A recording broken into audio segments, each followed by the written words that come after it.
Now, Meet the Press, the prize-winning program produced by Lawrence E. Spivak. Ready for this spontaneous, unrehearsed conference are four of America's top reporters.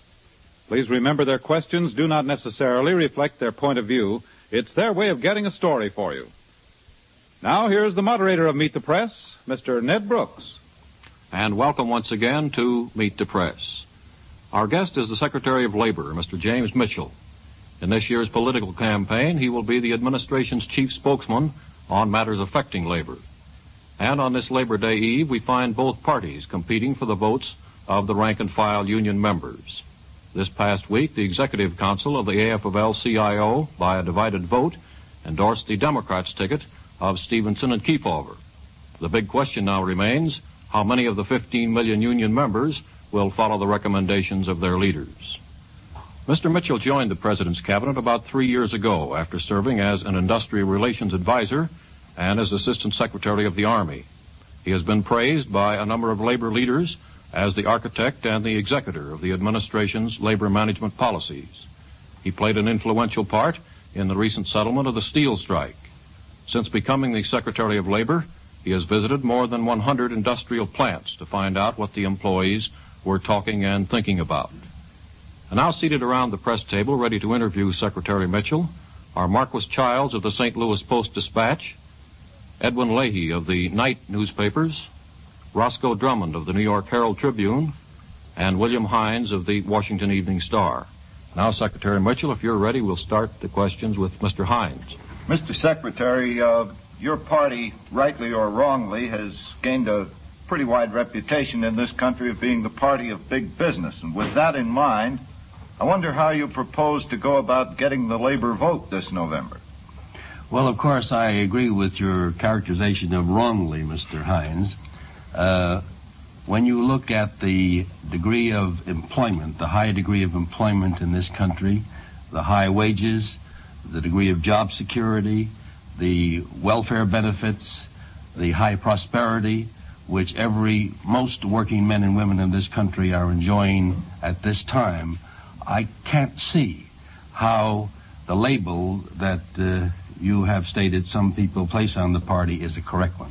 Well, you spoke of full employment, and earlier this year you had some pretty severe unemployment in Detroit, at which time I believe one of the White House aides, Governor Pyle of Arizona, made a remark that the right to suffer is one of the joys of a free society. Is this the kind of technique that you're going to use to woo the labor union member? Well, of course, Mr. Hines, I might tell you, I have some figures here which will be public on Tuesday, which will show that as of August of this year, there were 66,800,000 workers employed in this country. The highest August in our history and the highest level of employment in our history. Now, it's true that there has been some unemployment in Michigan and particularly in Detroit in the automobile industry. At the moment, they are going through a changeover from one model to another. However, I expect that by the middle of September, the recalls in the employment industry or in the automobile industry will be substantial. For example, I hear that 20 or 30,000 workers will be called up by Chrysler in the next few months, and that as of October 1st, any Ford auto worker who is able and willing to work will be employed. So you have this temporary situation in Detroit due at the moment to some unemployment in the past plus changeover, which beginning in September will rise to a peak so that you will have full employment in the automobile industry this fall. Mr. Drummond. Mr. Secretary, I assume that you think that the leaders of the CIO and the AFL are pretty bright people. Oh, yes. Now, on that assumption, how do you explain that they don't judge your record the way you do? Because they have advocated the election of the other party. Well, of course, I think that everyone is entitled to his opinion. There are some people in the AFL-CIO, some of the leaders who do not agree that the AFL-CIO should endorse any political party. There are many labor leaders throughout the country, at the state, at the city, and at the county level, who are members of the Republican Party. I don't think that you can characterize the labor leaders as one block that are all Democrats. They are not. Probably not more than 9-1, you mean? No, and certainly the labor leaders of the country who want to endorse Mr. Stevenson, and I think it's clear that they are endorsing Mr. Stevenson and Mr. Kefauver as candidates, they're entitled to do so. I think that their affiliation with the Democratic Party is not good for labor, but that's their business. May I ask one more question about funds? Do the funds that are raised for this campaign by the labor unions, are they raised specifically for the campaign, or are they ordinary union funds? Well, of course, it's illegal, as you know, for funds that ordinary union funds that are collected as initiation fees and as dues to be used for political purposes, in support of a candidate for federal office. That's the matter of law. Now, of course, any American has a right to contribute to any political party that he wishes to. Certainly, I don't think that the labor leaders of the country or the average American citizen or the average American trade union member will condone the use of illegal funds for political purposes. Well, there were charges, Mr. Secretary, during the last campaign in '54 that union dues were being spent for political purposes. Have you had any complaints of that during this campaign? I have heard none. Mr. Leahy. Mr. Secretary, if you got sick, is there anybody else in the Eisenhower administration who could get inside a union hall to deliver this message of new republicanism? I'm a very well person, Mr. Leahy, and there are plenty of people, however, in the Eisenhower administration who are completely acceptable to labor, talk labor's language, are understanding of labor's problem, and would be as completely acceptable as I am. Another question, if I may.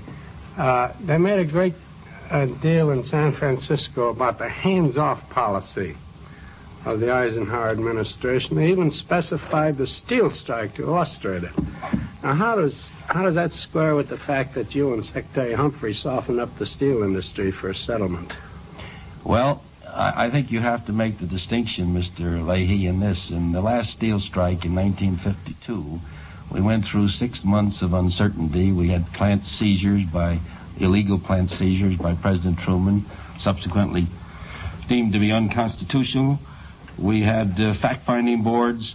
In this steel strike, the government mediated, which is a proper role of government.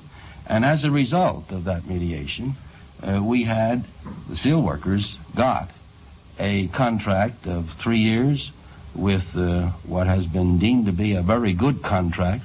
The steel industry has been stabilized for 3 years, and certainly there were no fact-finding boards, there was no Taft-Hartley injunction, and what we did was to mediate. But it was through the intercession of 2 cabinet officers that the strike was settled before the conventions, wasn't that correct? Oh no, I don't accept your illusion there, Mr. Leahy.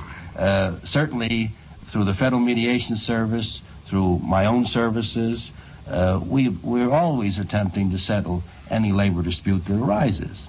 Mr. Childs.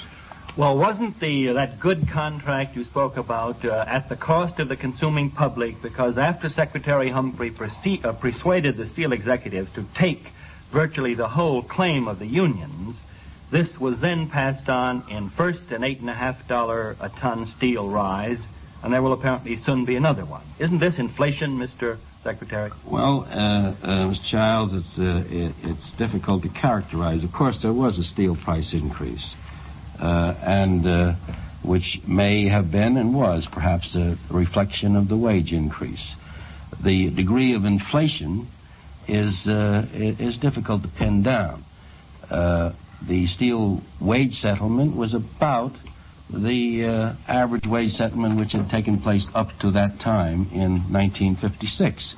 And I would find it difficult to say that the steel price increase in itself was inflationary. Well, isn't it true that we haven't really felt the full effects of this rise yet, and already we've had 2 months of record price increases to the consumer, and we're likely to have at least one more. Isn't that a new inflationary spiral, and aren't you concerned about it? Well, it is an increase in the consumer's price index that you're talking about, which took place last month. I'd like to point out that, of course, the steel increase, as you point out, is too soon to have affected the consumer's price increase. What affected the consumer's price index is the increase in the price of food, which has been caused by food shortages because of freezes, because of crop failures, and because of a rise in food prices. The economists do not seem to be concerned that this is inflationary. I do not expect that there will be any serious rise above that. I'd like to point out that the rise in the consumer's price index during the Eisenhower administration is 2%, a little over 2%. From 1945 to 1952 under Mr. Truman, it was 48%. Well, there were the effects of 2 wars there, weren't there, Mr. Oh, certainly. We had wars under the Democratic administration. But nevertheless, the price increased, the consumer's price index rose. Now, so when you talk about inflation, it's a relative matter, and I think you also have to think, and the workers have to think, of how much does their dollar buy. The workers of this country are now making more real dollars and buying more with the wages they get than ever before, because the wages have increased in the last 3 years and the price increases have not been correspondingly high. Mr. Drummond. I'd like to raise an aspect of the Taft-Hartley law. When the Democrats controlled Congress from 48 to 52, they didn't live up to the president's pledge to repeal the law, Mr. Truman's pledge. And when the Republicans were in charge from 53 and 54, they didn't live up to Mr. Eisenhower's pledge to amend the law. What reason have we to expect that either party will live up to its new commitments on this subject? Well, I would hope, Mr. Drummond, that at some point, and I hope it isn't too far distant, that we can take the Taft-Hartley law out of the political context that it's in and get an objective look at it so that the Taft-Hartley law could be overhauled as promised by the Republican platform. I'd like to make this comment, however. Just within the hour, Mr. Walter Reuther has put the Taft-Hartley law, I think, in its proper perspective. He said, among all of the things that affect labor, the Taft-Hartley law is a small item. And that's what I've been saying for over 3 years. That the Taft-Hartley law is one law which affects labor. There are many, many more which have to do with safety, with union health and welfare funds, with many things that the workers of the country are concerned with, workmen's compensation, employment compensation, that are directly concerned of the workers of the country. So Taft-Hartley has to be put in its proper perspective. And I would hope that in the coming session of Congress that we could get an objective look at the law and make whatever revisions are necessary to improve it. Mr. Hines. I'd like to ask you a couple of questions, if I could, about the labor platform in the labor plank in the Republican platform. Did you have something to do with the drafting of that? I made suggestions to the platform committee, and I met with the platform committee in executive session. Yes. Well, now, in line with Mr. Drummond's question about the Taft-Hartley Act, there's one sentence in the labor plank that sounds a little bit like double talk to me. It says in 1954, 1955, and again in 1956, President Eisenhower recommended constructive amendments to this act. A Democrat-controlled Congress has blocked these needed changes by parliamentary maneuvers. Now, as Mr. Drummond correctly pointed out, in 1954, which was one of the years enumerated in this plank, it wasn't the Democrats, but the Republicans who were controlling Congress. Now, what's the idea of that kind of a misstatement of fact in your plank? Well, let me give you the actual fact, Mr. Hines. In 1954, President Eisenhower's recommendation were reported out of the Senate committee, went to the floor of the Senate, and was returned or killed. Returning it to the committee killed the bill, and it was returned on the basis of a coalition vote of all of the Northern Democrats and all of the Southern Democrats in Congress, an unusual combination on labor, plus 3 Republicans. But nevertheless, it was not a Democrat-controlled Congress in 54 that did it. At that point, the Democrats controlled the vote enough to send the bill back to kill it. Another question in connection with your platform. Why is it that the so-called right-to-work laws are not mentioned either positively or negatively in your platform? Because I believe that that's a matter for one to take up in a total examination of Taft-Hartley. As you know, under the Taft-Hartley law itself, an employer has a right to enter into a contract with his union providing for a union shop.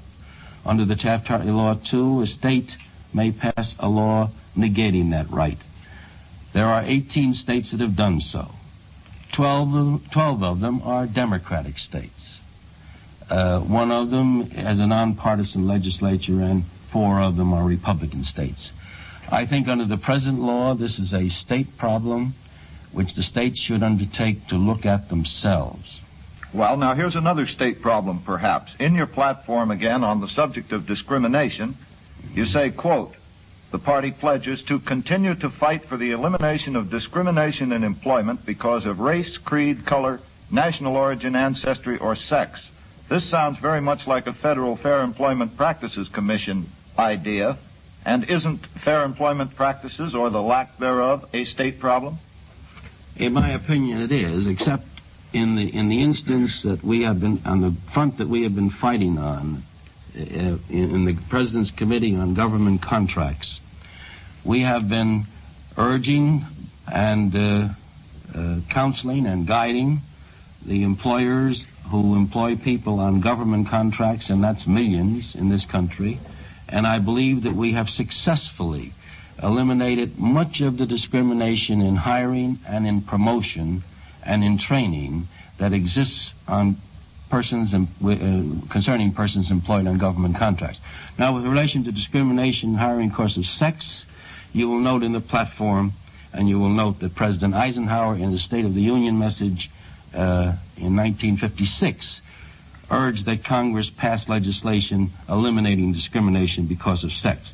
That we consider a federal problem. Well, do you think that such legislation, truly workable, truly meaningful, will ever come to pass? In other words, if my wife were to get maternity benefits on her job, shouldn't I get paternity benefits or something like that? Isn't this thing going to cut both ways?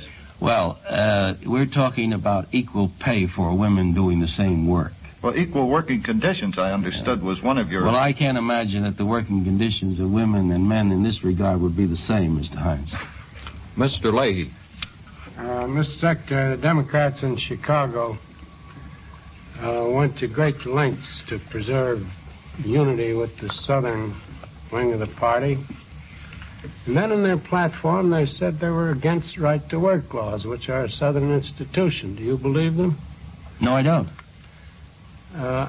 Another point along the same line. I noticed up in Pennsylvania the other day, A. Philip Randolph, one of the two Negro members of the AFL-CIO Executive Council, rather ostentatiously refrained from joining in the endorsement of Stevenson and Kefauver. I presume that would be a political opening for you, which you're going to capitalize on.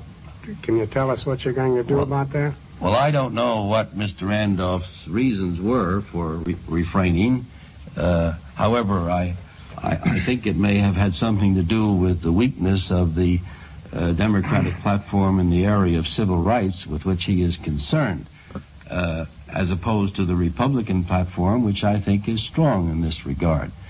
The Democratic platform, for instance, in this area of segregation, merely says that, as I recall it, that it will refrain from using force in imposing segregation.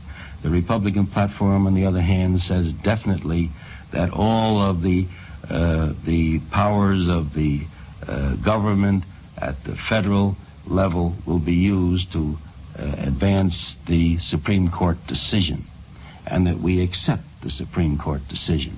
I think there's a great difference between the two platforms in this area, and that may have disturbed Mr. Randolph. Well, do you think, are you in a position as the one Republican spokesman on labor matters to capitalize on the Democratic compromise on civil rights as among union workers? I think, Mr. Leahy, that our Negro citizens and our Negro workers are more concerned with action and what has happened with regard to their working conditions and other matters that affect them. And they look at the record of the Eisenhower administration in terms of the elimination of segregation in Washington, the elimination of segregation in military installations, the elimination and the decrease of discrimination in employment, that they will come to realize that the Republican Party is really putting into practice this philosophy which we have. The legalities of a platform, they're important, but the average Negro citizen must know that he's better off today than he's been in all his life. Mr. Secretary, on the matter of these right-to-work laws, is it your position that the Taft-Hartley law should retain the federal power which gives the states the right to enact such laws, and that these states should repeal those laws, in your judgment? Is that correct? I have never advocated the repeal of what's called 14B. I have said that this is a matter for the states, and it was mainly a Democratic problem because they were mainly existing in Democratic states. And I'm sort of a practical guy, Mr. Brooks. Let's take a look. You got 124 congressmen from right-to-work states in Congress who are Democrats. Now, and you've got Democrats who head up the labor committees in both the Senate and the House who come from right-to-work states. You have the leadership of the Democratic Party in the Senate and in the House who come from right-to-work states. So how can you reasonably expect that Congress, under that kind of leadership, is going to repeal permissive legislation which permits the states to to pass anti-labor legislation? It seems to me that the promise made by the Democrats is rather a hypocritical one.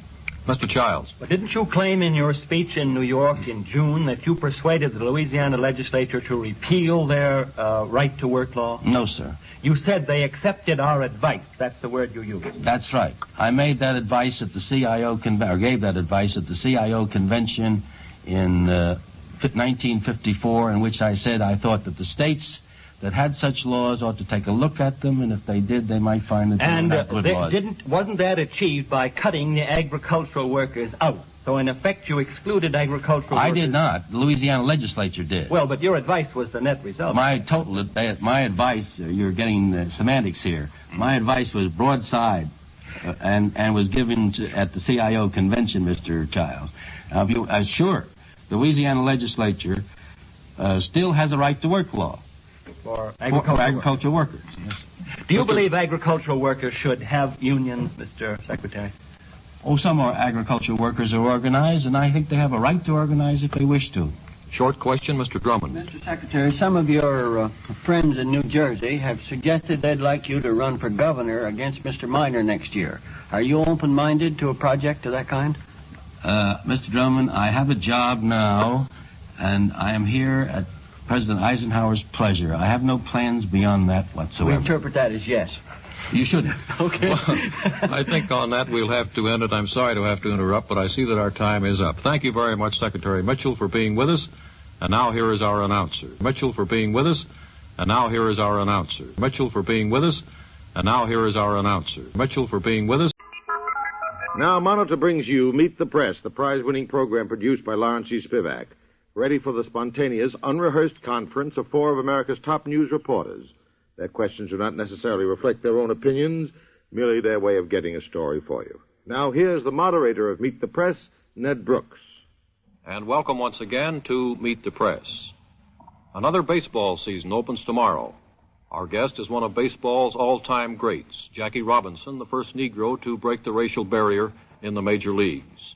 During his 10 years with the Brooklyn Dodgers, they won 6 pennants. His greatness lay in his versatility and his competitive spirit. He played the infield and the outfield with equal skill. He set records in fielding, batting, and base running. And in 1949, he was voted the National League's most valuable player. Jackie Robinson activities have extended beyond the baseball diamond into the field of race relations. He has devoted much of his spare time to the National Association for the Advancement of Colored People. And last year, he was awarded the organization's highest honor for achievement, the Spingarn Medal. From the beginning of his career, Jackie Robinson was a center of controversy.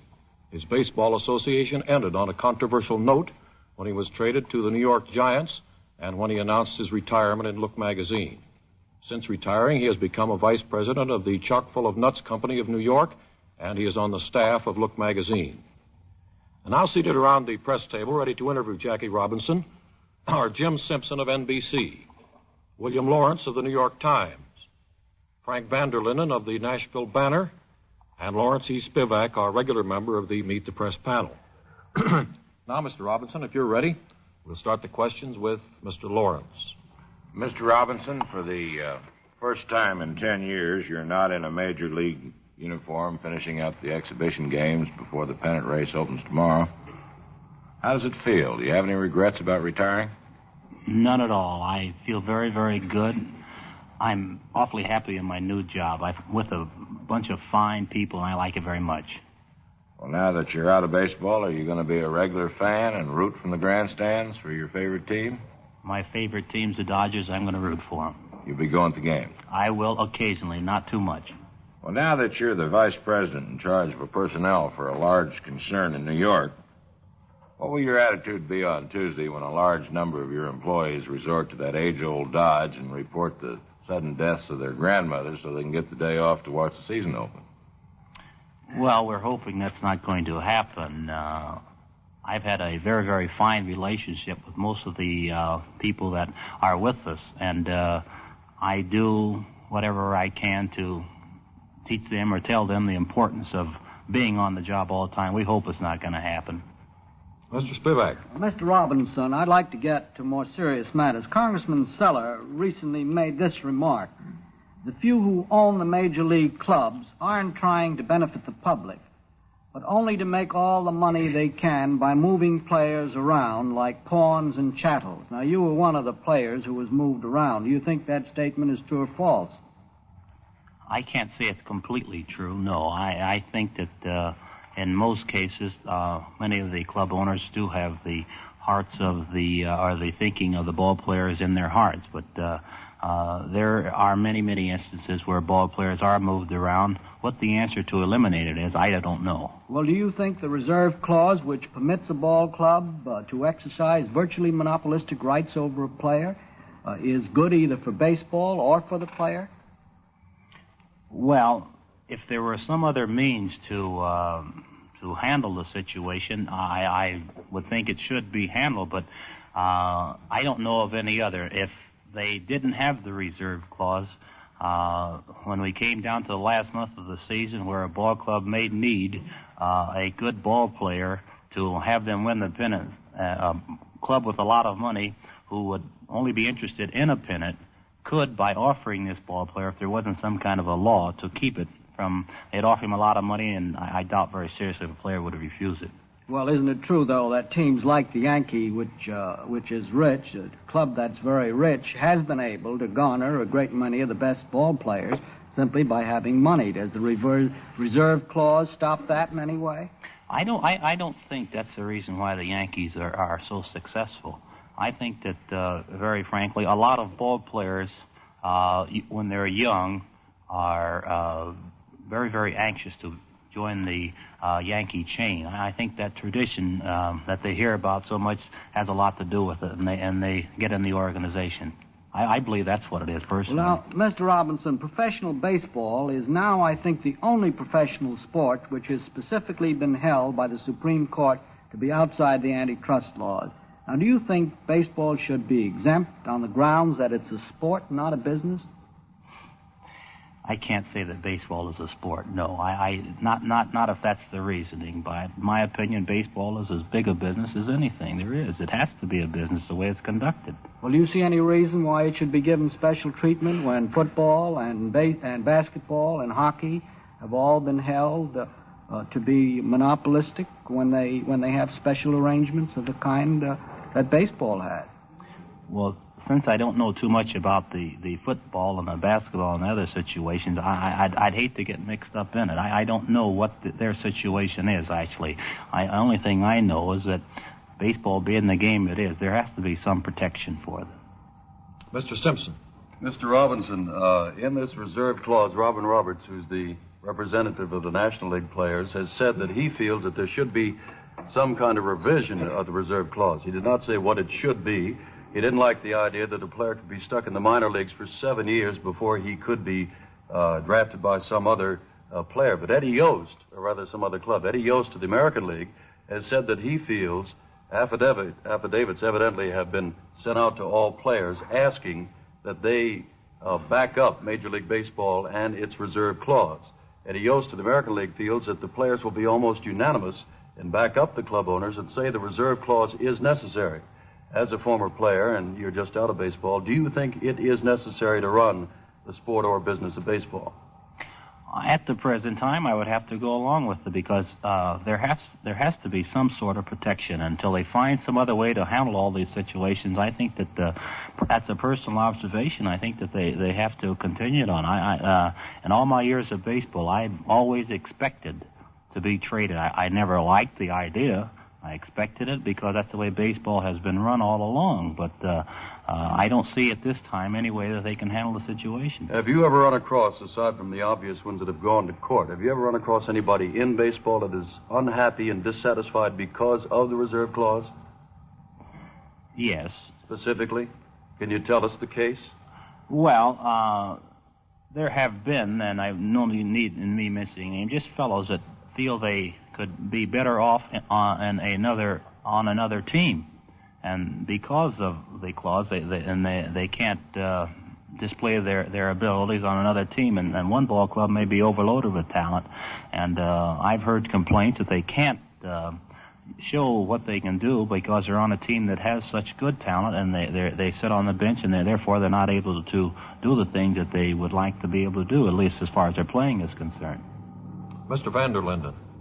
Mr. Robertson, you are the national chairman of the Freedom Fund campaign of the NAACP, and according to news reports, you're trying to raise $1 million. Okay. If you get the $1 million, what will you do with it? Me personally, I'm not going to do anything. It's going to be used in our efforts to secure first-class citizenship for all American citizens. Well, as a leader of the NAACP, would you use the money to hire lawyers, for instance, to press school segregation cases? I want to make one thing clear. I'm not what you call a leader of the NAACP. I happen to be vice president of a restaurant firm. They've asked me if I would head the Freedom Fund for this year, their campaign. I said yes. I just don't believe in being a person that signs his name to letters if I'm going to do something. I like to get in and do the job that I think can be done by actually applying myself. So if we're going to talk about actually the workings of and what the money's going to be used for, that's hard to say. I don't touch the money. I don't see it when it goes in. I have nothing to do with it. But of course, your name is being used to promote the campaign and That's right. secure the money. That's right. And of course, it would be of public interest to someone who is going to contribute to know whether the money would be used to hire lawyers or to press for lobbying, say, for civil rights bills. I assume you favor the civil rights bill. I certainly do. The monies, the way that I see it, are going to be used in our fight to achieve first-class citizenship. We've had to, through legal means, all of these years, go through the courts to get the things that are rightfully ours under the Constitution. We haven't picked up arms to do anything to achieve the rights of that belong to us. We've done it legally through the courts. Money is needed to hire lawyers to handle these specific cases. I would imagine they are going to use a considerable amount of money. I don't know whether the Freedom Fund is used for lawyers or whether it goes through the other branch that they have. Mr. Lawrence? I'd like to return, if I might, to this reserve clause business a moment. You, in defending it or saying it was necessary as you saw it, you cited the case of the closing days of a pennant race where a club with a chance to win might buy up all the players. Isn't that rather handled by the deadline on buying and trading players rather than by the reserve clause? If the reserve clause wasn't there, I think that they would be able to do so. I think that's one of the protections that the club owners are using the reserve clause for. No, but doesn't the league lay down a date beyond which you may not buy a player and use him, or you may not trade after a certain such date? Buying, I don't know, unless it's September the 30th for buying of players. That's correct. Yes. Well, now, if that kind of controls could be exercised so that you'd avoid this problem of one club buying up all the talent and, towards the end of the season, what would be the defense of the reserve clause in the wintertime when a ball player would have a better chance to move from some 8th place outfit that isn't making any money to a club that's in the contention and is drawing enough patrons that it can afford to pay him a decent salary? It's just simply that there are a lot of, in my opinion, club owners that could not compete in that market if they threw it open for actually bidding for services of all ball players. I think most clubs in the American League today have enough trouble competing with the Yankees without worrying about their finances, too. In the National League, where you have a ball club like Milwaukee, if they could get one man that would ensure them the pennant, they draw so very, very well that they could do so. I mean, I'm just using this as an example. Now, I don't say that they would do this, but they could in the wintertime. They start figuring how can we improve our ball club during the winter. They could bid for services of ball players in the winter, and it would virtually assure them of a pennant the next year. Whereas a ball club that hasn't been going well, they haven't been taking in money, they couldn't compete in that market. And fellows are in baseball for what they can get out of the fellows that are in it for the love of the game. I know very few of them. Well, let's translate that to the player, though. I mean, he can't get much out of it as long as he's stuck with the, well, I won't use the name, but the 8th place club that frequents this town. Why shouldn't he have a chance to go out and I agree. I wish that there was some way that they could do something about it. But I doubt very seriously if everybody tried to get on the Yankee ball club, how many people would come out the next year to see the ball game if they're going to run away with it any more than they do now. Mr. Spivak. Mr. Robinson, before your trade was announced to you, did the Dodgers discuss this with you at all? Were you sold and then told, or was this discussed with you? Or were you just treated as a chattel? Just told where to go? I was told where to go. And no discussion? Nobody discussed this with you? Nobody asked you whether you'd like to go or anything? No. You think that's a good system? Well, I think it is until something better comes along. I don't know what the answer would be there. I mean, frankly, I haven't given it too much thought because we as ball players have been under this rule for so long that we have accepted it in most part. And I agree that if there was a vote taken, that most of them would probably go along until something came along that was better. Well, why should baseball be any different from life? You've made a contract in business. If you're not satisfactory and your company is not satisfactory, after a period of your contract, you can go where you want and you can do as you please. Why shouldn't there be a free system of that kind? A contract, yes. If the baseball club would like to sign a man up for 5 years and pay him a certain amount and take that obligation, fine. Well, Mr. Spivak, I don't know why I'm defending this reserve. Neither do I. Really, I'll tell you the truth. I don't know why I'm doing it. So I would just say here that for the players' benefits, certainly something should be done, but I hope it doesn't have to be done through the courts. I hope that the baseball owners will think enough of the ball players themselves to say, well, I'm going to do something for the players, and besides selling them whenever they can, maybe give them a piece of the money that when they're sold or something, you know. And that I hope it's done that way rather than through the courts. So you do feel that something ought to be done about it? Definitely, I feel something should be done. I'd like to switch, if I might, to another subject. You've become one of the leaders of your race. The rate of crime in the Negro race is much greater than the rate in the population as a whole. And I know a good deal of the responsibility is on the white people who've treated the Negro the way they have during these past years. But what do you see as the responsibility of the Negro himself and maybe of the NAACP in this area? Well, it's a question that certainly should be pressing in the minds of all of us. I hope that the NAACP and all groups that are interested in not only the Negro but in America will try to do something for this particular problem. I think, and I agree with you, if I can interpret what you're saying, that the Negro himself has a responsibility here. As you say, and I agree also, that a lot of it is due to the lack of opportunities that we've had. But I think it is the obligation of the Negro leaders not only in seeking their rights as first-class citizens, but also to impress upon all of our people that it is very important that they cut down anything that brings discredit to us. Well, how do you answer those people who insist that the NAACP is moving very, very fast to get the rights for the Negro, but seems to be doing not enough to impress upon the Negro his own responsibility as he gets these rights? Well, when they say that the NAACP is moving too fast, I heard that, Mr. Spivak, when I was out in Pasadena, California, trying to get into the YMCA. Take your time. Be patient. Patience is fine. I think that if we go back and check our record, the Negro has proven beyond a doubt that we have been more than patient in seeking our rights as American citizens. Be patient, I was told as a kid. I keep hearing that today. Let's be patient. Let's take our time. Things will come. It seems to me that the Civil War has been over about 93 years. If that isn't patience, I don't know what is. I agree also that perhaps we should emphasize the importance of cutting down upon the rate of crime.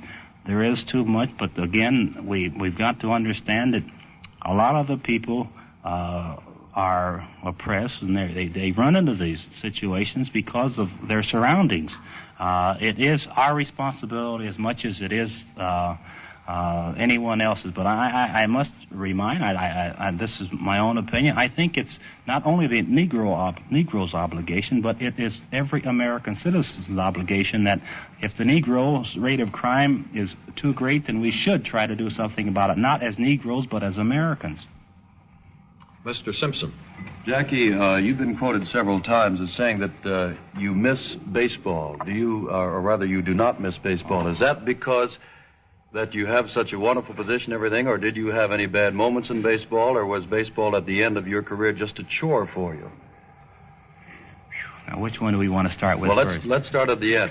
Did you enjoy your baseball career? Let's put it that way. I enjoyed my baseball career tremendously up through the years. I enjoyed it very much. In other words, you would recommend it as a career for someone else in spite of this reserve clause and all the rest of it? My little boy wants to play baseball, and I'm going to help him in every way that I possibly can. I think that it's a great game for youngsters. It gives them a chance to meet and know people of all faiths, and I think that's something that everyone should get an opportunity of doing. You were the first Negro in baseball. Now that you are out, are you satisfied with the Negro's position in baseball and in professional sports? Oh, no, I'm never satisfied. Let's face it, I'm never satisfied. What are you facing now if you're not satisfied? What do you think must be done or should be done or is not being done? Well, I don't know. Do you think anyone's being denied to play professional sports these days? Not today. Not in baseball, I can put it that way. Not in baseball. I think they are in golf. But in baseball, I think if a person has the ability to make the major leagues, I think that he will be able to get there on ability alone. I think that's what 9 out of 10 of the major league owners are looking for, ability and ability alone. Golf is the only sport, then, that you would put your finger on as the one that does not allow equal chance.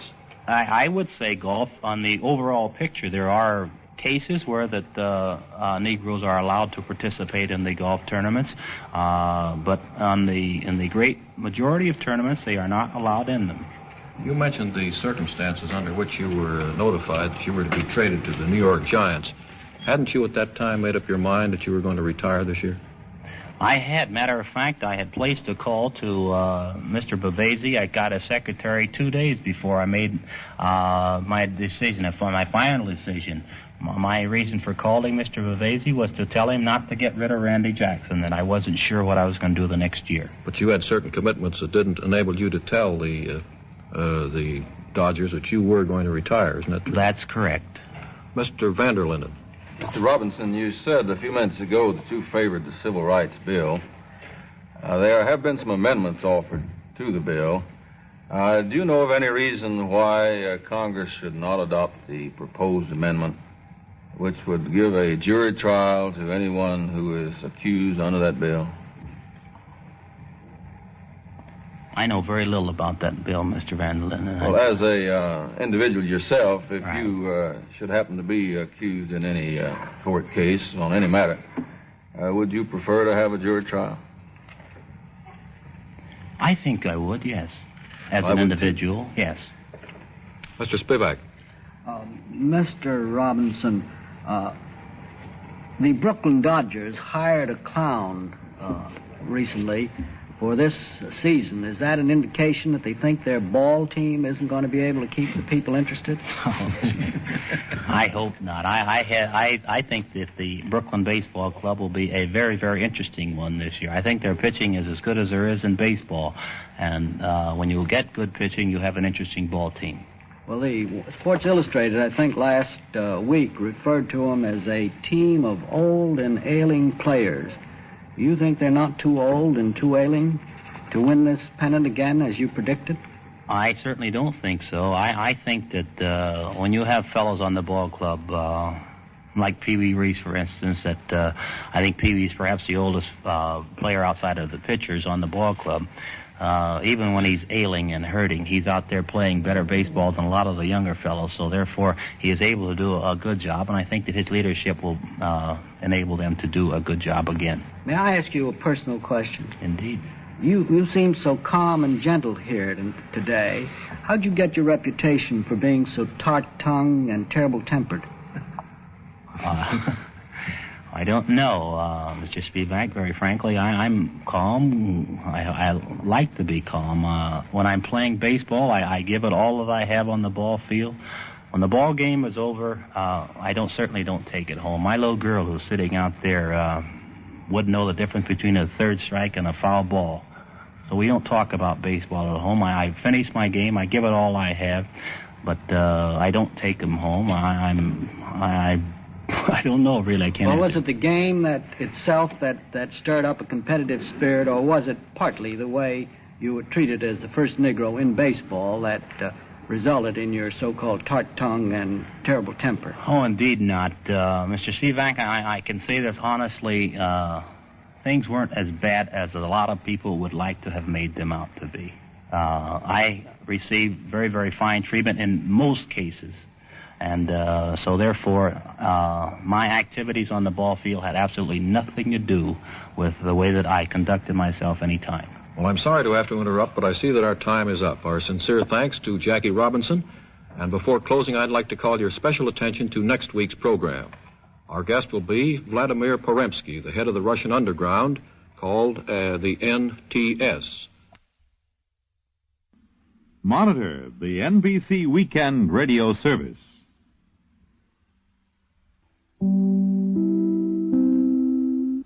Now, Monitor brings you Meet the Press, the prize-winning discussion program produced by Lawrence C. Spivak, ready for the spontaneous, unrehearsed conference of four of America's top news reporters. Their questions do not necessarily reflect their point of view, but may be their way of getting a story for you. Now, here's the moderator of Meet the Press, Ned Brooks. And welcome once again to Meet the Press. Our program comes to you today from Chicago, and our guest is Mr. Carl Sandburg, America's great poet, historian, and troubadour. Mr. Sandburg and his poems are closely identified with the Chicago heritage. In fact, he is known as the Poet Laureate of Chicago. He is here now to take part in Chicago Dynamic, a week devoted to dramatizing the building of a modern city and to pay tribute to the birthplace of American architecture. In 1916, Mr. Sandburg published the volume Chicago Poems.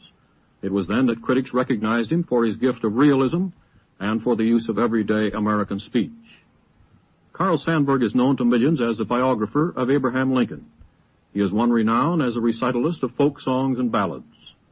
Many honors have come to him, among them Pulitzer Prizes for poetry and history, honorary degrees from Harvard and Yale, and many other universities. At the age of 79, he still roams the land, making new friends. In a world of crisis, we have heard from politicians, from scientists, from businessmen. Today, we hear from a man who is called the poet of democracy. And now seated around the press table, ready to interview Mr. Sandburg, are Marquis Childs of the St. Louis Post-Dispatch, Pauline Frederick of NBC News, George Harris of Time Magazine, and Lawrence E. Spivak, our regular member of the Meet the Press panel. Now, Mr. Sandburg, if you're ready, sir, we'll start the questions with Miss Frederick. Mr. Sandburg, 43 years ago, I think it was, you wrote of Chicago, hog butcher for the world, tool maker, stacker of wheat, player with railroads and the nation's freight handler, stormy, husky, brawling city of the big shoulders. Have you seen any basic changes in Chicago since you wrote that poem? Oh, the city has grown tremendously since then. Architecture is something else again. The very dreams of the city are greater, I could easily say, than at any time in the life of it as a city. I grew up as a boy carrying Chicago newspapers. There were 6 or 7 dailies then, and I got something of the spirit of the town as a boy.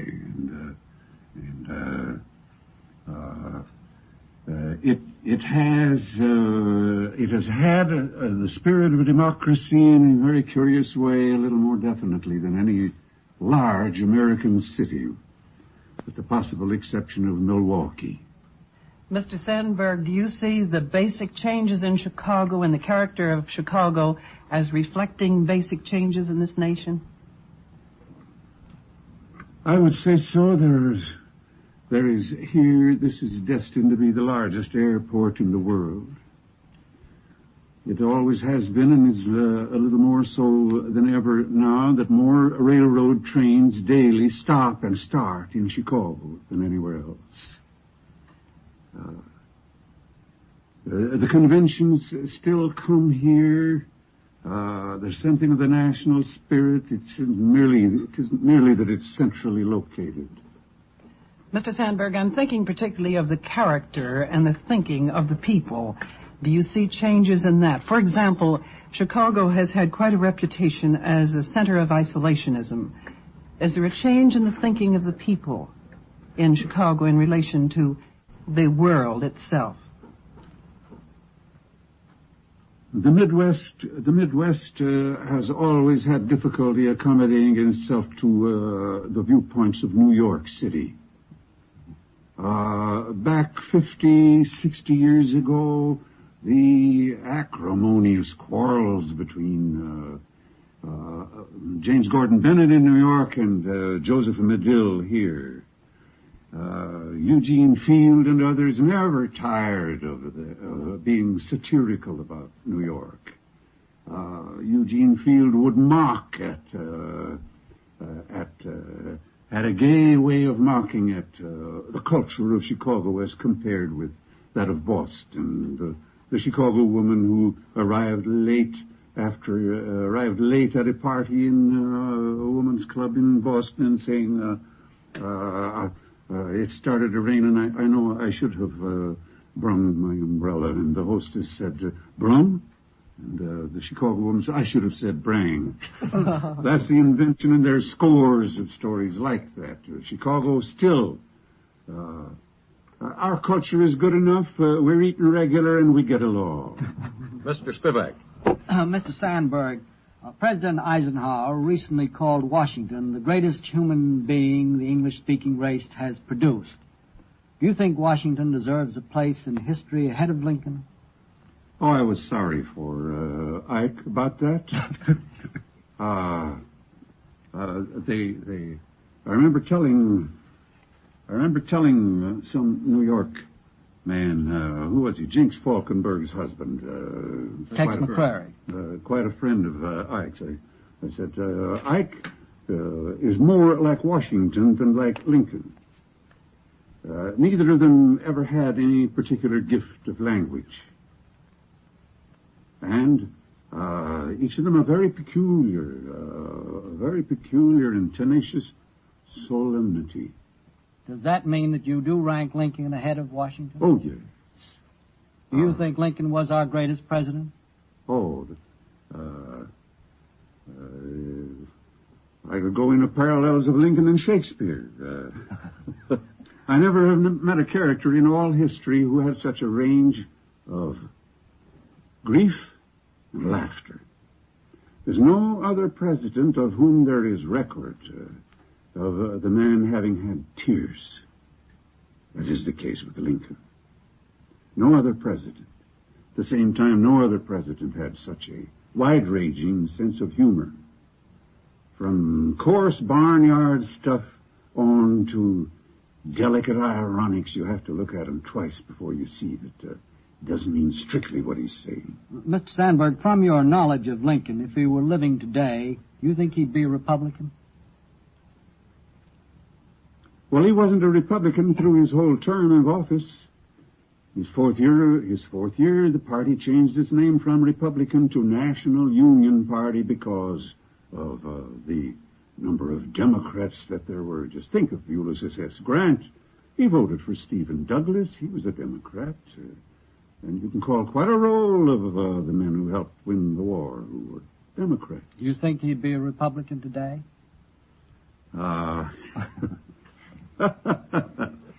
I read Arthur Larson's book. He might have been an Arthur Larson Republican, but I doubt whether he would be an Eisenhower Republican. Mr. Harris. Mr. Sandburg, how would Lincoln have handled some of the difficult problems of today? For instance, the race situation. He would have been aware of Little Rock a little more than Washington was. Would he have sent the troops there? He would have waited a little. He would have had some other answer. You think he wouldn't have sent the troops there? It would have been a later action on his part. He wouldn't have sent them as soon. He would have tried some other method? He would have been better informed on the difficulties there. He possibly would have had Faubus at the... Faubus. I laugh every time. What a name for a man to carry around. He would have had Faubus at the White House. Instead of Newport? Yes. But how could he have handled the broader situation? For instance, would he have committed himself on the Supreme Court decision? I think Mr. Eisenhower has not said whether he favors it or not. Would Mr. Lincoln have taken a stand on this by now? He would have accommodated himself to many, many circumstances and situations of the time. When he issued his Emancipation Proclamation, declaring involuntary servitude out, and the slaves to be free. He did not say he did that as an act of justice. William Cullen Bryant in his New York Evening Post, he rose indignant that it couldn't have been declared. It was justice for them to be free. No, he was declaring them free because of military necessity. Mr. Childs.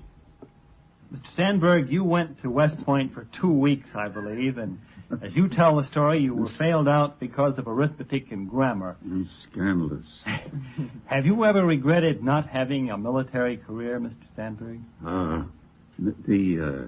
One of my, you might almost call him comrades there at West Point during the 2 weeks that I was there was Douglas MacArthur. Another one was Ulysses S. Grant III. And I stayed 2 weeks, and they stayed 4 years. I was notified by the superintendent that I had failed in arithmetic and in grammar. In arithmetic, I had forgotten it was 8 years since I had had square root and cube root.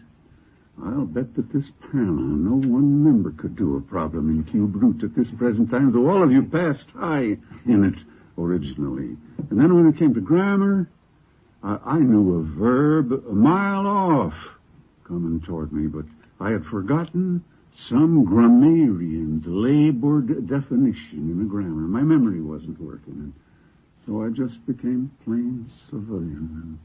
And so it was MacArthur, with the help of Eichelberger and some others, who handled the Pacific.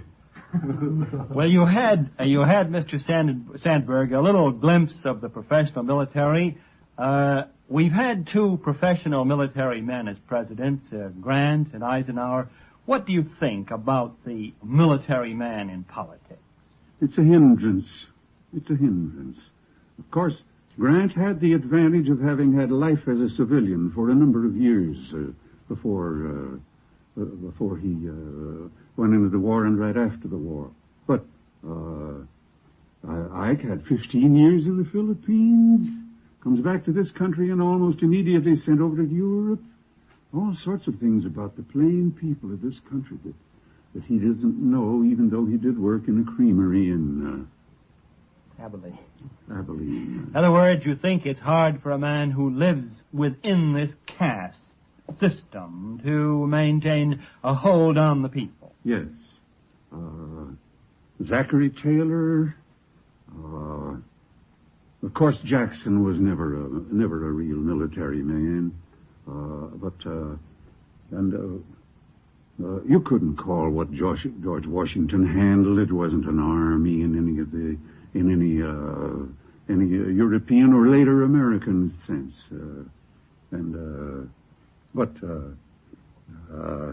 Let the military men stay with the military. Miss Frederick. Mr. Sandburg, you're a native of the North and now a resident of the South. Do you feel that the Republican Party has lost strength in the South as a result of the recent difficulties? Rather definitely. They could endure Eisenhower much more. They could endure him and vote for him 6 years ago. And South Carolina now, he's out of favor. Well, what does that mean? That there will be greater strength for the Democratic Party or a third party? No, that's something for you and Marcus Childs to write about. Mr. Spivak. Mr. Sandburg, the segregationists and the White Council of the South have made a good deal of some Lincoln quotations, and I'd like to quote one of them to you. They quote him as saying, "I can conceive of no greater calamity than the assimilation of the Negro into our social and political life as our equal." If Lincoln did say that, how do you explain it? Is there more to that? Oh, there's a great deal more to it. Yes, I gather that he did say that. He said, "I am not, nor ever have been in favor of making voters or jurors of Negroes or of qualifying them to hold office." Now, they've made great propaganda of this.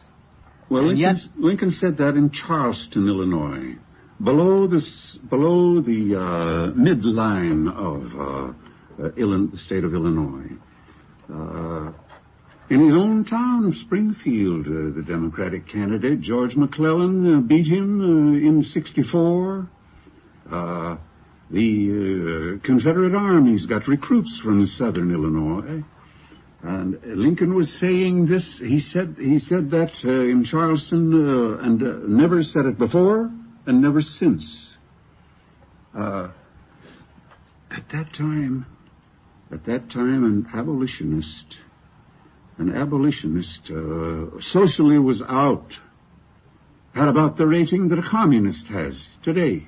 Well, you say this was then pure political expediency when he said that? Something like political expediency, maybe a trial balloon. He was trying it out on the electorate. He never used it in his debates with Douglas. Now, if he were alive today, do you think he would still hold that thought? Oh, he would be. He would be holding daily conferences with the NAACP. Something about the Lincolnian philosophy. All of humanity was included. He used the expression over and over again in letters and in speeches, the family of man. The family of man. And when it comes to race, color, and creed, he was a very, very distant relative to that man at a bar that, after a tall glass of beer, said, here's to I hate everybody without regard to race, creed, or color. Now, I think that expression, race, creed, and color, I think Lincoln was more inclusive than any president the country has ever had, and very few senators or congressmen have surpassed him in the scope, the range of his human sympathies. There's that verse that in a song there in South Pacific that Oscar Hammerstein wrote. You've got to be taught to be afraid of people whose eyes are oddly made, or whose skin is not the right shade. You've got to be carefully taught. That embodies something that ran in Lincoln's blood. And it ran back maybe to the melancholy of the man. There have been those who thought that he saw human life more as a tragedy, the human family as victims of a tragedy rather than comedy, though the sense of the comic was strong in him. I could go and make I could write a little book around this. Sure. May I take you from Lincoln to something personal, though? Yes. Robert Frost once wrote, I never dared be radical when young, for fear it would make me conservative when old. Now, you were a radical when you were young. Are you still? I have sympathy with all radicals. And I go along with Eric Sevarat in saying it was the case with him. His father used to say, the man who hasn't been a socialist when he's young and who isn't a conservative after he's 40, he doesn't know human history. You ought to be a senator, Mr. Sandburg, the way you answer your questions. The question was, are you a radical today? Not have you sympathy for radicals. Always as between radicals and conservatives, I choose the radicals. Mr. Sandburg, when Mr. Frost was on this program some time ago, he was asked whether he would encourage any young budding poets to pursue that field, and what is the financial reward as of today against when you started, or however it might work. Oh, the rewards always have been, they've always been low for the poets, except for a few sensationalists like Lord Byron or Robert Service or Edgar Guest. The man in the hospital for the mentally retarded in Washington, Ezra Pound. There's been no money in what he has written, though there's a high importance attaches to it. Whatever has happened to the man, I'm sorry about it, but I go on reading him. And in Poetry Magazine, the year 1915, I had an appreciation of him, one of the most affirmative pieces of writing that I ever did. I'm sorry for Ezra, but I go on reading him and will as long as I live. Mr. Harris. Well, I've wondered that as a radical, a good part of your life, Mr. Sandburg, you sort of shook the few by pointing up the hunger of the many. Nowadays, you talk about the terrible thing in America is fat-dripping prosperity. Oh. Now, which way do we go? Oh, the people who just live for these things that are shoved at them in the supermarkets and the furniture stores and it's gotten where it's gotten to the point where there's a campaign on now. If you don't wear the right kind of clothes, you're liable to lose your job. Then what you're saying is there is a fascination with things themselves rather than with what should we be fascinated? Oh, Greek and Latin and Shakespeare and Ezra Pound and J. Robert Oppenheimer, yes, for all of Louis Strauss and the rest of them. And with Sputnik, Einstein, a friend of mine, said a while ago, it was nice that he died in bed instead of in jail. There were those that would have had him in jail. I think Walter Lippmann was correct about Sputnik. Nobody has mentioned Sputnik. Though Sputnik is still news. It's the 4th week. But Lippmann names McCarthyism first. Second, Philistinism, a scorn of the intellectuals. And third, a negligence of science. A lack of respect for scientists.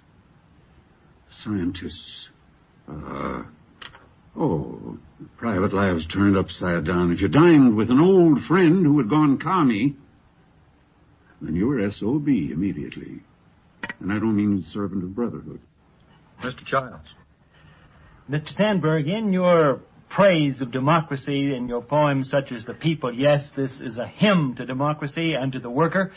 I wonder if anything the trade unions have done lately have disillusioned you, their power. Does this seem excessive to you, Mr. Sandburg? I think sometimes about my younger days, along 30, 40, 50 years ago, how many towns there were in America that had a little shabby 2-story building, a store on the first floor, and up above there'd be the sign, Labor Temple. Labor Temple. Now it's an office, and it's got statisticians, and it consults investment journals, and what a certain element of sacredness, a touch of holiness that there used to be in the labor movement, when men were ready to make sacrifices, even to die for it. That's gone. Well, do you think it's gone because of the labor has too much power accrued today? Is that the reason it's gone? Well, part of it is that they're moving. There have been discoveries made. There have been discoveries made about running a production plant. Chicago concern here, I wrote a series of stories about them in 1917, the shop steward system. And where a grievance between the employees, members of a union, would be brought before a board where there was an impartial umpire, an impartial umpire paid by both sides. And there would be grievances. And a sort of a common law system has arisen there. There'd be grievances that would be adjusted. And there was a time there would be 20, 30 grievances a year. And I asked the head man of one concern, and about 5 years ago, there was only one grievance to be adjusted. A system has arose as between labor and management. Mr. Sandberg, I'd like to take you to poetry for the half minute we have, when you were once asked to define poetry, you said, and these are your words, poetry is the dynamic sminch of the Zetherium. Would you be good enough to define for us today the dynamic sminch of the Zetherium? The dynamic sminch of the Zetherium is what passes between a man and a woman in moments of either love or hate. This is your own definition, I take it. Not to be found in any dictionary? Yes, not to be found in any dictionary. Well, at that point, I think we'll have to discontinue Mr. Sandberg. We're very delighted to have had you with us. We thank you very much for being with us. And now, here is our announcer. Monitors thanks to Mr. Carl Sandburg and the members of the panel for a stimulating and enlightening half hour. Meet the Press, produced by Lawrence C. Spivak. Now, Monitor brings you Meet the Press, the prize-winning interview program produced by Lawrence C. Spivak. Ready for the spontaneous, unrehearsed conference are four of America's top news reporters. Their questions do not necessarily reflect their point of view, but may be their way of getting a story. Now, here's the moderator of Meet the Press, Ned Brooks. Welcome once again to Meet the Press. Here in New York, the United Nations General Assembly has just adjourned another session, a session marked by increased tensions between East and West. Our guest today is the United States Ambassador to the UN, Henry Cabot Lodge. Ambassador Lodge has earned a reputation internationally for the speed and the vigor with which he has countered the vigorous attacks by the Soviet Union. He was chosen as our chief delegate soon after President Eisenhower took office, and he has been reappointed with each new assembly. He formerly served for 13 years in the United States Senate. And now seated around the press table, ready to interview Ambassador Lodge, are Ernest Lindley of Newsweek magazine, Pauline Frederick of NBC News, Krishna Balaraman of the newspaper Hindu of India, and Lawrence E. Spivak, our regular member of the Meet the Press panel. Now, Mr. Ambassador, if you're ready, we'll start the questions with Mr. Spivak. Mr. Ambassador, in an interview last year which you gave to the journal American, you said this: if the United Nations were to disappear today, it is clear to me that war would be impossible to prevent. Do you still believe that today? Well, I think without the United Nations, the world would be a much more dangerous place. Much more dangerous place. Well, that's changing it slightly. Well, not very much. In your judgment, has the United Nations made a major contribution towards peace during this past year? I think the United Nations has made several major contributions towards peace during its existence. And I think during the last year, the United Nations played a very useful part in the Middle Eastern situation, beginning with the Lebanese crisis. And it can be said that in 1958 it did play a major part for peace, yes. Well, Mr. Ambassador, hasn't it really been the power of the United States and the network of mutual defense treaties which have kept the peace, if you can call what we have? Well, I think, of course, the power of the United States is a big factor. But the unanimous, the resolution which the Arab countries introduced unanimously in September concerning the situation in Lebanon, which was a very helpful factor, cannot be attributed to the power of the United States. I think when that power is used in accordance with the only accepted conduct of behavior for governments, which is the United Nations Charter, then it's just that much more effective.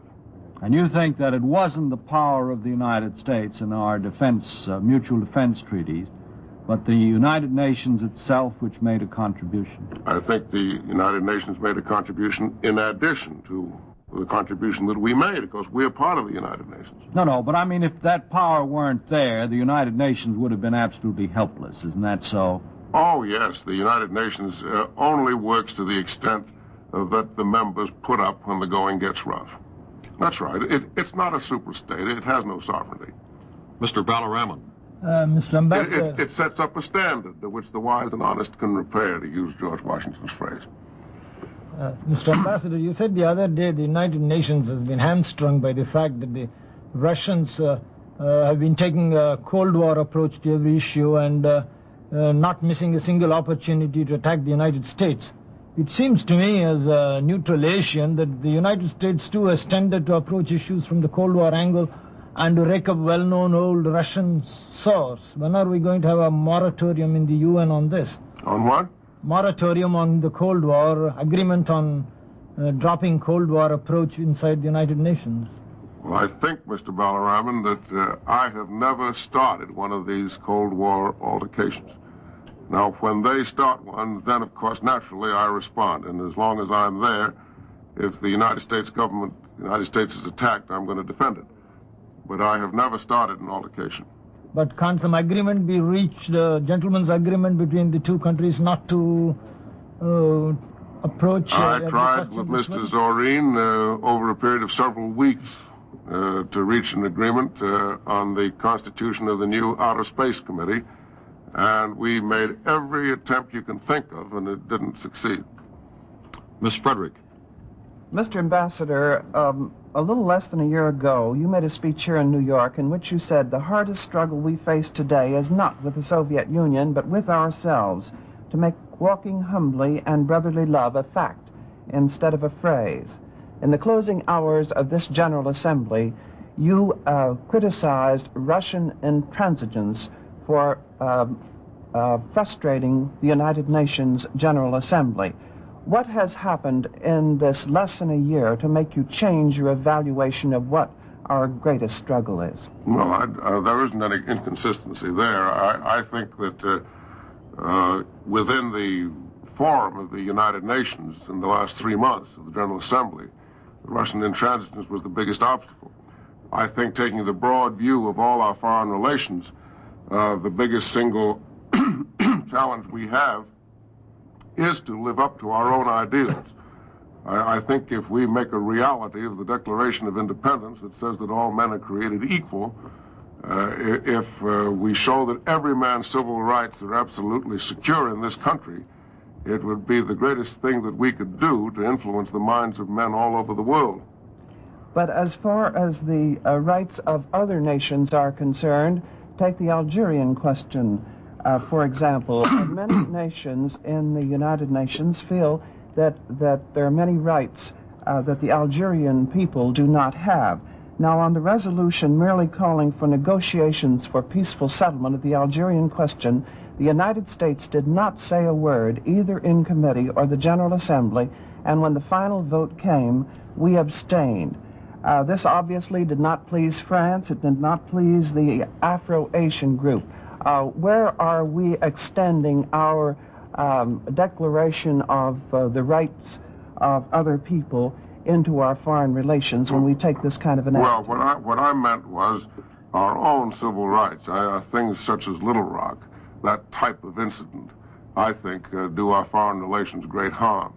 Now, when it comes to these questions to which you refer, that, of course, involves all sorts of other considerations. Well, what was gained by a policy which did not satisfy the French, did not satisfy the other side? Is there anything positive? There are a great many of these situations where you can't satisfy anybody, where the choice is between a broken arm and a broken leg, and you haven't got any other choice. But isn't this important right now? The Soviet Union sided with those who wanted negotiations between the Algerians and the French, and right now with the adjournment of the conference in Accra of the African people who are saying that the imperialists must get out of Africa. Isn't it important for us to have a strong relationship with these people and to let them know that... I think it is. I think it is, and to have good relations with the nations of Africa and the nations of Asia is vitally important for us. There isn't any question about that. And we certainly ought to do whatever we can. But sometimes you get questions that it's just impossible to satisfy people on. Mr. Lindley. Mr. Ambassador, you've been quoted as comparing Soviet behavior at this recent General Assembly with the days of Stalin and when Vyshinsky, the vituperative Vyshinsky, was representing the Soviet Union. Is that a solid judgment on your part? I think that at this last session, the Soviet spokesmen have been just as bitter, as unreasonable, as contentious, as unwilling to face reality as they were in the days of Stalin. Why, in your judgment, was that the case? I wish I knew. I often think it's because they run a large part of their foreign policy in accordance with some ritual. And they think that that a country that isn't a communist country has got to be their opponent. And so they attack us for that reason. I can't believe it represents a dispassionate evaluation of Russia's national interest, because I don't think we do threaten the Soviet Union. Mr. Ambassador, who, in your judgment, on the basis of your long experience, directs Soviet policy today, foreign policy? Does Khrushchev do it? Does somebody else? Oh, yes. I think I have the impression, it's just an impression, I can't prove it. I have the impression that Mr. Khrushchev is the boss. How much latitude do the Soviet diplomats in the UN have, in your experience? I have the impression that they're very closely controlled. Mr. Spivak. Mr. Ambassador, in your judgment, is there much hope for real Soviet cooperation towards world peace? Well, I think that over the next 25 years, you're going to see an evolution in the Soviet Union. I'm quite optimistic over the long pull. I think as they educate more and more of their young people, the world is going to shrink. They can't keep up these iron curtains forever. And I would think that over the next 25 years, things might get better. But in the short view, I don't see any sign at all of a change from this attitude that they've got. Since the Soviet defies so many of the UN Charter proposals, why do you think they remain in the UN? Why do you think they're there at all? Well, I think they're like the lady who doesn't dare leave the bridge party for fear of what the other ladies will say about her when she's out of the room. They don't like it there very much. They get defeated all the time. They get exposed quite often. They sort of got a bear by the tail. They can't destroy it. They can't control it. And they don't dare leave. Well, having listened to you for the past few years, they must know that what you say to their face is just about as bad as what you're going to say behind their back. So there must be some other reason. Well, I don't know. Maybe they hope that it's going to shift in their favor in the future. Would you be happier if the Soviets were out of the UN? Oh, that's a big question. I think at the moment there's a good deal of advantage in having them there, even though it is inconsistent to have a country there that disregards the Charter the way they do. But having them there has a certain value because it enables you to take some of these things that they say and expose them for the fallacies that they are. Well, where is the consistency on your part, then, of wanting the Russian communists in and fighting so hard to keep the Chinese communists out? Well, I can't throw the Russians out. Can't do it because they have the veto, and you can't expel a country without going through the Security Council, and they have a veto in the Security Council. Well, are we to understand by that you would like to? I would understand by that if the Soviet behavior in 1947 and 46 had been what it is now, they would never have been admitted. And you would personally be happier, and you think that the world would be better off if they were out? I'm a realist, Mr. Spivak. I make the best of things as they are. If the Russians are there, then I'm going to try to derive the greatest advantage from it. But may I persist in this for just a minute, Mr. Ambassador? Do you think the world would be better off with the Russians out of the UN? You can't tell. You can't tell. Well, you've got to make a judgment on them. Well, I don't have to make a judgment because there isn't a chance in the world of throwing them out. If they were out all alone, without dragging a lot of other countries with them, that's one thing. If they went out and took a lot of other countries with them, that's another thing. You can't tell how it would come about. It depends on so many factors that you can't predict. What I do say is that if their behavior in 1946 has been what it's been since, they would never have been admitted. Yeah, but you once said that you thought it was a good idea to have them in so you could watch them. There are certain advantages in having them in, yes. And I say again to you, where is the consistency of wanting them in and not allowing the Chinese communists in, so that you can watch them. Well, the consistency is that had their behavior been what it now is in 1946, they would not have been admitted in the first place. The Chinese communist behavior being what it is, they're not being admitted. The Russians now being in, and it being impossible to throw them out, you make the best of having them there. Mr. Balaraman. Mr. Ambassador, less people voted for keeping China out during this session than they did in the past years. And I believe even Canada has told you that from next year on, she may have to change her attitude on this. No, Canada has not told me that. Oh, I read somewhere that Canada had served notice that this is the last time they are voting to keep China out. No, I haven't heard that. Do you think you will succeed in keeping China out indefinitely? Regardless of the behavior of the Chinese communists? Yes. Oh, well, I think the behavior of the Chinese communists is should it change, that would be something of interest. I think if the behavior of the Chinese communists continues the way it is, I think we can keep them out. What is this behavior the Chinese communists are talking about? They're not behaving any better than some of the other members in the UN at this moment. They're in flagrant defiance of the United Nations by their presence in Korea. They've been in a flagrant defiance of the United Nations Charter in North Vietnam, in Tibet, in the shelling of Quemoy, and a whole lot of other things. They've been officially declared by the United Nations General Assembly to be an aggressor. I don't know of any other country that has that questionable distinction. But doesn't the UN become weaker because 600 million people are not represented on it? I don't think so. I think the UN Charter says that a country to be a member shall be peace-loving, and I'm quoting those words. It doesn't say that it shall be a forum in which the law-abiding and the criminal shall be scrambled up indiscriminately. Well, now, you can't say that a regime that has been officially denounced as an aggressor by the General Assembly is peace-loving. And I think you just stultify the whole organization if you let them in, as long as they behave the way they do. Ms. Frederick.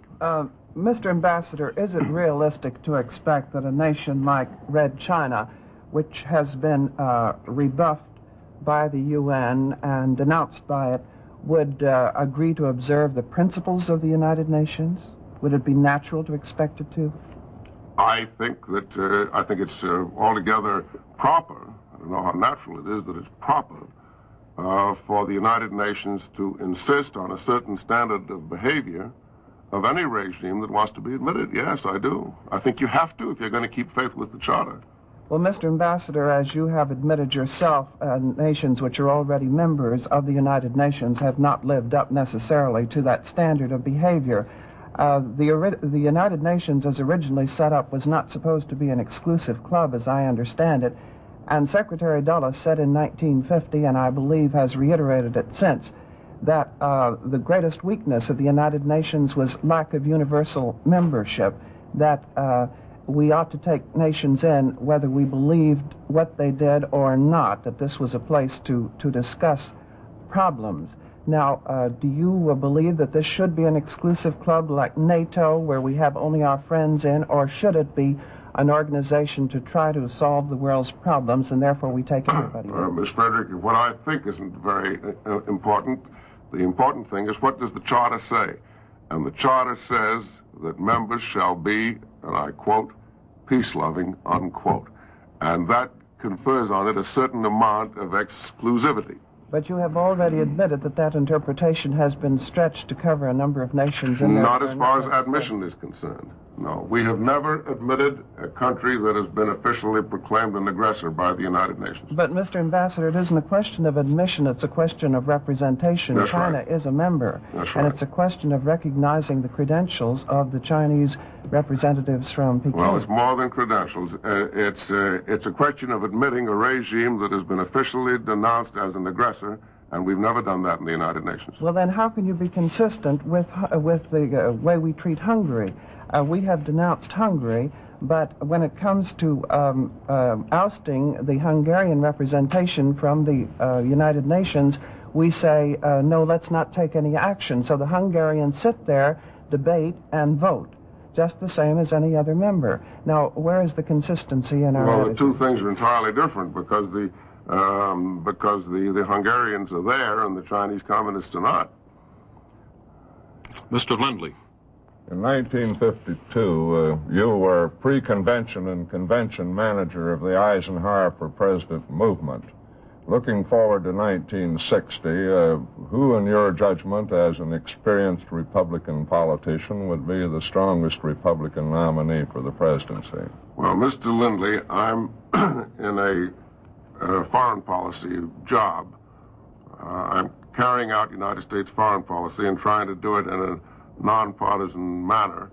And I think that as long as I'm in this job, I'd better not talk domestic politics. Well, I didn't ask you whether you thought the Republican ought to be elected. I was trying to keep it nonpartisan, but I was asking you as an experienced observer who, in your judgment, would be the strongest Republican nominee. Well, I think I'm going to have to stand on that answer because I think it's out of keeping for me in the foreign policy. Do you think the nomination of Vice President Nixon for the presidency is a foregone conclusion? Well, I've just told you what I think, what my position ought to be on those questions. Mr. Spivak. Mr. Ambassador, the Times recently wrote that the outstanding development of the current session of the UN is not to be found in any decisions that you took, but in the uncompromising position taken by the Soviet Union, and this is the important thing, and the increasing support it is now receiving from countries calling themselves uncommitted.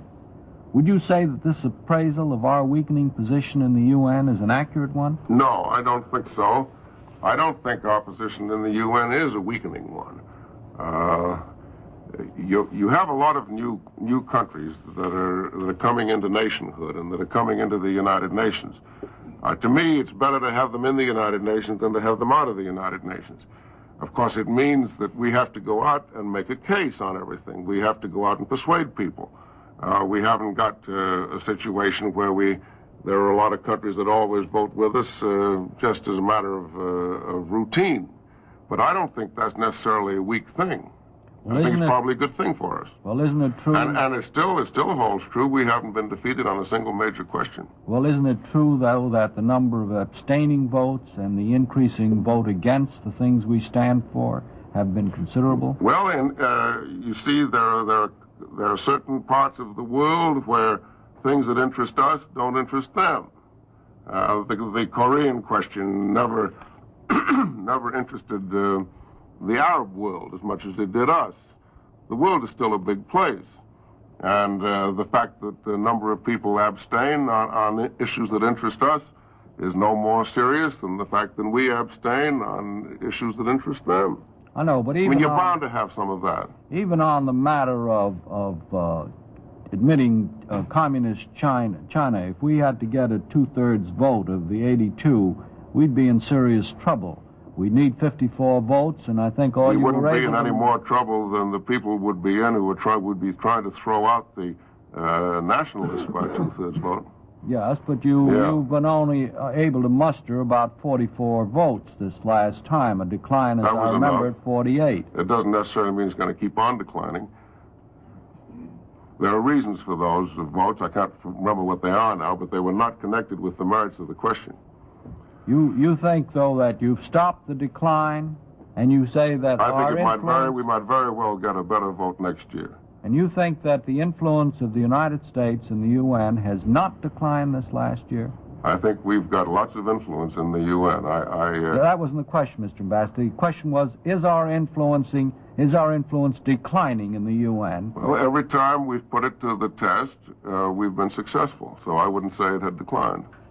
Mr. Balaraman. Sir, the President of the Assembly the other day said that this complete diplomatic deadlock in the world is because technology has outstripped diplomacy. In the old days, when two countries sat down to negotiate, there was always a fear of war if negotiations failed. Now, war means destruction for all, and this fear no longer exists. What is diplomacy to do to overcome this blank wall and compel negotiators to reach some sort of agreement? Well, there's got to be in the world a commonly held idea of right and wrong and of justice. And as long as you have this world communist movement, you're not going to have a generally held sense of fair play. I think if you removed the communist world, the rest of the world does have the same sense of fair play. Now, that's only going to come about through education and evolution. And until the communist world catches up with the rest of us, why you're going to have these deadlocks. I don't see any way of avoiding it. Because to adhere to Karl Marx in 1956 is, of course, a backward-looking kind of philosophy. And they still do it. And that's going to produce deadlocks. Miss Frederick. Mr. Ambassador, Mr. Hammarskjöld has gone to the Middle East to try to shore up that shaky armistice again. Do you think it'd be a good idea to ask for his services to try to do something about the Cold War between the United States and the Soviet Union? Well, I think you'd have to get it more detail than you put it. I don't know just how we'd go about it.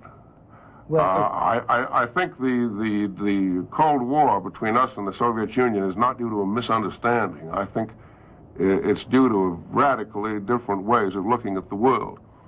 I don't think it's the kind of thing that can be worked out by a clever diplomat like the Secretary General going there and trying to clear up some misunderstandings. It's a radically different way of looking at life and of looking at the world.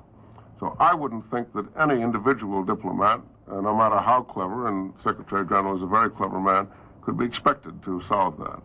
Mr. Lindley. In view of what you've just said, Mr. Ambassador, do you see any specific area in which there might be an accommodation or a field of cooperation between the Soviet Union and the United States? Oh, yes. I think that there are some cultural activities which can be successful.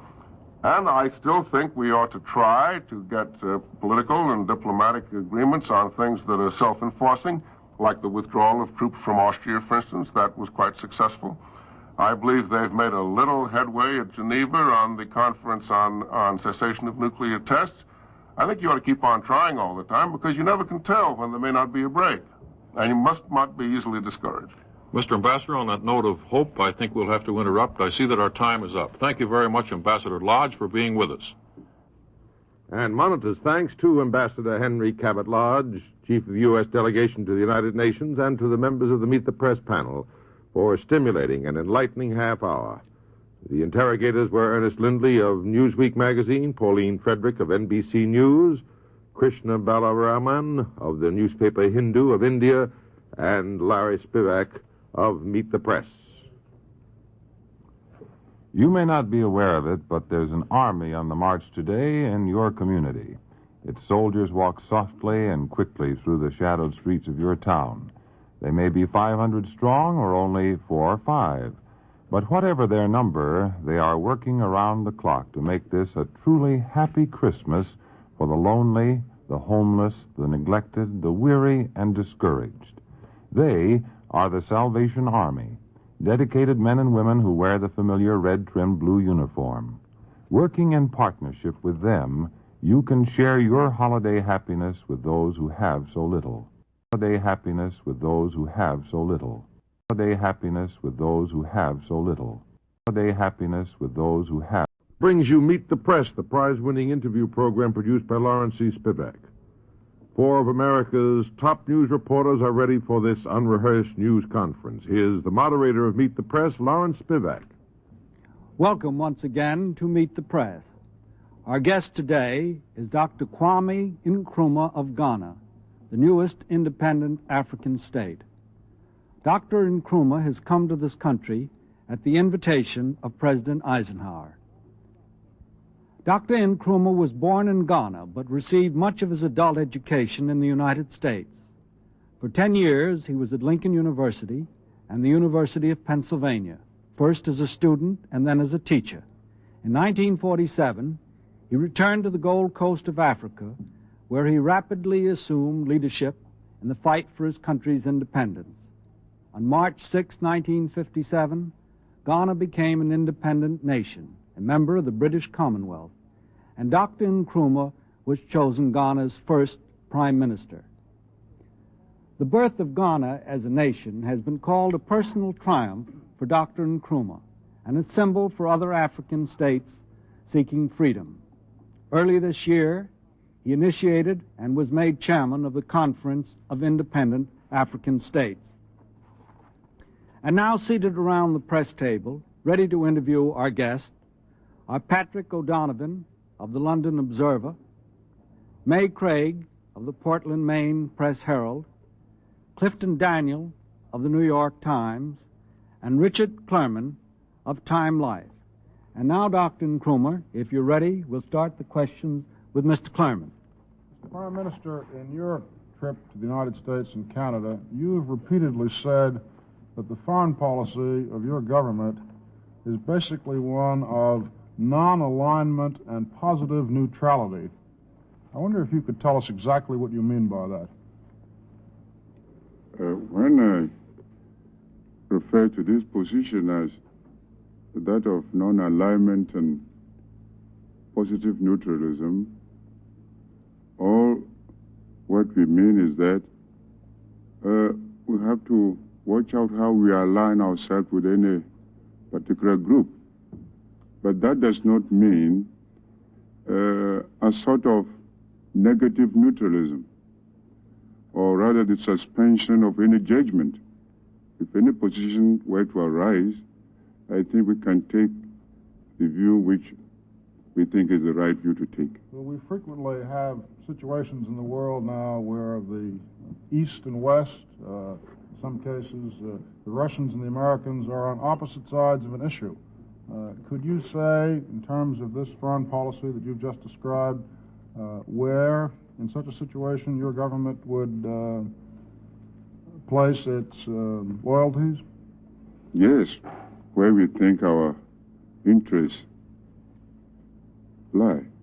Well, let me be a little more specific. Yeah. We have a situation that is very much in the news now in Lebanon. Where does your interest lie in Lebanon? At the moment, I think that's why our non-alignment comes in. In the case of Lebanon, it's really non-alignment. We don't want to get into what is now happening there. And I think I've given out my own view on the matter. Mr. Daniel. Mr. Prime Minister, let's turn a moment from your foreign policy to ours in the United States. We've talked about the Lebanon. You may be uniquely equipped to give us some advice on this subject and others. You were educated in the United States. Your country belongs to the British Commonwealth. And you are certainly one of the outstanding leaders of African nationalism. Perhaps you can give us some advice about our approach to these emerging new countries in Africa and Asia. Specifically, back to the Lebanon, would you say that we were right, from our point of view, to have sent our troops to the Lebanon? I would not be in a position to say whether you are right or wrong. But as I have pointed out elsewhere, there's no need to apportion blame anywhere. The only thing is for us to try to find out the solution to the problem. Well, having sent our troops there, what solution would you now suggest? Should we withdraw them? Should we remain with our troops for a time? I would say that you can withdraw them when, say, you have a United Nations force to replace it. Well, let's turn then to another country in the area. What would you say should be our attitude toward the new revolutionary regime in Iraq? Should we recognize it? Should we establish relations with it? Of course, I'm not very well acquainted with actually the real causes of that coup d'etat. And therefore, perhaps it would be difficult for me to give a judgment here. Well, let me ask you then about something I'm sure you do know something about, and that is what do you think should be our attitude towards our relations with President Nasser of Egypt, a man whom I believe you know and know very well? Well, I think the relationship could be that of friendship.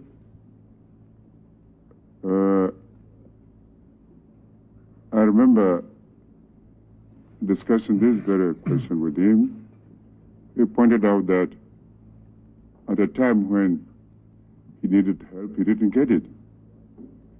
You see, and in order to survive, he has to go somewhere else. And that's why you took that step you took.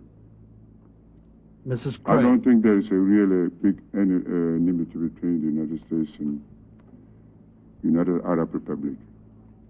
Mrs. Craig. Mr. Prime Minister, would you join the United Arab Republic? No, because I belong to one of the African states. Yes. Well, you did call a conference of independent African states. Would you call that forming a bloc? No, I won't call that forming a bloc. We were particular, very particular about this. We wanted to concentrate on the independent states on the African continent as such. So Egypt was on the African continent. That's why Egypt was invited as an independent country of the continent to attend this conference. Yes. You speak quite often of Libya, Tunisia, Morocco. Would you like to form them into a bloc of which you would be the head? We were very particular at the conference not to use this word bloc, because all what we are trying to achieve is some sort of a united outlook to solve our common problems. As I made it quite clear, we are not ganging up against anybody. Well, sir, what do you call that? If you don't call it a bloc, what name do you call it when you get together with common aims in a kind of an alliance? Perhaps we might call it the African personality, which we think has now emerged. Well, don't you think it's That's the mutual same cooperation. thing? Don't you think it's the same thing when friends get together to defend each other? No, we didn't say we are going to get together to defend each other, either by military arms or anything like that.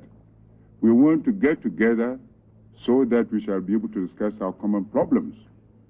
There is your British Commonwealth, and I think there is also an American Union. You are friendly with Israel. What would you do if your friend, Mr. Nasser, were to go on with what he says he will do, which is to destroy Israel and push it into the sea? I don't think I've ever noted that from Nasser saying that was going to destroy Israel. Yes, sir. Yes, sir. He That's has. never come to my notice. Yes, sir. I've heard him say it. Then it's going to be a job. That's all. Well, what would you do? Sit idle and let it be done, your friend Israel? They said not Would let you sit idle and let that be done, your friend Israel? But I don't think that will be done. Mr. O'Donovan.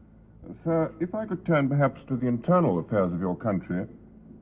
I've read quite a lot lately, particularly in the British press, about some rather turbulent political affairs that are going on in Ghana. And I wondered if perhaps you sometimes thought that the British, in leaving, had saddled you with an unsuitable parliamentary system. I won't say that they left us and saddled us in a sort of a bad parliamentary system. But all depends upon the constitution that is left with you. But can you make it work? I mean, would you say, for instance, that democracy as an institution is perfectly safe in Ghana today? I would definitely say that democracy in Ghana is perfectly safe. But sometimes, you have to take some measures to really safeguard democracy in its initial stages. Mr. Prime Minister, can you find any use for the more traditional modes of government in Africa? For instance, you have quite a large system of chieftains in your country. Do you find those now getting in the way of the proper development of a modern Ghana? No.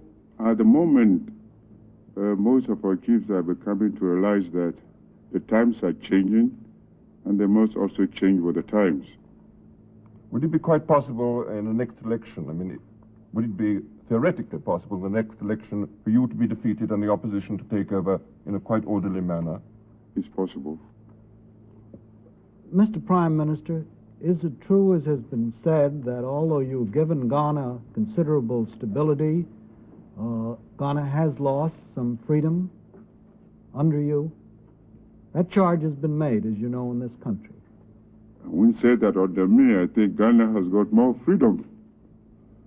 And anytime I'm asked this question, I always say that I wish some of the press from here could go there and study our problems locally. Naturally, we were faced with some definite problems at the beginning, and we had to take some certain steps. Well, is it true at all that you tend to get rid of your opponents when you don't like their criticism, as also has been charged in Time Life, for example, in this country? That is not true. It isn't? No. Mr. Klarman. Mr. Prime Minister, Mr. Spivak has been talking to you about civil liberties inside your country. Do you have a law called a preventative detention law? And am I right in understanding that that is a law by which you may imprison a man up to 5 years for a threat to national security or a threat to foreign policy without any step-by-step judicial process? Yes, I think I was responsible in introducing that bill myself. Well, now, in Western terms, that would be considered a peculiar law for a democracy to have on its books. I wonder if you could explain that to us. You see, we got to a point that you have to adopt certain temporary measures. You see, we have an independent judiciary. We have an independent civil service. When the British, left, they left, shall I put it this way, that they had the power by which, the real authority with which they governed Ghana. They left, and then they did not put it anywhere else. And so everybody started feeling as if that anybody can do whatever he likes.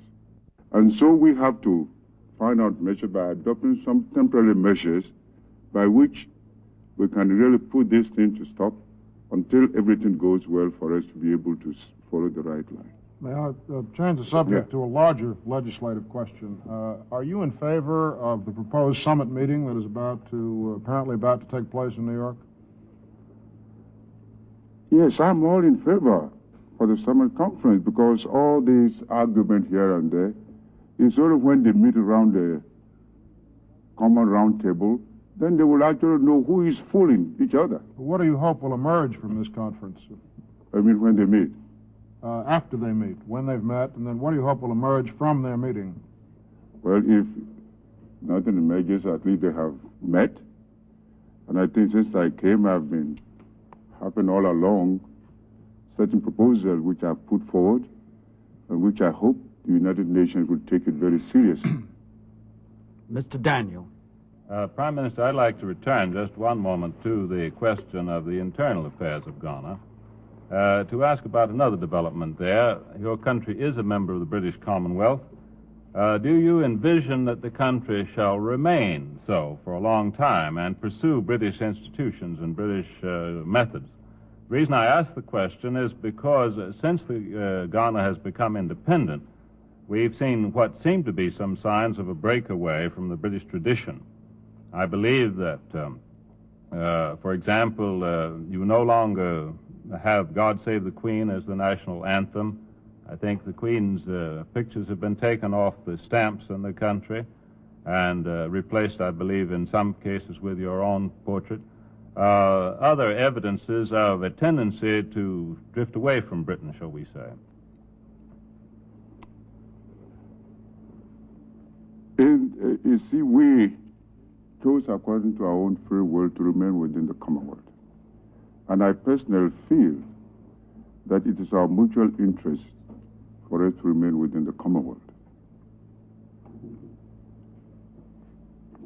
You see, we have had British traditions, language, and education. It will be difficult to break suddenly.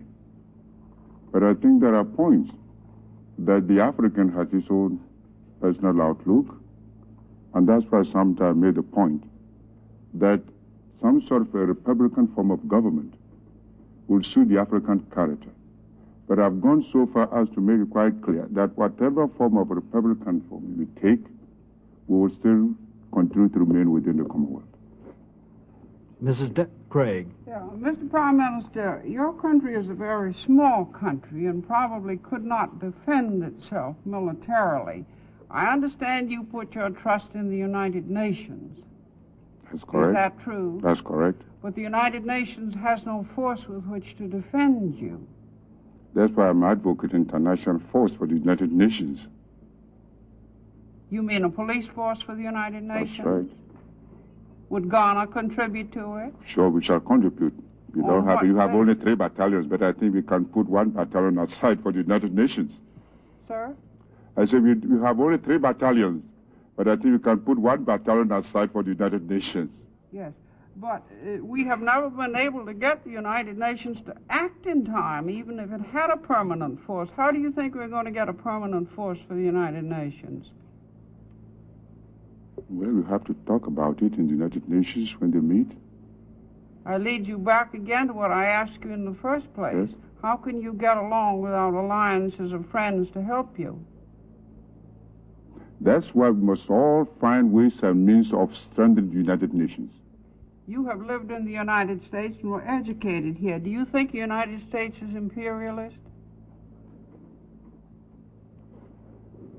It all depends what you mean by imperialism. But as far as I know, I don't think the United States is imperialistic. Well, imperialistic. Yeah, I don't think so. You do not think so? No. Do you regard the United States as the shield of the free world? That's the way we regard ourselves. We have helped everybody who needs it. I won't say the United States alone.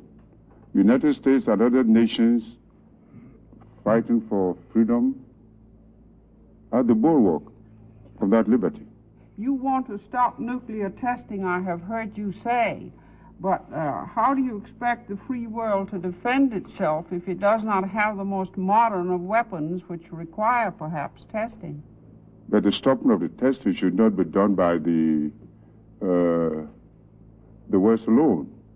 The other side also must stop testing this atomic test.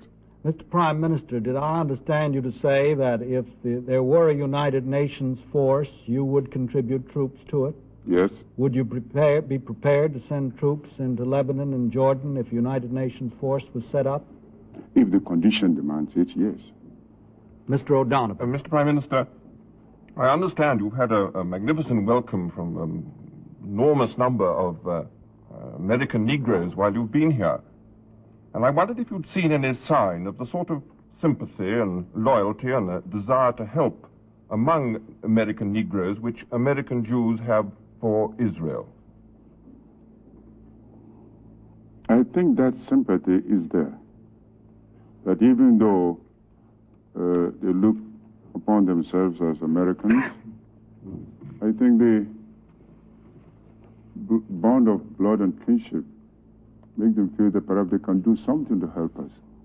And I've put it over to them that something should be done. I think not only when we ask for investment, I think Negro investment also should go to Ghana. How much, Mr. Prime Minister, does the attitude to the race question in parts of America, how much effect does that have on the African mind? For instance, how well known is the name Little Rock in Africa? Well, I think Little Rock, only those of us probably who can read, so it came to our notice that majority of the people didn't know at all what was this Little Rock.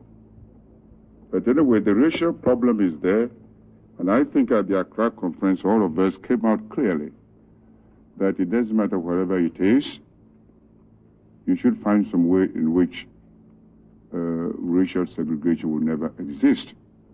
And it was even suggested that in our own areas, in order to show a good example, that we should bring forward legislation to abolish it in our own states.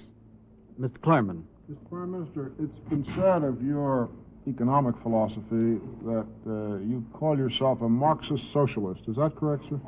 Yeah. Would you tell us exactly what you mean when you call yourself a Marxist socialist? When I call myself Marxist socialist, I'm really talking of philosophy. But I don't know how I should really explain it better here. A man must have an outlook. a philosophical outlook. I remember discussing this matter with somebody in, I think, Washington. I don't want to mention names. We were talking about socialism and capitalism. He tried to explain to me that socialism in the long run will lead to dictatorship. I agreed, if you want to follow it logically. Capitalism also, I pointed out, if you want to follow it to its logical conclusion, you might also be heading to dictatorship of money. So in the long run, we try to find out a way that whether most of these will become mere words. It depends upon the man's approach to this problem and what he actually does. We must find a medium. Well, I understand one of the points of your visit here is to encourage private American capital to invest in Ghana. Is that right, sir? Yeah. And do you think it is any deterrent to that kind of investment, the economic philosophy which you've just expressed? I have never found it incompatible with private investment. In fact, we have made it quite obvious. In Ghana, we are following three principles. Certain jobs in certain industries which can be done by private capital, those also that can be done with the cooperation of private capital, and those that can be done by government. We are following these three levels very, very seriously. Gentlemen, our time is running short. Make your questions short, too. Mr. Daniel. Prime Minister, I wanted to ask whether you could specifically tell us whether, in connection with your development plans, you have obtained any promises of help since you've been in this country, particularly for the Volta River hydroelectric project. No, I won't say any definite help, but the atmosphere is so congenial that I hope something might come out of it. Ms. Craig. Mr. Prime Minister, you said in Washington that the Middle East oil resources ought to be brought under international control, with possibly the United Nations handling. And what did you mean by that? I have always felt that the oil is the troublemaker in the Middle East. And I felt that the best thing is to, in order to stop all these troubles, is to quarantine the whole of the Middle East on the basis of, say, the neutrality of Austria. But I also know that the practical applications or how these things should be worked out can be done by experts. And that's why I've never commended the way and means in which it should be done. Mr. Prime Minister, the Genocide Convention, which makes it an international crime to destroy a race, has been ratified, I believe, by 58 members of the United Nations. I don't believe your nation has yet ratified it. Is there any special reason for that? I don't know much about that. That is a United Nations resolution, and I understand that your nation is not ratified. But would you be for ratifying such a resolution which outlaws, makes it an international crime to destroy a race, as Hitler tried to destroy the Jews, for example? But I think it condemns itself. I think anybody should be against a thing like that. Yes, and yet your nation has not ratified it yet. Because remember, we are only 1 year old. It's now that some of these problems are coming before us. But you would be But personally, I'll be for it. Yes. Mr. O'Donovan. Mr. Prime Minister, when you come to work practically inside the United Nations, do you find yourself sympathizing most of the time with, say, the Indian delegation and working in with them in the Bandung powers? Of course, you see, we took part, the African states took part with the Bandung Conference. So naturally, in policy making on some real issues relating to Afro-Asian problems, I think we have to talk together. But what matters affecting Africa, I think it's for the 8 independent states to have their own objective outlook on the matter. Well, the arrival of all these new Asian states has made an enormous difference, both to international affairs and the United Nations. Do you think that in a few years' time, with yourself and perhaps with Nigeria and others, Africa can also bring something new? That's our purpose. Mr. Klerman. Mr. Prime Minister, you've often been called, as you undoubtedly are, the leader of African nationalism. Do you think that the African nationalism that you lead will coexist happily with Colonel Nasser's Arab nationalism, or will they come in conflict? I hope they do not come in conflict. Mr. Prime Minister, Daniel. There have, in fact, already been differences between yourself and Colonel Nasser in basic policy, haven't there? For example, in your relations with Israel, which was mentioned earlier, and also on this question of the Lebanon. You certainly don't quite agree with Colonel Nasser on the Lebanon. Is there a conflict and a rivalry there? There is no conflict. I have made the position quite clear on Israel to Nasser. And I think he understood my position. You see, we follow these things only on principles, and that's what I've been dealing with him, even though he's a personal friend of mine. I'm sorry to interrupt you now, but I see our time is up, Mr. Prime Minister. Thank you very much for being with us. And now, here is our announcer. Goodbye for Prime Minister KWAME Nkrumah and Meet the Press. For a printed copy of today's discussion, send 10 cents in coin and a stamped self-addressed envelope to the National Publishing Company, Washington 2, D.C. Our thanks to Prime Minister KWAME Nkrumah and the members of the Meet the Press panel for a stimulating and enlightening half hour. Now this message from Ben Grauer. Vacationing Americans will travel more than 11 billion miles this year. If your family's currently planning an extended vacation trip, here's a reminder from the Keep America Beautiful organization. Help preserve the beauty of our highways, parks, and beaches and other recreation areas. Take pride in your country. Don't leave a trail of litter behind you. Help keep our country clean and free from litter. Teach your children good travel manners, too. Teach your children good travel manners, too. Teach your children good travel manners, too. Teach your children good travel manners. Now Monitor brings you Meet the Press, the prize-winning interview program produced by Lawrence E. Spivak. Ready for the spontaneous, unrehearsed conference are four of America's top news reporters. Their questions do not necessarily reflect their point of view, but may be their way of getting a story for you. Now here is the moderator of Meet the Press, Ned Brooks. Welcome once again to Meet the Press. Our guest is Lieutenant General James M. Gavin, who 5 weeks ago retired as the Chief of the Army Division of Research and Development. His decision to retire focused the attention of Congress and the country on the controversy over the conduct of our defense program, especially the development of missiles and satellites. General Gavin had protested what he felt was a downgrading of the Army's mission in the overall defense plan. He concluded that he could do more for the defense effort by laying aside the uniform. So, after 30 years of service, he retired. General Gavin has been described by Army Secretary Wilbur Brucker as one of the Army's most brilliant officers. During World War II, he served as the deputy commander under General Matthew Ridgway. At the age of 37, he was made commander of the 82nd Airborne Division, the youngest division commander in the Army.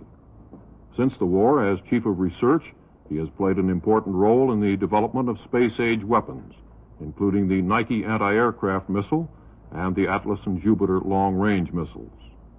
And now seated around the press table, ready to interview General Gavin, are Ernest Lindley of Newsweek magazine, John Finney of the New York Times, Charles Cordry of United Press, and Lawrence E. Spivak, our regular member of the Meet the Press panel.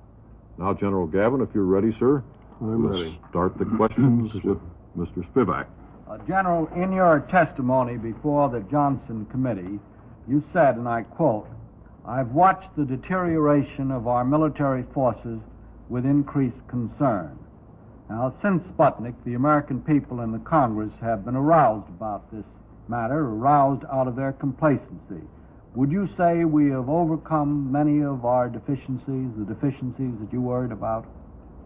No, quite the contrary. The complacency that I felt was apparent at the time of the first Sputnik launching seemed to diminish somewhat, but perhaps the successful Explorer launching, as predicted, may have tended to cause people again to feel that the problems were behind us. My personal opinion is that we are far from out of the woods and we're in serious trouble. Well, now you think that the Congress and the people have slipped back into their complacency. What about the military services? As you knew up to the date you resigned, do you think that they have made any real progress in overcoming the problems they had? Well, it is difficult to give substantive, finite numbers of this type of thing. It's a matter of measuring attitude.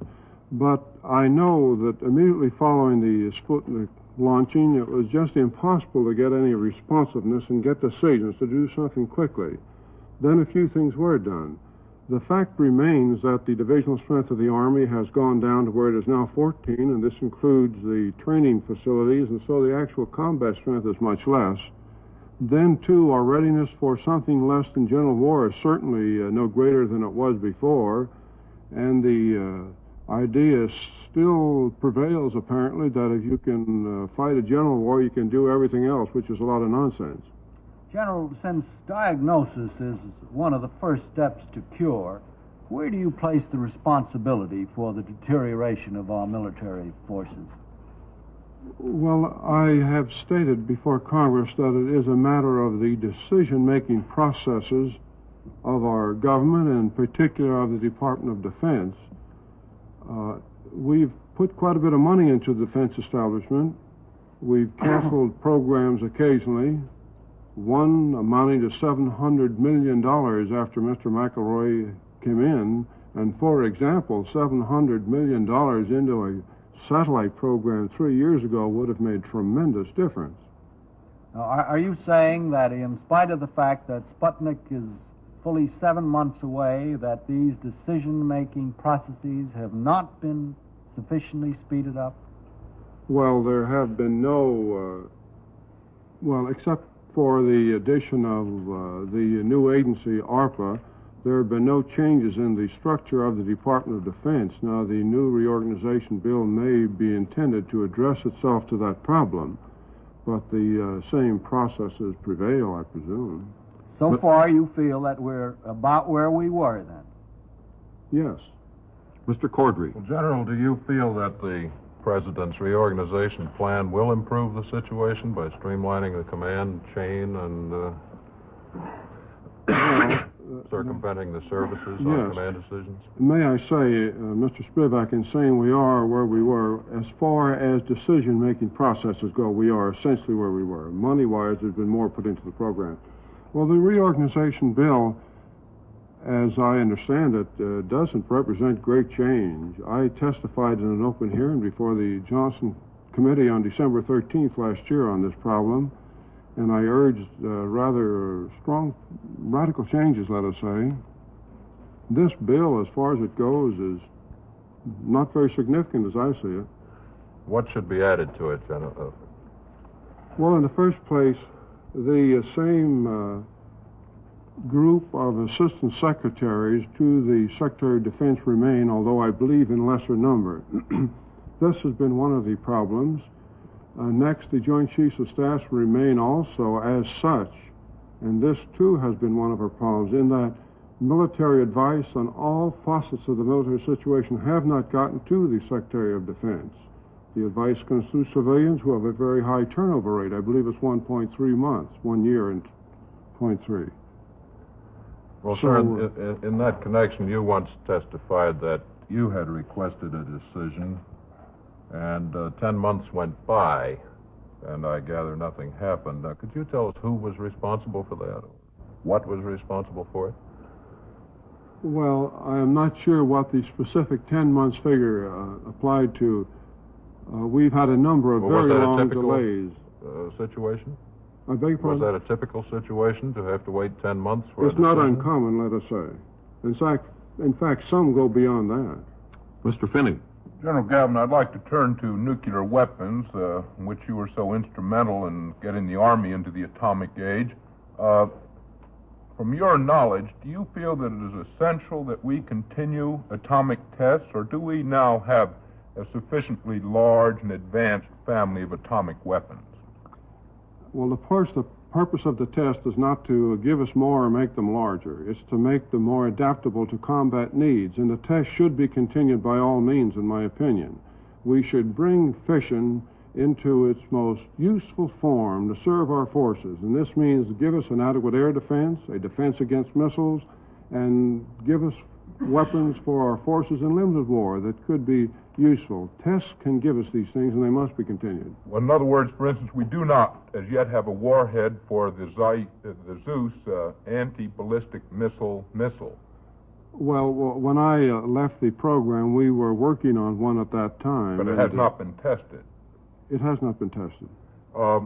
General, how soon do you think we're going to reach the day when the ordinary foot soldier will be able to carry an atomic weapon into battle with him? Oh, well, we have a program to accomplish that very thing now, and we should give the infantryman a shoulder-fired nuclear weapon in a few years. Bazooka? Well, you may think of a bazooka, but it'll be a much bigger tube, I presume, than that, so you'll get efficiency of yield of your weapon. Size of a grapefruit? Call it an oversized. You recall an article described it as a lumpy softball. I'd say it's about twice that big anyway. General, what kind of a situation are we going to be in when we have 100,000 troops, each with an atomic weapon? Aren't we going to be in a frightful situation where one soldier could trigger off a nuclear global war? I don't think so at all, and I don't think we're ever going to have 100,000 soldiers, each with a nuclear weapon. This is quite far-fetched, you know. We will have 100,000 soldiers with, no doubt, the tens of thousands of weapons that Commissioner Murray has spoken about. And I don't think that their having them will necessarily trigger a global nuclear war. Fission's here to stay, and we've got to learn to live with it. Mr. Lindley. General, last week on this program, Senator Clinton Anderson said that while the AEC is talking about and testing clean weapons, the military want dirty weapons and are even taking some weapons out of the stockpile and making them dirtier. Chairman Strauss of the AEC has disputed that. What, from your personal knowledge, can you tell us about that situation? Well, I must say I was shocked to read that in the papers down in North Carolina. Our goal has been to get clean weapons. Dirty weapons come from fission. We've sought, therefore, to get fusion weapons down smaller and smaller to tactical size, and sought to get weapons so fabricated that they would be clean. Now, you cannot tell what a clean weapon is without knowing a dirty one, and we have therefore considered the parameters of cleanliness and dirtiness for the purpose of developing clean weapons. So one can say that we have considered dirty weapons. Yes, this is true. But, of course, the object of the test from the Army's point of view have been to get cleaner weapons. You don't know of any cases in which bombs have been made dirtier and put back in the stockpile? Well, not to my personal knowledge. However, again, this has been talked about. We have had two distinct schools of thought in this country since 1946, I suppose. I know since 47. One, that we should make weapons as destructive and as large as man can make them, and the other, we should make them as small and clean, as tactically useful as we can make them. Generally, the Army goes along with the cleaner ones. It's possible to have been some made large and dirtier, but I just don't happen to know about it. General, do you hold to the view that all wars in the future, if there are wars, will be fought with atomic weapons? Or must we be prepared to fight with conventional weapons also? Well, we must be prepared to fight with conventional weapons, but there's no such thing as an adequate air defense without nuclear weapons anymore.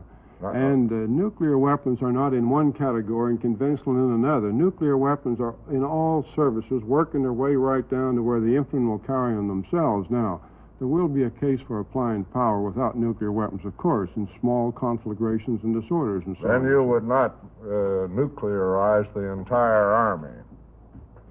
Well, I would make it as nuclear as I could make it and still have a good, effective Army. We better get into this business more than we are now into it.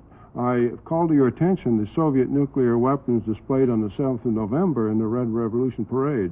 Very effective weapons. And there are statements that if war comes, it will be a nuclear war. You spoke of anti-aircraft defense. May I ask you, do you think that a really tight defense against missiles is feasible? Yes, I do. How tight? How tight is tight?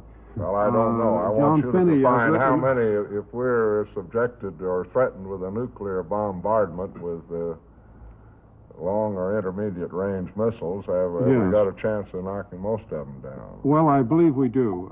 As you know, I have been concerned with this problem for a long time. I was almost shocked by the complacency 2 years ago on this problem. It's been most difficult to get people to pay any attention to defense against missiles, yet we could see the operational availability of a ballistic missile to the Soviets just on the horizon.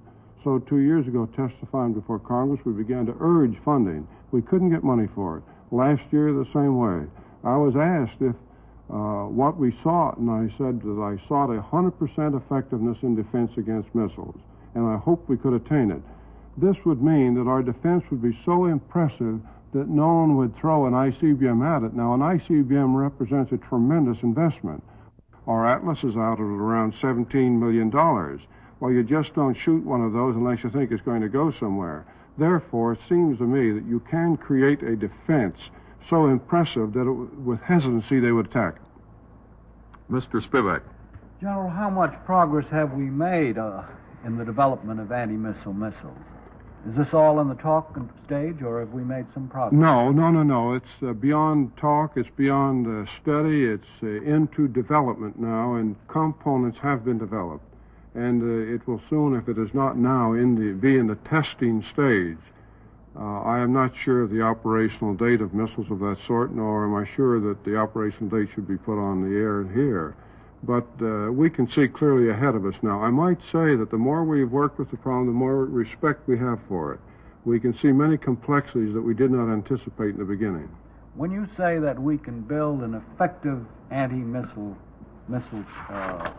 barrier, you mean not 100% in the sense of knocking down every missile that comes over, but enough so that we can't be taken by surprise, which is the thing I would say yes. We fear most? Yes, I would say yes to that question, yes. General, I'd like to ask you a question on the reorganization, the President's reorganization plan. I couldn't quite make out from what you said before whether you were for the President's reorganization plan or against it, or whether you were for some of it and against some of it. You agree that the Defense Department needs reorganization, don't you? It needs reorganization, and it would be difficult to be against it because it represents a very small bit of progress. I presume that those who are sponsoring it have in mind where they go from here, because it hasn't gone far enough at all. We've got to do better than that bill now provides. Well, what would you put your finger on as the most serious problem in the Defense Department?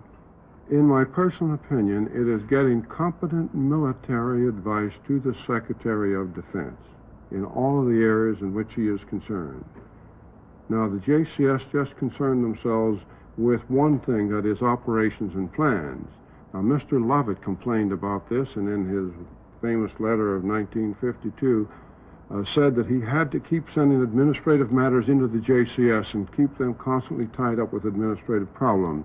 This is true, and this has gone on. Actually, the Secretary should have senior military officers who do advise him directly. At the present time, in the present law, the National Defense Act of 47, and in the proposed law, the military people can only be assistants and I believe it's aides. And they cannot take an executive position nor participate in the decision-making processes. This is a real serious deficiency. And you're saying that under the President's reorganization plan, it is still possible for the Secretary of Defense, who will get increased power, to be ignorant on many matters of real importance? Well, yes, Mr. Spivak, it is not only possible, but we have the same array of assistant secretaries giving them advice on matters such as they've been giving them advice on for the past several years, when we have begun, obviously, to lag in the satellite race and in the missile race. Mr. Cordry. Well, General, would you say that the reorganization plan should make some provision for space operations? Is there anything in there that impresses you? Well, yes. As a matter of fact, I noticed that in the commands that now report to the Joint Chiefs of Staff, and that is the Alaskan, the European, the Far East, there's no such thing as a space command. Now, if the reorganization is being undertaken with an eye to the future, certainly we should now think of the problems of strategy and tactics in space. And it's not too late, because the hardware is in development. And in fact, the hardware should be developed in response to a concept. So there should be a space command, in my opinion, under the JCS. Well, going from space to the foot soldier for a moment, General, can you tell me why the Army is so much interested in outer space when it says the big problem we face is the limited war and it has limited funds? Why isn't it devoting its funds to the limited war preparation? Well, it is. And but leaving the Army, outer space to someone else? The Army, I would say, out of an honest sense of dedication, is more interested in the United States and its future than it is in the Army per se. And we have real confidence in the missile satellite field, as we have demonstrated. And if we can give this to the country in any way, we feel that we should be allowed to do it. Furthermore, we are going to learn a great deal about space. Next, the Army has a mission to provide worldwide communications for all of our forces. This can better be done today through a satellite, a communication satellite, than it can be through terrestrial communications. Next, the Army has a responsibility for worldwide mapping and geodesy. This can better be done through a satellite. The Army has real requirements that should be met through a space program. Mr. Finney. Well, General, what is all the urgency to get out in space? From a military standpoint, can't we wreak all the destruction we want from missiles launched from the ground? What is the military priority to get out into space? The object of a military establishment is not to wreak destruction, but to prevent this from occurring. And today this will be done by controlling space. And any strategic planning done fails when war comes. It should be so effective that we just simply keep war from occurring.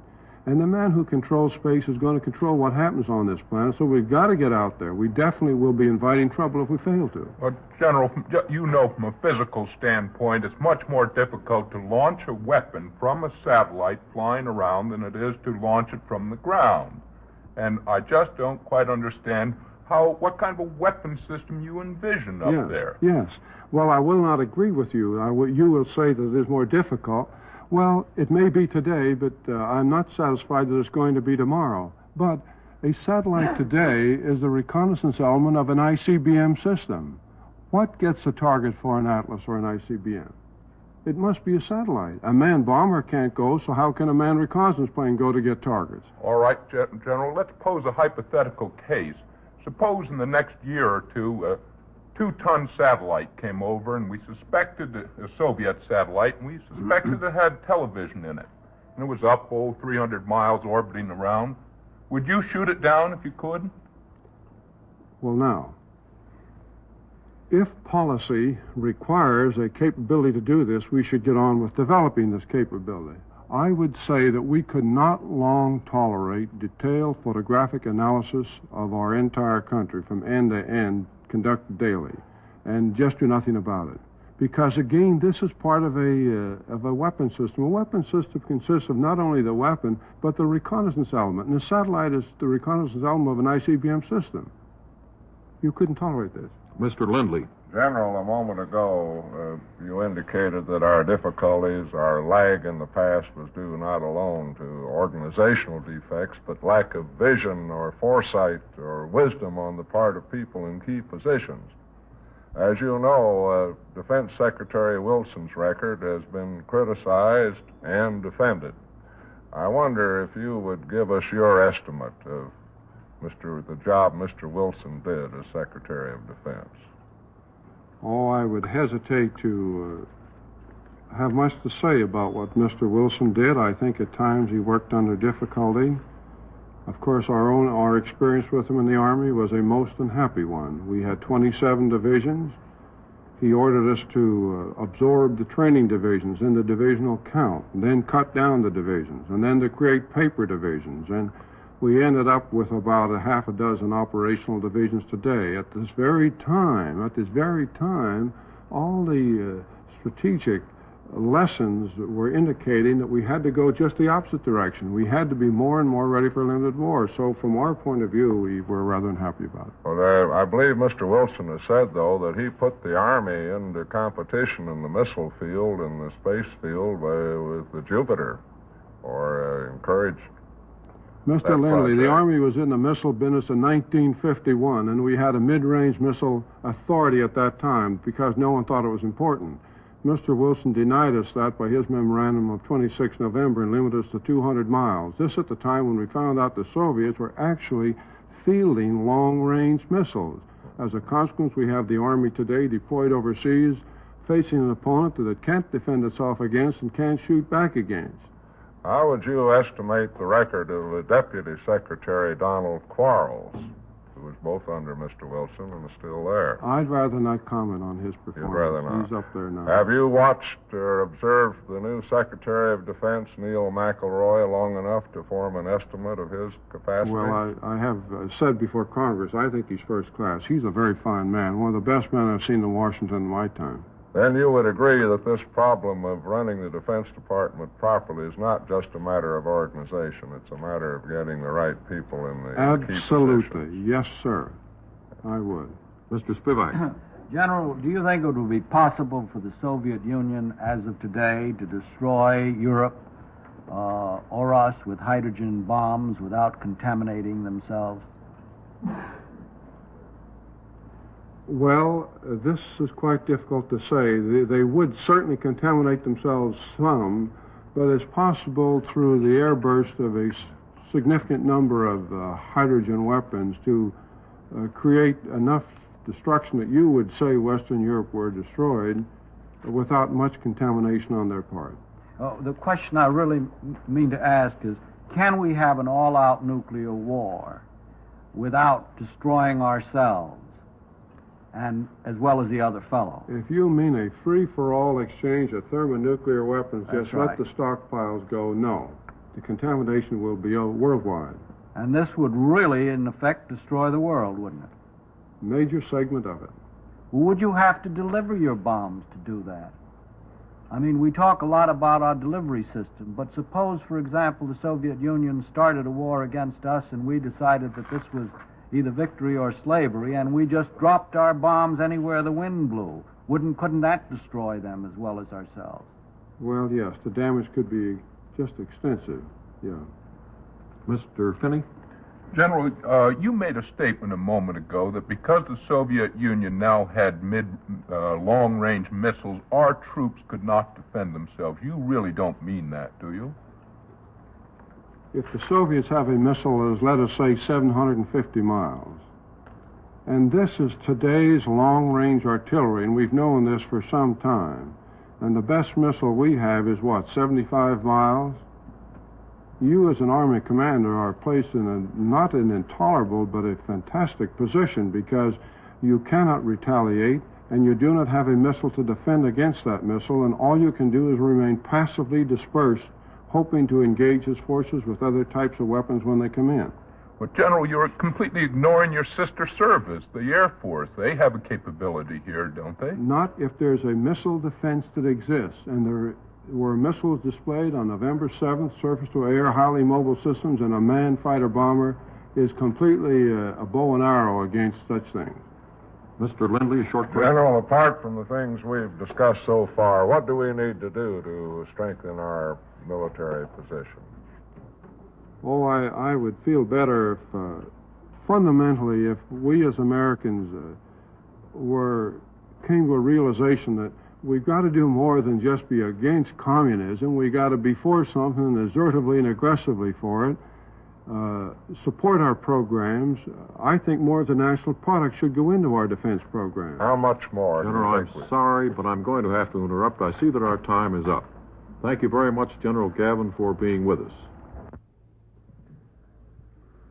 Our speaker was Lieutenant General James M. Gavin, former Chief of Research and Development for the Army, facing the panel of Meet the Press reporters, the program produced by Lawrence E. Spivak. Now, Ben Grauer with this message. You know, the easiest thing in the world is to dream of all the things you want in life, but it takes some doing to make those dreams come true. The best way to start is to put part of your earnings in savings and part of everything you save into United States savings bonds. And with Series E bonds, your money works for you while you save. In just 8 years and 11 months, you get back $4 for every $3 you invest. Saving is easy, too, through the payroll savings plan, a plan which you can engage in where you work. You see, your employer puts aside your savings for you each month, So get on the bond wagon. Make those dreams of yours come true. Make them come true by investing in United States savings bonds. Thanks, Ben. This is where you leave the workaday world, isn't it? Well, I guess this is it. Frank Gallup and I, and now you, have been going through this weekend with Monitor. Yes, and I particularly enjoyed the fishing roundups today. They were extremely interesting. Well, there's a new specialty which we're going to have Frank do next week. It's going to be he's going to give a specialized study on acrobatics in the Soviet Union. Also, how to push himself up from the floor at arm's length. Sounds like it. Good. Right, Ben. Dave Garraway will be sitting in shortly here at Radio Central, and all the regulars will be on Tap 2, Bob and Ray, Fibber McGee and Molly, Bob Hope at Al. I don't know who he is, but stay tuned.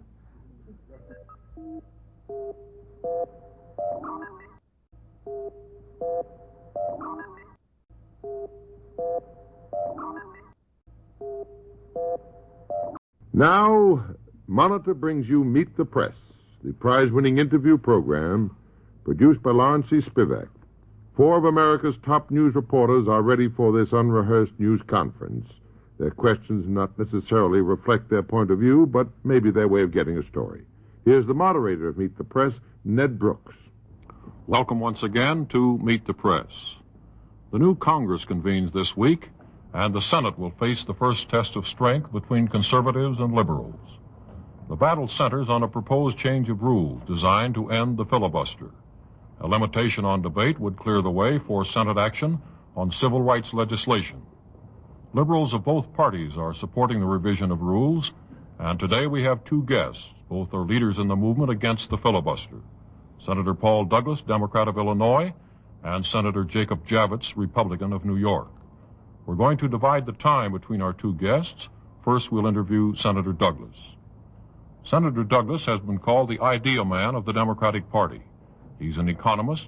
He was a professor of economics at the University of Chicago before his election to the Senate in 1948.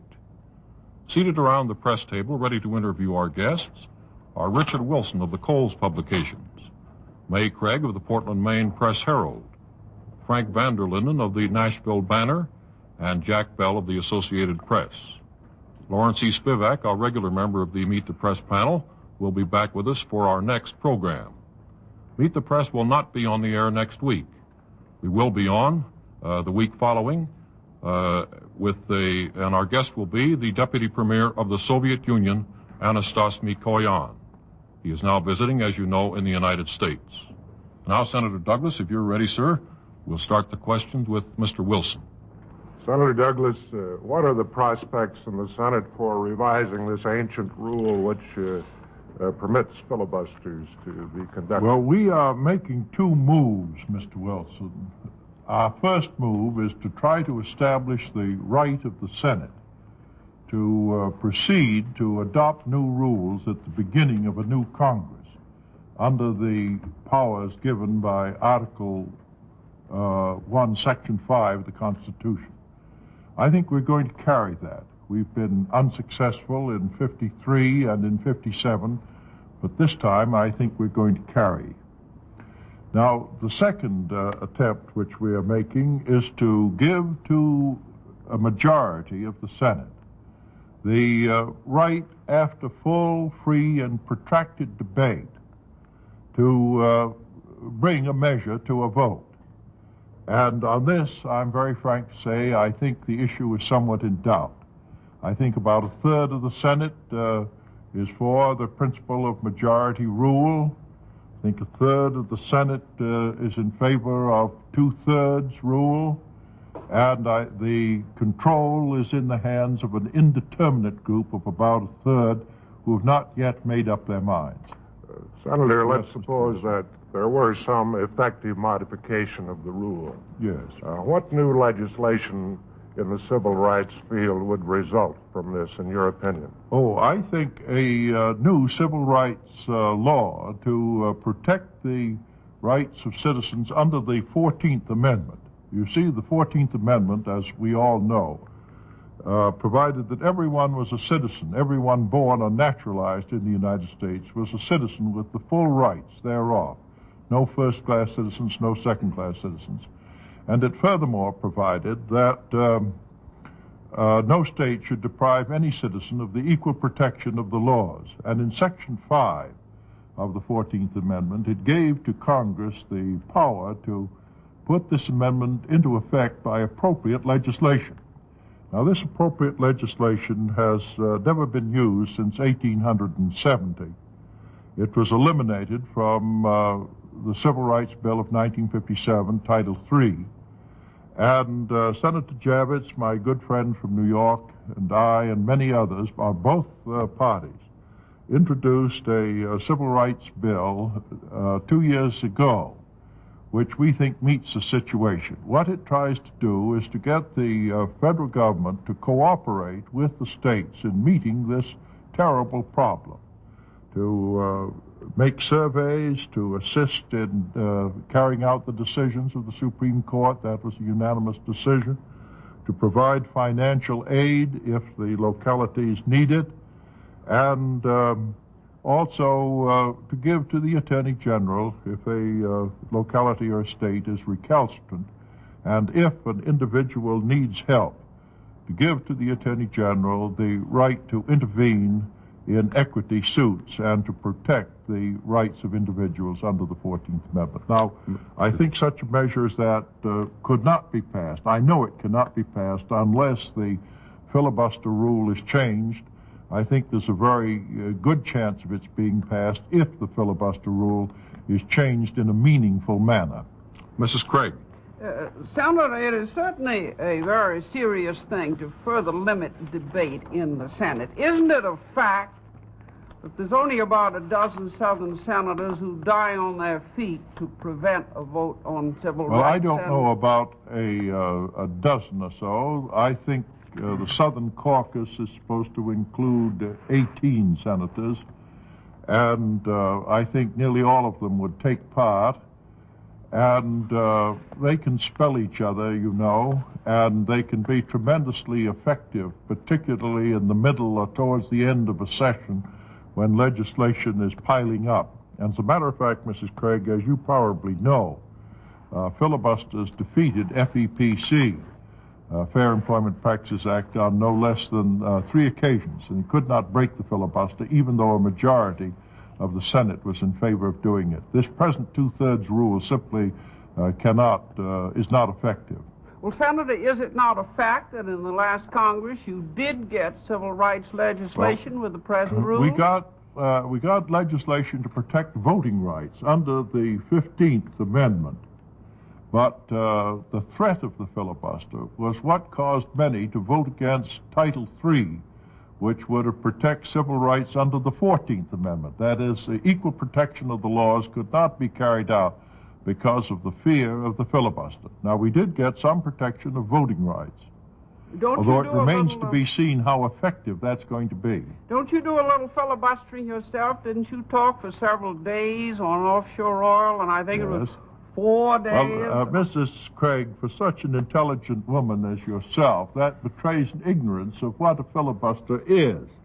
A filibuster is prolonged discussion or other delaying tactics intended to prevent a vote. The essence is the prevention of a vote.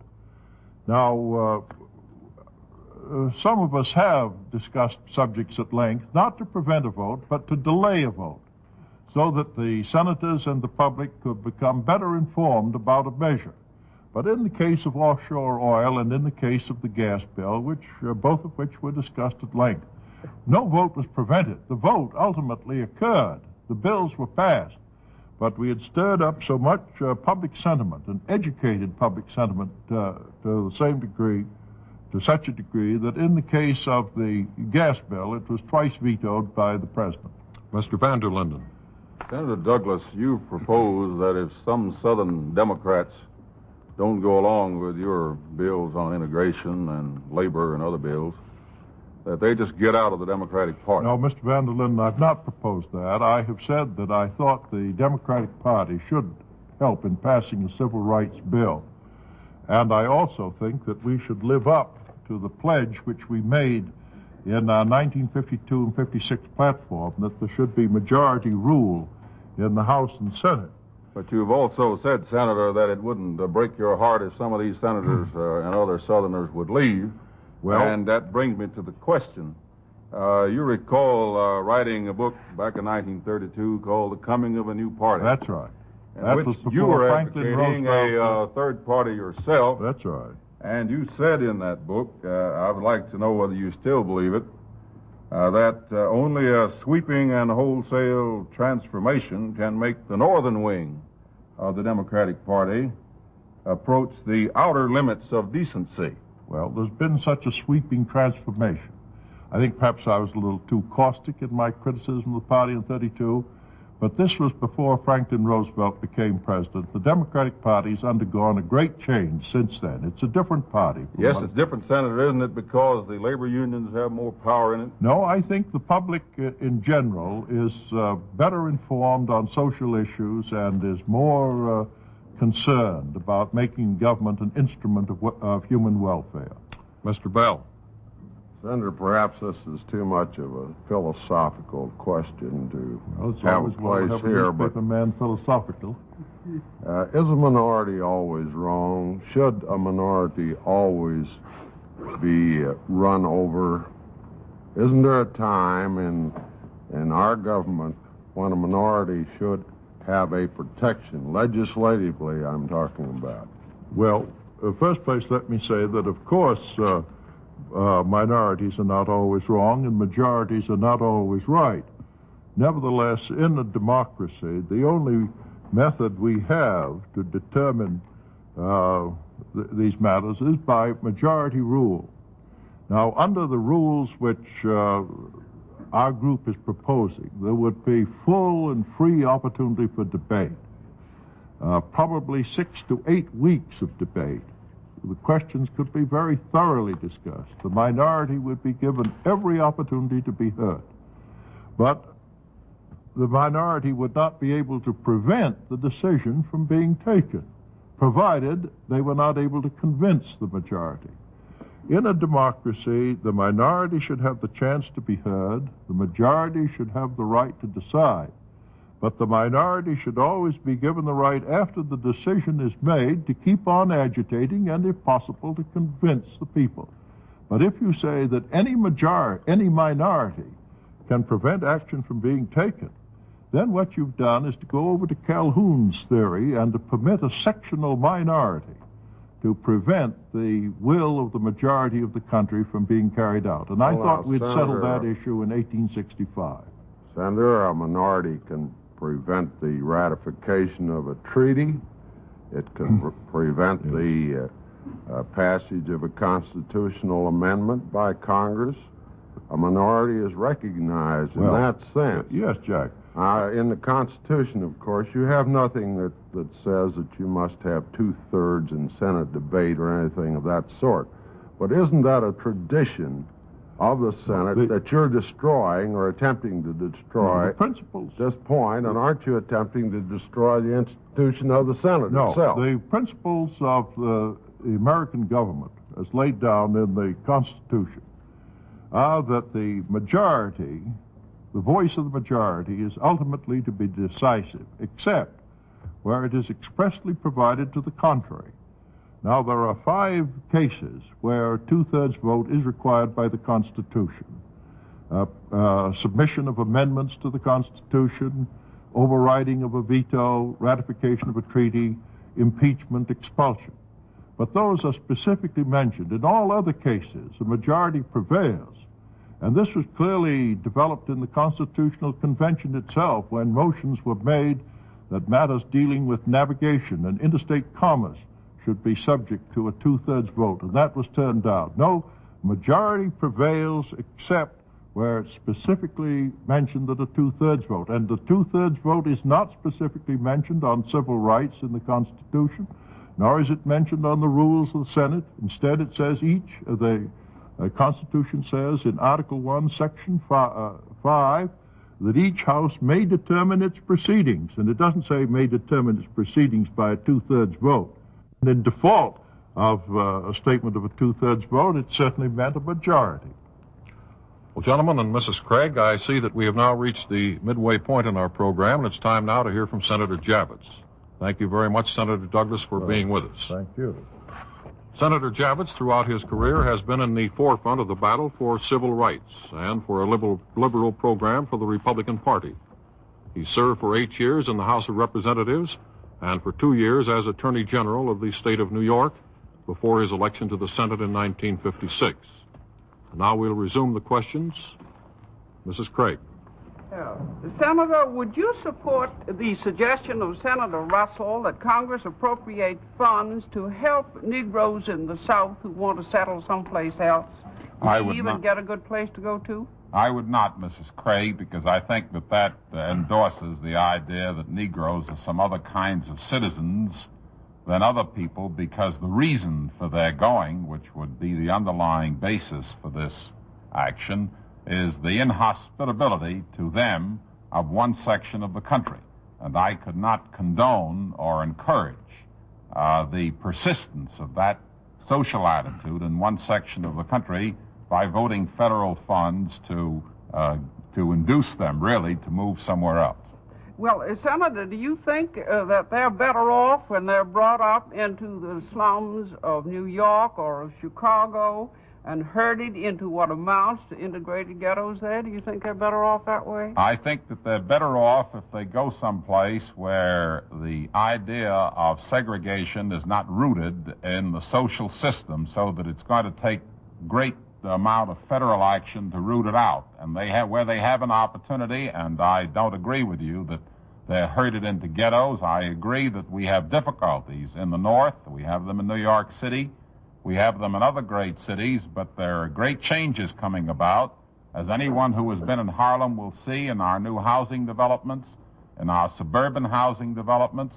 The battle is being fought in my state and in Illinois, Senator Douglas' state, and in other states, and I believe, therefore, that the opportunities for those people are available. Though we're not fully taking advantage of them, they are available, whereas in the South, the door so far has been substantially shut, though I think we're beginning to pry it open. Mr. Wilson.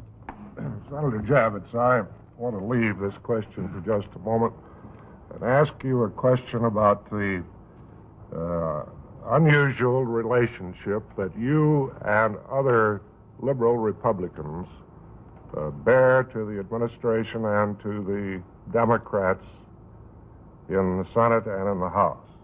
Let me just ask you this one question.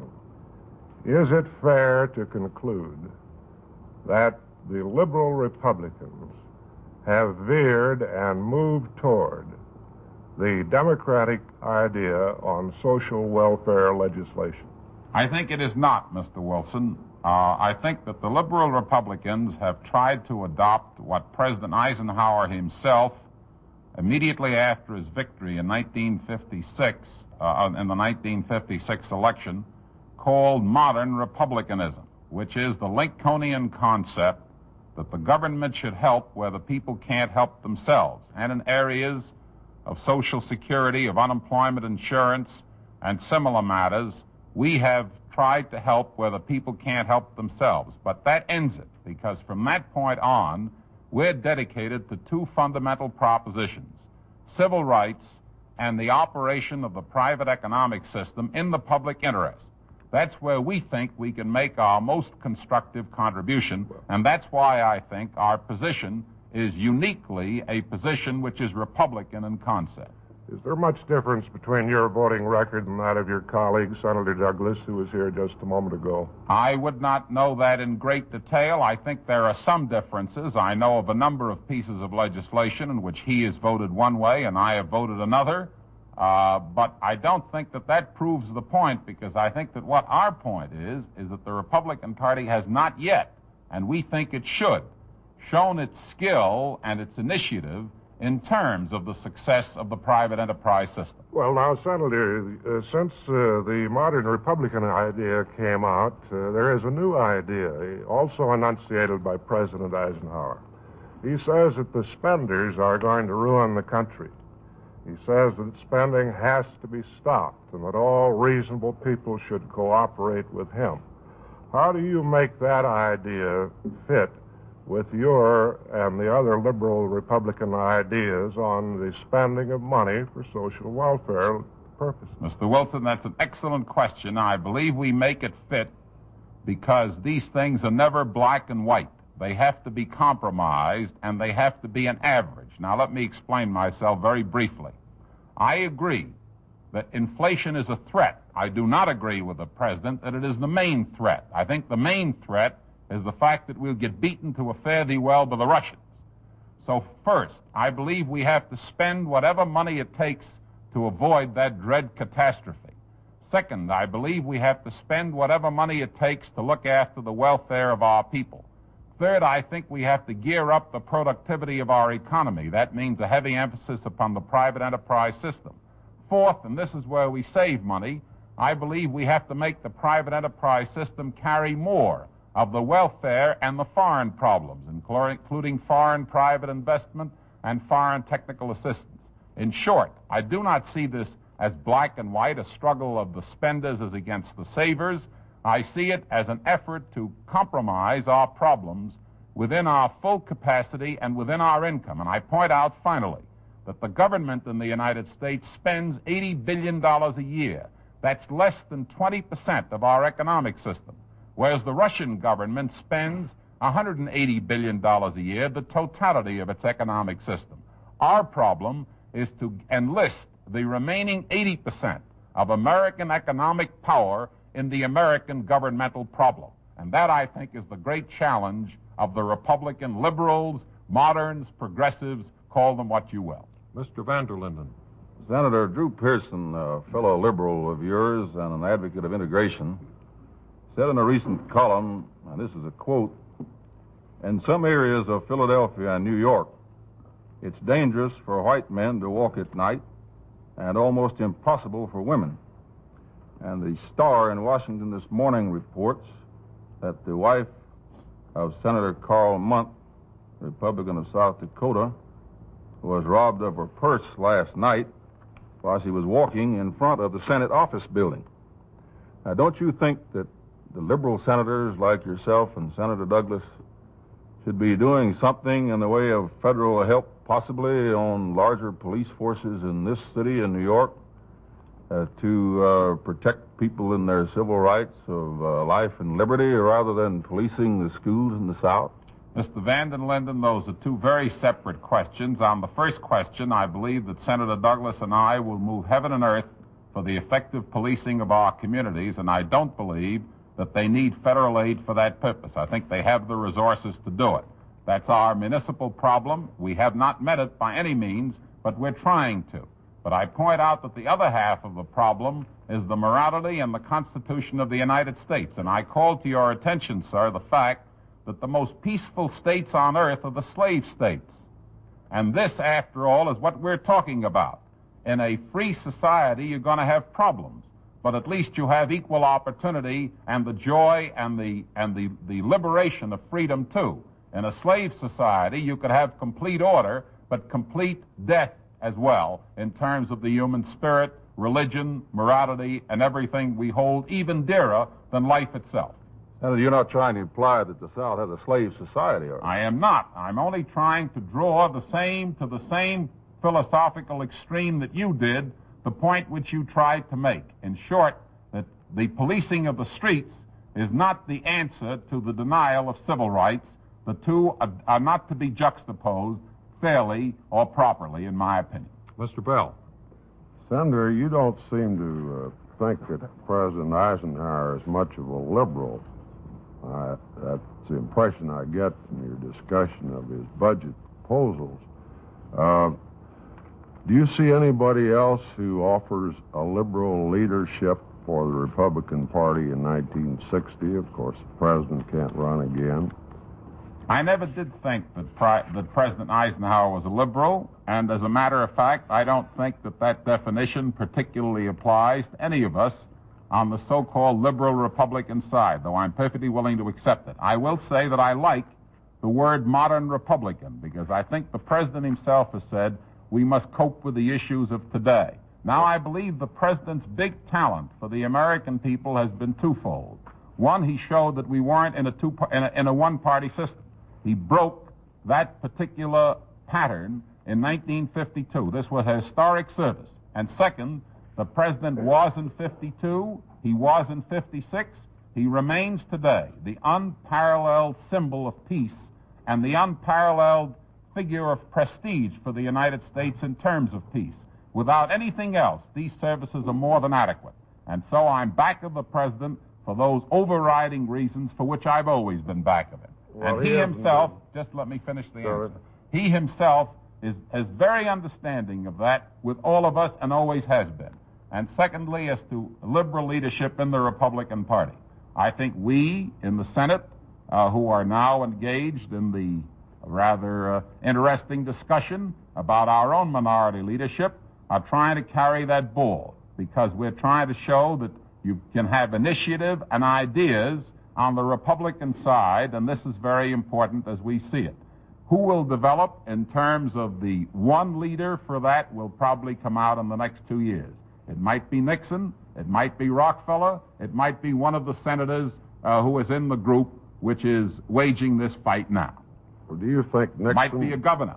Do you think Nixon's any more liberal than Eisenhower?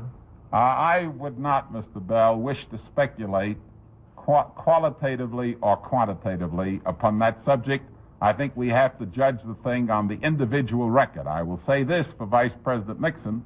I think he's made some extraordinary foreign policy pronouncements, which have certainly commended themselves to me.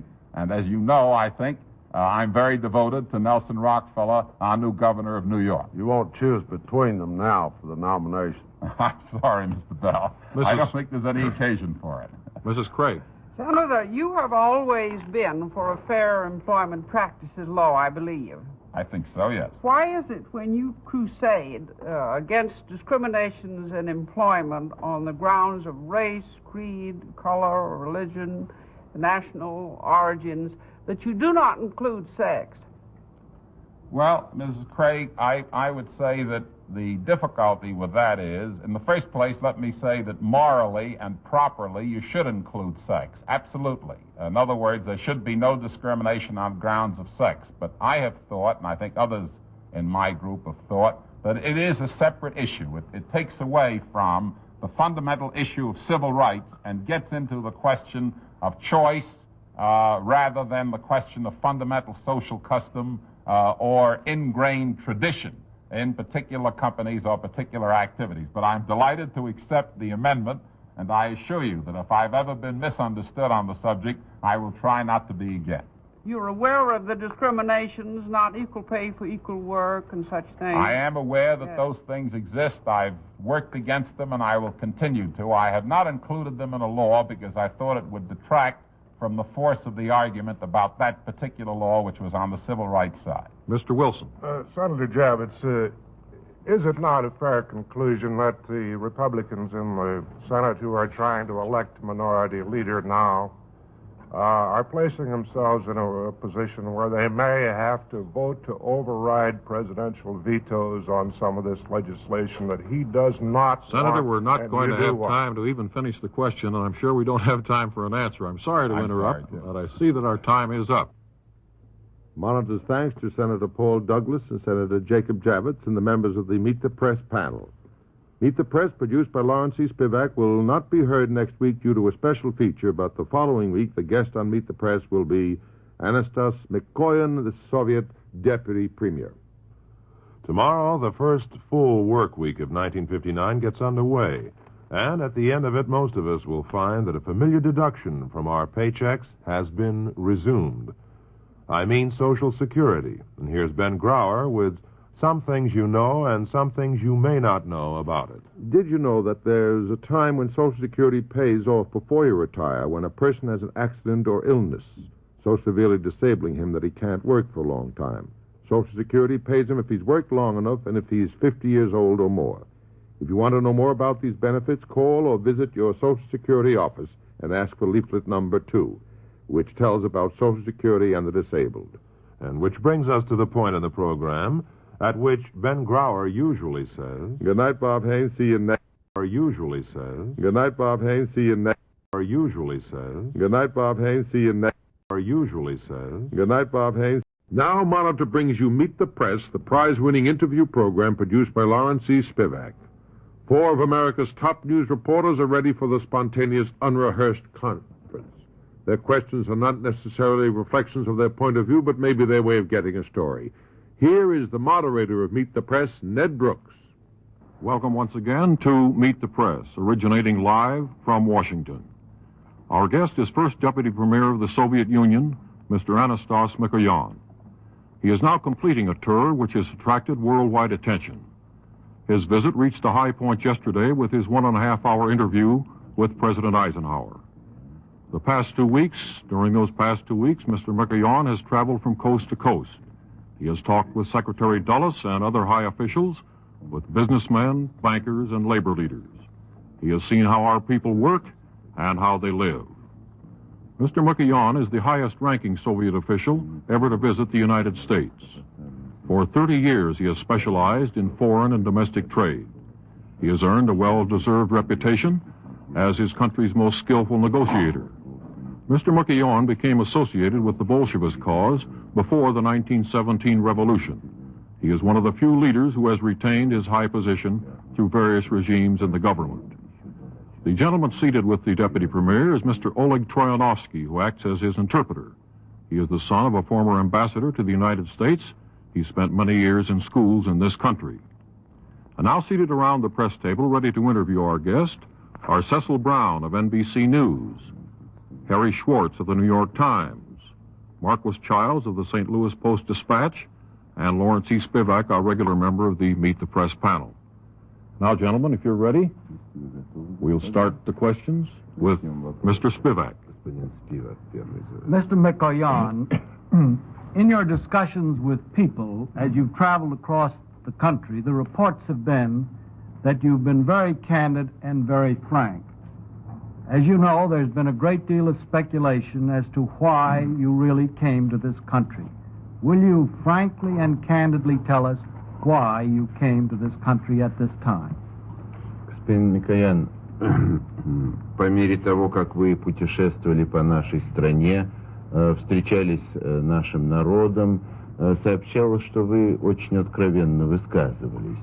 Можно ли вас попросить сказать со всей откровенностью, почему вы приехали в эту страну, какие цели?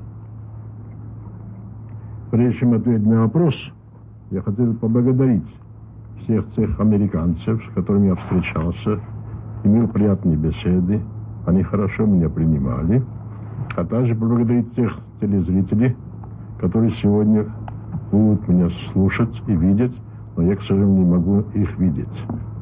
Before replying to that question, I merely want to thank all the Americans I have had a chance to meet with, thank for the warm welcome which I received, and also thank the many people in our audience today, whom unfortunately I cannot see. Я удивляюсь первым вопросом не заданному, потому что я все время говорят, очень много даже говорили в Соединенных Штатах, и даже настолько, что один сенатор сказал, нельзя записать вас в клуб сенаторов многоговорящих.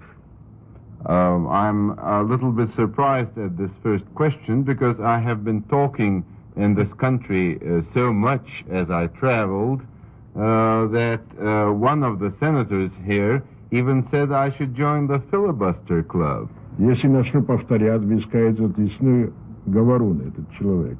I'm afraid that if I start repeating what I already said, you must think that I'm a pretty talkative fellow.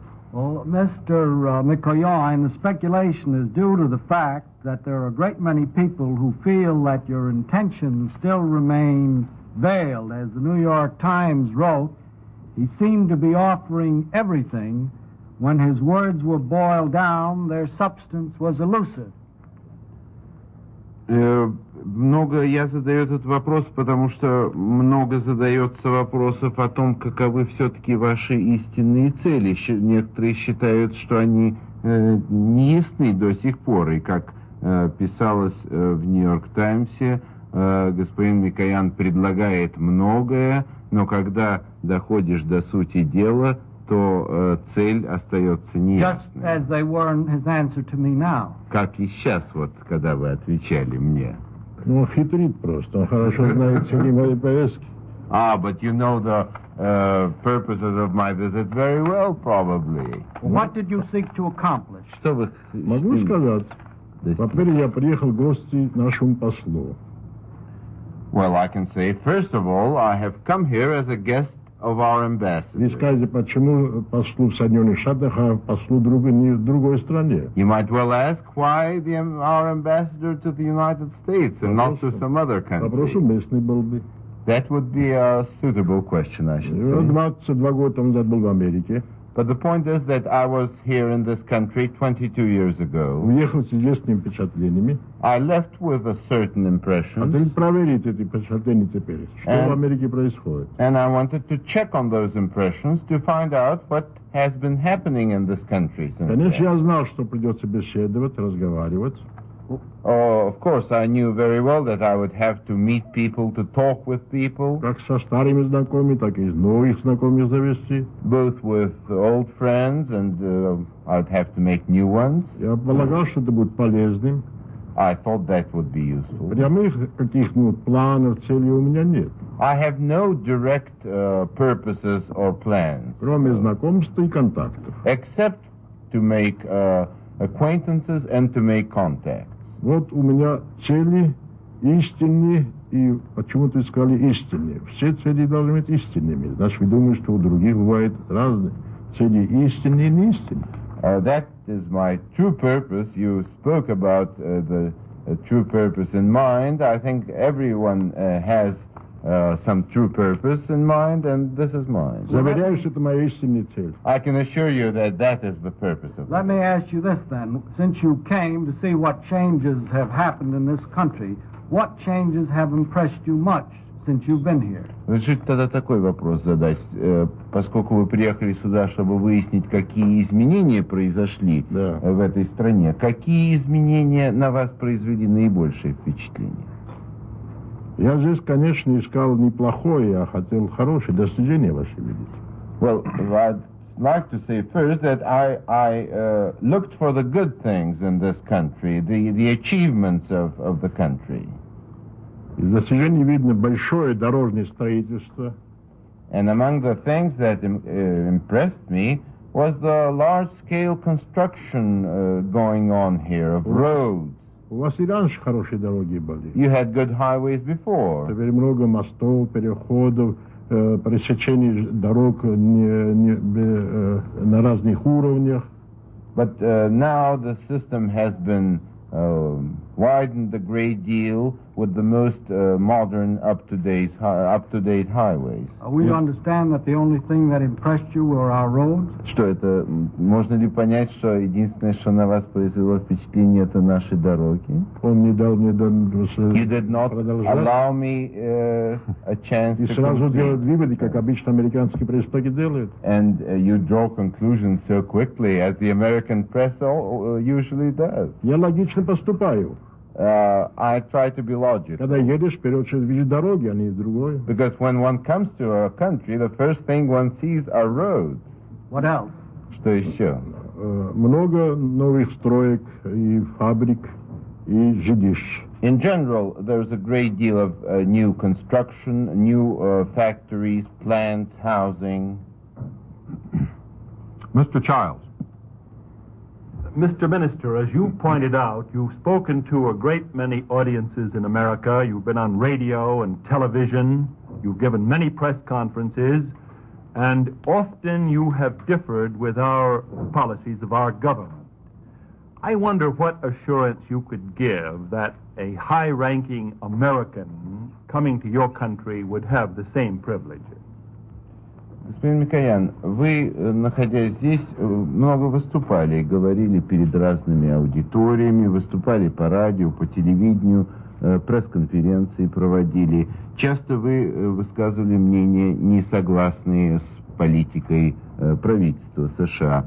Я хотел бы спросить, как высокопоставленный советский представитель, можете ли вы дать заверение, что нашим представителям будут оказаны аналогичные возможности? Нечем заверять, потому что ваши представители у нас уже были в нашей стране. Мы принимали достойно. Well, as a matter of fact, I don't think there is any need for special assurances. Приезжали благодаря за это. Your people have been coming to our country.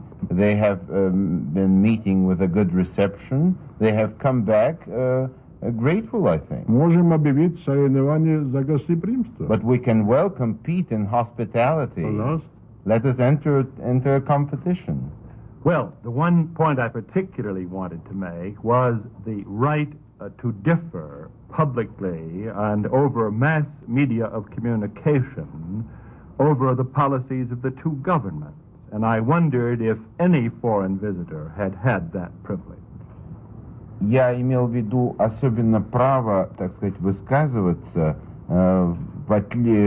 сделать высказывания, отличающиеся от политики данного правительства, и поэтому хотел бы знать, иностранный посетитель в Советском Союзе имеет такие возможности? Мы не предписываем посетителям говорить так, как мы думаем, а говорят, как они думают.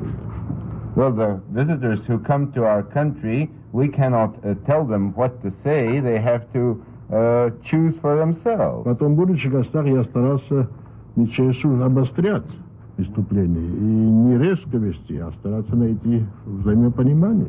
And as a matter of fact, I must say that in my statements here, I have tried to not to engage in polemics, but to look for points of contact, to get more understanding, which is natural, I think. Мне важно было понять друг друга, а не так, чтобы как-нибудь обидеть или резкое слово сказать. I sought for understanding rather than to criticize or anything like that. But in the course of the minister's visit, he did have the privilege of criticizing American policy, which he did at times. Но все-таки в ходе вашей поездки вы имели возможность критиковать американскую политику, иногда вы делали это. Никто меня не ограничивал. There was no limitation. Условия поездки были очень хорошие. In general, the conditions of my stay here have been very good. Население хорошо очень встречало. And the public has been receiving me very well. Деятели. Businessmen. И государственные деятели хорошо встречали. And your political leaders too. Обсуждали нормально, спокойно все вопросы, даже самые острые. The discussions on all points, even the most acute ones, was always very calm, reasonable. Mr. Schwartz. Mr. Mikoyan, I think it's fair to say that the most sensational point of your visit to date has been the very frank manner in which you have spoken on many problems. You have said that you have found capitalists who want peace rather than war. You have suggested the Soviet Union, as well as the United States, may be at fault in the Cold War. You've made many other such admissions, including some statements about crimes or misdeeds of Stalin. But what surprises me is this. I have been reading the TASS accounts of your trip here in the latest issues of Pravda and Izvestia, these newspapers. I find no reference to the most interesting and most candid statements you've made in the United States in the Soviet press. Why is there that omission? Господин Микоян, я думаю, что можно сказать, что наиболее, так сказать, сенсационной частью вашей поездки была откровенность, с которой вы высказывались по различным вопросам. Вы говорили о том, что нашли капиталистов, которые хотят мира, а не войны. Вы говорили о том, что в некоторых отношениях и Советский Союз может быть виновен за холодную войну. Вы сделали различные признания, в том числе о преступлениях и неправильных действиях Сталина. Но я читал последние сообщения ТАССа о вашей поездке, и в этих сообщениях нету ссылок на большинство из этих высказываний. Как это можно объяснить?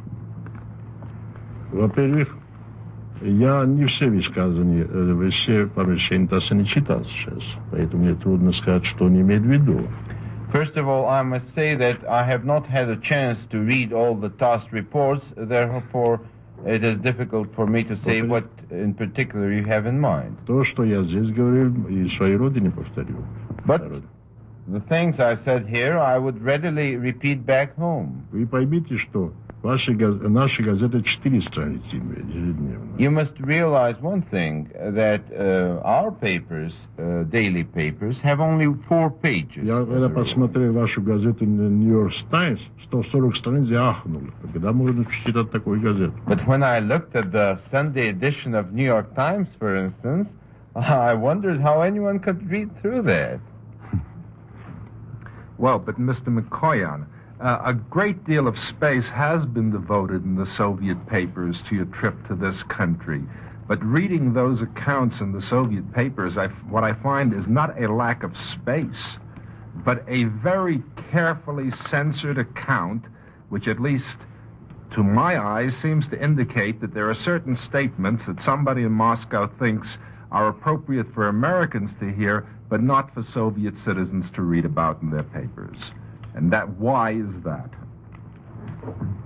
Но, господин Микоян, все-таки вашей поездке уделяется достаточно много внимания. И если прочитать эти сообщения ТАССа, то создается впечатление, что это сообщение, подвергшееся тщательной цензуре, и напрашивается вывод, что как будто некоторые заявления считаются более подходящими для населения данной страны, но не подходящими для Советского Союза. Почему это так? Я к этому и возвращаюсь к тому вопросу. Вы говорите, я некоторые вопросы выдвину задеть, потому что у вас неправильное мнение и искажение истины есть. А эти вопросы наша страна хорошо информирована, не надо же там повторять. Например, о Сталине, что было, хорошее, плохое, страна давно знала и знает. Нет смысла нам теперь это говорить. Я здесь говорю потому, что у вас еще продолжают иметь неправильные суждения по этому вопросу. Well, one of the reasons is that there is a great deal of misrepresentation in this country of the Soviet Union and of its views and of the things that have been happening here. I have tried to explain things as they really are.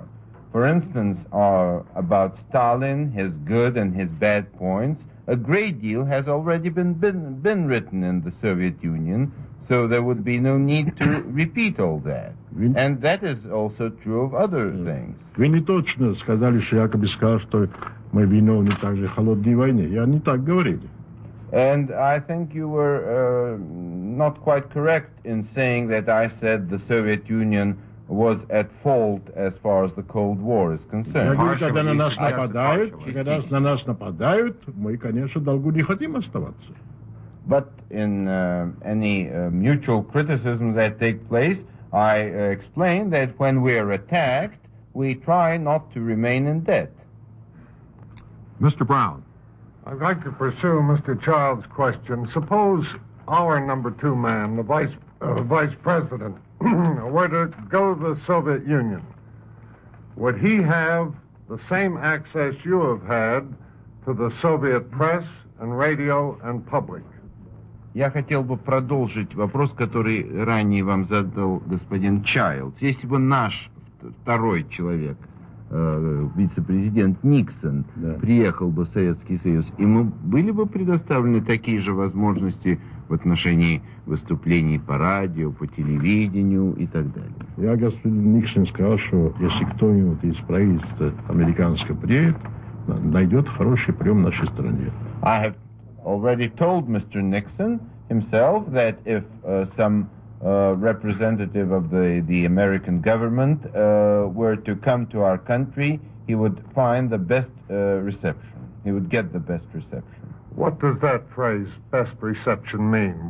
Would his statements be printed in the Soviet press, whatever he said, and heard on the Soviet radio and television? Как понимать эту фразу «хороший прием»? Будут ли его заявления публиковаться в советской печати, передаваться по советскому? Будут, но столько, сколько вы публикуете моих, это невозможно. Столько газет, не столько бумаги нет. They will be, although I cannot say that the volume will be the same as in this country, because you publish so many of your statements, our newspapers couldn't handle that у нас volume. столько фотографов нет. Then we don't have so many photographers. Когда я был у вашего государственного секретаря и фотографы напали, нас снимали, дальше остроумно сказал, что когда смотришь на эту картину, подумаешь, что большинство американцев это фотографы. When I visited with your Secretary of State, and there was this mass of photographers making pictures, Mr. Dulles very wittily said that probably the first impression a foreigner gets in this country is that the majority of its population are photographers. That's partially true. Это частично верно. Mr. Mikoyan, you've said in these words, why can't we get along? What's the trouble anyway? Now, assuming that the United States is at fault in some respects, would you tell us in what respects is the Soviet Union at fault for the trouble represented by the Cold War? Вы говорили здесь, давайте будем, так сказать, ладить, не будем ссориться. Если США в какой-то степени несет ответственность за холодную войну, то не скажете ли вы, в каком отношении Советский Союз несет ответственность? Как он виноват? Лишь только когда мы отбивались или отдавали отпор нападкам на нас. Well, it is only when we try to repulse the verbal attacks made against us. Я бы сказал, как нужно жить. Как, чего мы хотим. I would like to explain what we actually want. Ни холодная, ни горячая война, мирного соревнования. What we want is to do without the Cold War or the Hot War, but to have a peaceful competition. Хотя аналогия не всегда доказана, я приведу одну аналогию. Although analogies are not always proof of anything, I would like to refer to one analogy. Я это сказал в Детройте, когда был в гостях у Генри Форда II. And I said that in Detroit when I was visiting with the young Mr. Henry Ford. Вот там сидел он и председатель General Motors. At that luncheon there was Mr. Ford and also the president of General Motors. Я говорю, господа, вы друг другу кровь портите каждый день. I said, gentlemen, you two spoil blood every day for each other. Надеюсь, вы не собираетесь проливать кровь друг друга. But I said, I hope you have no intention of spilling blood. Дайте нам тоже портить кровь в спорах, дискуссиях, но крови не проливать. And I said, let us spoil each other's blood too, our two countries, in discussions and arguments, but let us not spill each other's blood. Лучше портить кровь, чем проливать. It is better to do that than to spill blood. А холодная война ведет к горячей войне, где проливается кровь. While the Cold War might well lead to a hot war. Война — страшная вещь. And as you know, war is a terrible. Особенно в нынешнее время, когда есть такое оружие. Especially in modern times with these terrible thermonuclear weapons. Mr. Spivak. Mr. Minister, you have said that relations between our two countries should not be inflamed and an end should be put to the Cold War. Why then does your Radio Moscow continue to tell stories of this kind? One day, U.S. responsible for Cuban deaths. Another day, U.S. plans aggression in Iran. Another day, U.S. prevents Arab rapprochement. Another day, U.S. attempts blackmail of Egypt. While you are asking us not to inflame relations and not to stir up the Cold War, your radio keeps doing this to your people. Why is that? Господин Микоян, вы говорили, что не следует возбуждать страсти и ухудшать отношения, а следует положить конец холодной войне. Почему же тогда ваша печать, советская печать, постоянно нападает на США? То говорится, что США несет ответственность за убийство на Кубе, то говорится, что США планирует агрессию в Иране, то говорится, что США пытаются оказать нажим на Египет. Почему же все эти попытки, так сказать, настроить население против Соединенных Штатов? Я смотрел не от ваших вопросов, господа, а от ваших прожекторов. Gentlemen, I first would like to say that I have started perspiring not because of your questions, but because of these lights. Печать не может пройти мимо известных фактов. The press cannot ignore certain facts. Зачем американцам иметь военные базы на нашей южной границе? In reference to what you said, why do the Americans have military bases along our southern frontiers? Разве арабы не жалуются на то, что вы хотите навязать свою волю им? Or about the Arabs, do they not complain themselves that you want to impose your will upon them? Известно, кто радио слушает. Им всем известно. Am I to understand then that in order to end the Cold War, what we are to do is to stop saying anything about your dictatorship, stop saying anything about what you did in Hungary, even while you go on discussing these other matters? Is this what we're to understand? Will put an end to the Cold War? Нужно ли так понимать тогда, что для того, чтобы положить конец холодной войне, мы должны прекратить высказываться по поводу вашей диктатуры, прекратить высказываться по поводу того, что вы сделали в Венгрии, а вы будете продолжать совершать нападки на нашу страну? Нет, нет. Какие нападки? What attacks do you mean on this country? Не надо нам холодного и раздувать. Это правильно. It is right. We should not inflame the Cold War. Now about... Я не в курсе, что куда происходит. You mentioned Cuba, for instance. Ну, по вашей прессе судят, так сказать, против американцев большие настроения. About you mentioned Cuba. I do not know what is actually happening in Cuba, but according to the reports in your press, there are strong anti-American feelings Наша пресса повторяет то, что сообщают другие. У нас корреспондентов нет в этой стране. As a matter of fact, we have no correspondents of our own in that country, so we simply republish the reports published in other countries. Вам не нравится, что наша пресса некоторые отрицательные стороны вашей политики выпячивает? You do not like the fact that our press emphasizes certain negative points of your policy. Но вы такие вещи про нас пишете, что никакого сомнения не идет. But, gentlemen, the things you write about our country, they cannot be compared with any criticism of your country. Наша пресса подчеркивает, но не выдумывает факты. Our press emphasizes, but it does not imagine facts. А ваша часто выдумывает против нашей страны. While as for your press, it frequently imagines facts about our country. Mr. Troianovsky, will you permit me to break in here for a moment? Because of the extension of Meet the Press to a full hour today, it's going to be necessary to interrupt briefly at this point. And now, here is our announcer. At this point, and now, here is our announcer. At this point, and now, here is our announcer. At this point, and now, here is Our monitor brings you Meet the Press, the prize-winning interview program produced by Lawrence E. Spivak. Ready for the spontaneous, unrehearsed conference of four of America's top news reporters whose questions do not necessarily reflect their point of view, but maybe their way of getting a story for you. Here is the moderator of Meet the Press, Ned Brooks. Welcome once again to Meet the Press. Our guest is the President of Argentina, Dr. Arturo Frondizi. He is the first elected civilian president in 20 years.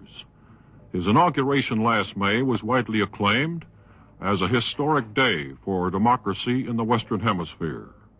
Dr. Frondizi left his capital at a critical moment. A general strike was being attempted, but he refused to cancel his trip. Dr. Frondizi is no stranger to trouble. Organized resistance to his government, led by communists and followers of former dictator Perón, broke out soon after he took office. Since November, a stage of siege has been in force in which political and individual freedoms have been suspended. Dr. Frondizi assumed the presidency with an empty treasury. He has now undertaken an economic program designed to make his 20 million people self-sufficient. He is a lawyer by profession. He was a member of Congress under Perón, but he frequently spoke out against the dictator's policies. Assisting in our program today are two translators. With their help, we'll bring you a simultaneous translation that accounts for the earphones.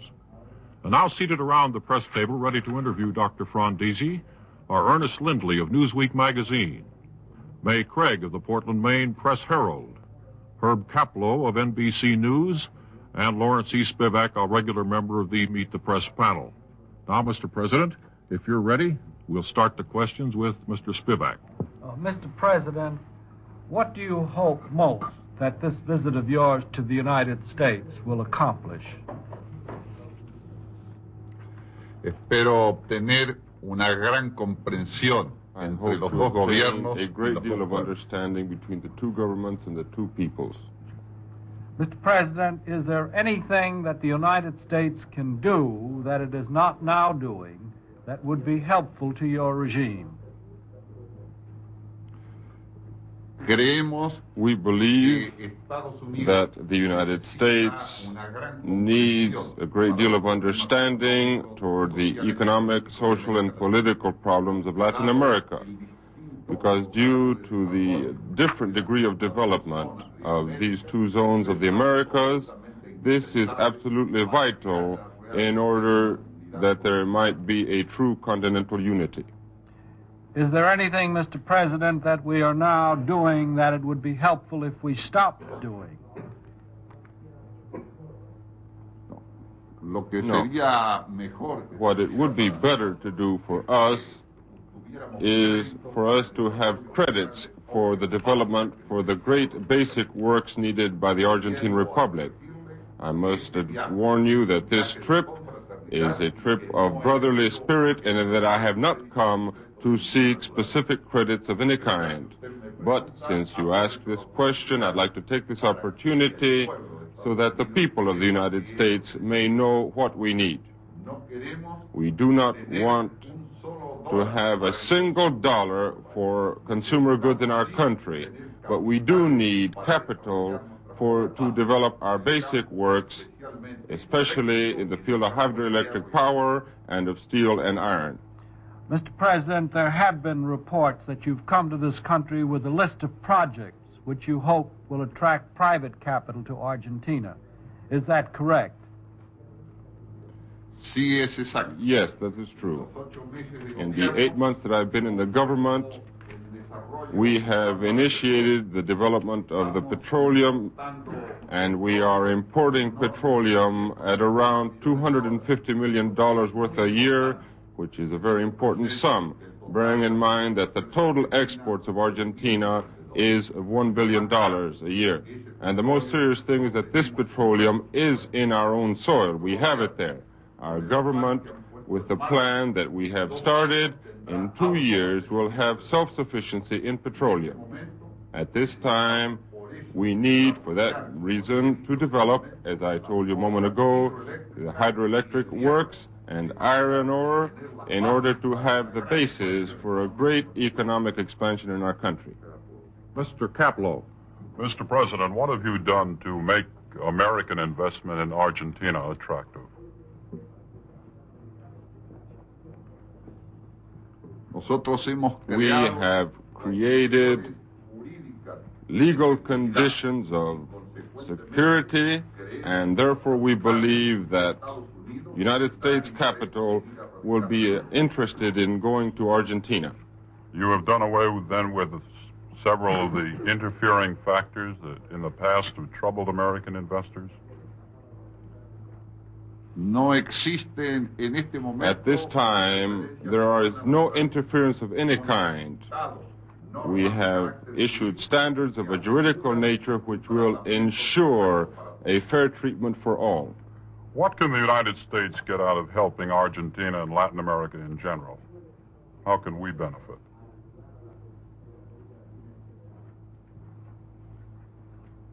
I have not understood your question, sir.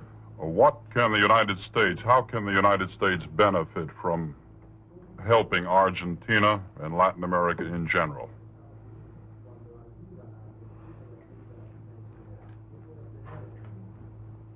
The benefit that may be obtained is that all of Latin America will be developed. And as I've said in the Congress of your country, if Latin America is developed, they will have greater reason to defend freedom and democracy. Misery, cultural backwardness are the substances which create the greatest dangers for the democratic system in this continent. Mrs. Craig.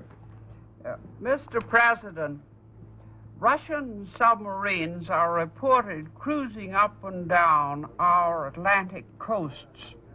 Did you ever discover the nationality of the submarine that was cruising along the Argentine coast last spring?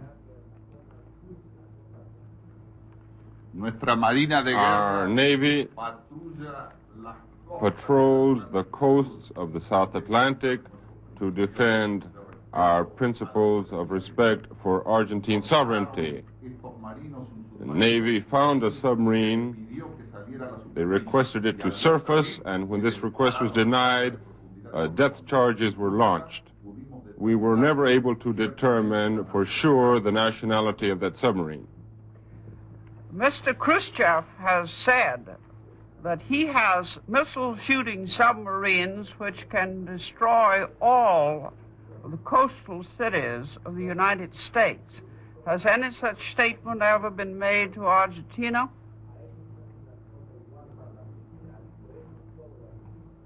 I'm not aware of any statement of this kind on Argentina.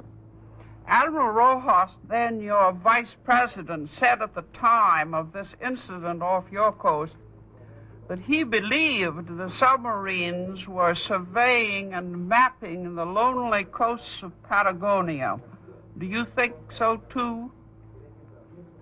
It is possible that they might have been surveying the Argentine coast, yes. What other purpose would there be? The purpose is to find out what our coast is like. Do you believe that Russian submarines have bases in the Antarctic near you? We have no proof of this. Do you think they're whaling? I don't think that they're hunting whales. I don't think that's a good job for a submarine. Mr. Lindley. Mr. President, what was the real purpose of the general strike called just as you were leaving to pay your visit to this country? Was it to show disapproval of the purposes of your visit, or was it to overthrow your government, or what? The strike had various purposes. Naturally, an attempt was made to create problems for the government and to place the President of the Republic with the problem of deciding whether to cancel the trip or not. That is why we adopted the appropriate measures to maintain order in the Republic, and I left Argentina for this country to carry out the visit I had promised.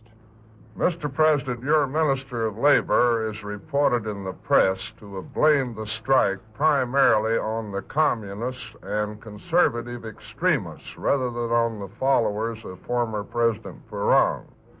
Who, in your judgment, was really responsible for organizing the strike? The principal persons responsible for the strike were the communist leaders and part of the Peronist leaders. Does your government intend to take any steps to remove from office or punish the men responsible for organizing this general strike, which apparently had a political rather than a simple economic purpose?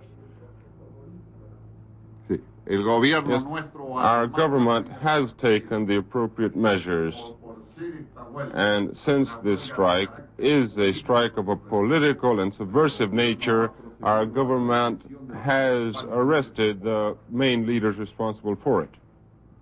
Do you feel confident that you can ride through this storm and persuade the labor unions to support or at least to accept the strenuous measures you've taken to restore financial solvency? I have gone through many storms in my life, and I hope to go through this storm too. I think that the labor leaders in my country will understand that what they must do is to work for the spiritual and material strengthening of our republic. That is my conviction. I think that all of the sectors of Argentine life, leaders or not, will see that order, freedom, democracy, and work are the only things that can make our country great. Mr. Spivak. Mr. President, what do you consider today your major problem in establishing Argentine democracy on a firm basis?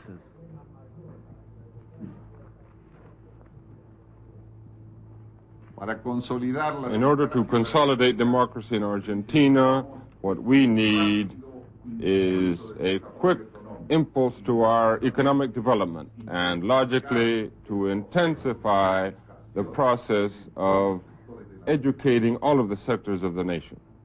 How much of a threat to your regime are the Peronists today?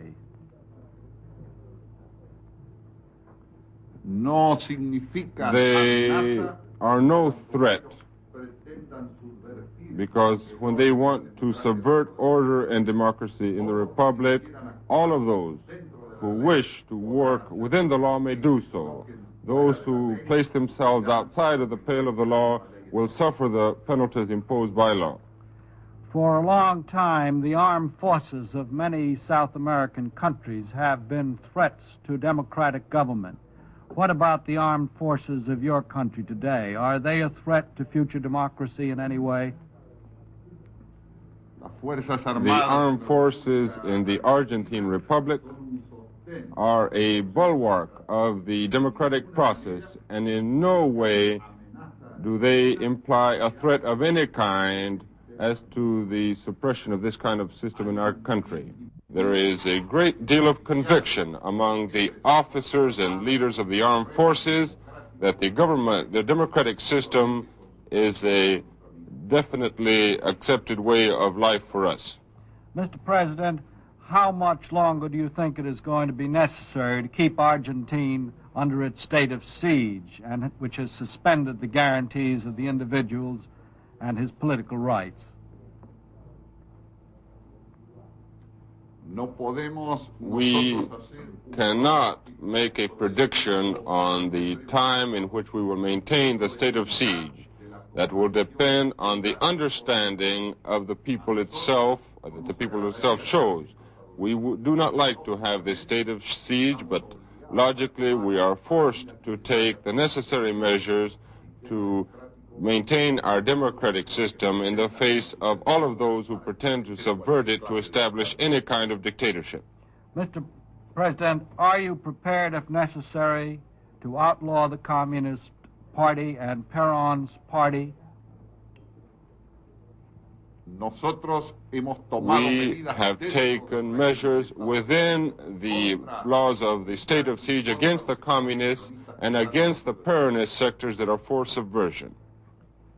If they are given the same freedom as other political parties in your country, isn't there a danger that they may undermine your regime? No, there would not be a danger in any case. And as long as they act within the law, we will not take any coercive measures against them, because we do not fear anti-democratic ideologies. Mr. Kaplow. Mr. President, would you welcome economic aid and trade with communist nations?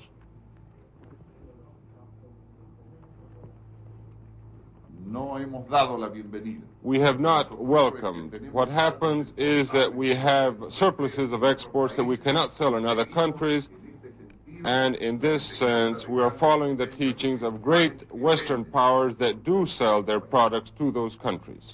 Do you now have any dealings, any agreement being worked upon, either pending or being considered for the future with a communist nation? We have dealings for exports of the surpluses that we have not been able to sell in other areas of the world. Do you have anything new coming up? No, sir. We have the agreements that are already in effect. How have these agreements been working out? Have the communists attached any obligations to them on your part?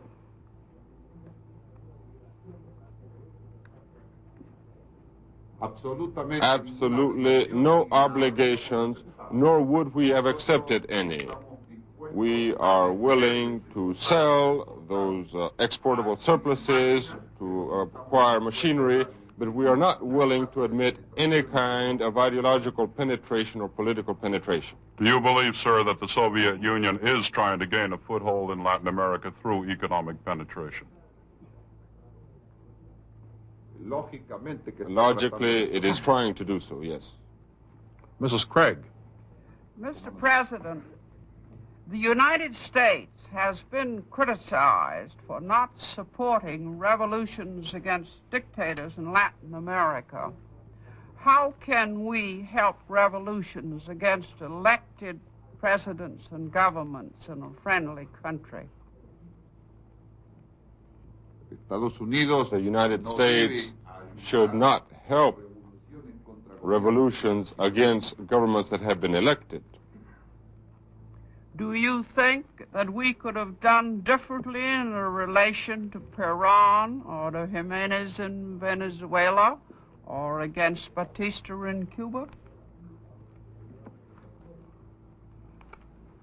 In many cases, there could have been a different way of acting, because it's one thing to help a revolution and it's another thing to help the power of the strongman governments. But naturally, that should be studied in the light of each one of the particular situations in each one of the countries of America. Are we not forbidden by the Charter of the United Nations to interfere in internal affairs of other countries? Naturally. And we do not think that you should interfere in the internal affairs of those countries. You should not interfere in one way or another, because the countries themselves in Latin America have a democratic tendency and they are willing to live in a democratic system. What has been requested, what has been raised before the United States is the matter of help for the economic development of these nations, because naturally, if there is economic development, there can be no progress for anti-democratic mentality or any kind of totalitarian thinking. Do you think the United States should not receive political refugees or should extradite them when asked to?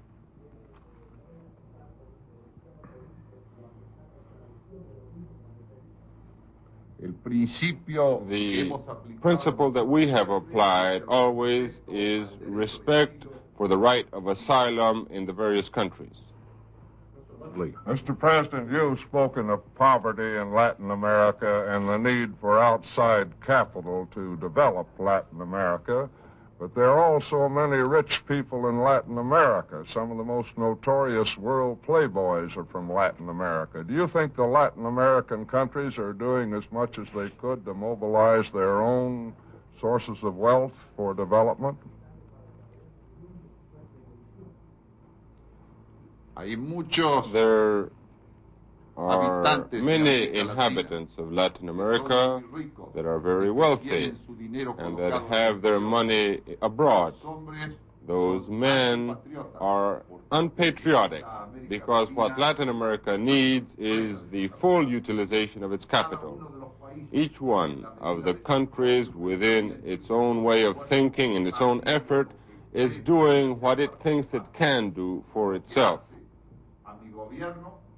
And to my government, we have put into effect a plan of economic expansion and of stabilization, and we hope that our capital, our own efforts, and the help coming from foreign investments will permit us in 2 years to definitely stabilize this economic growth of our country.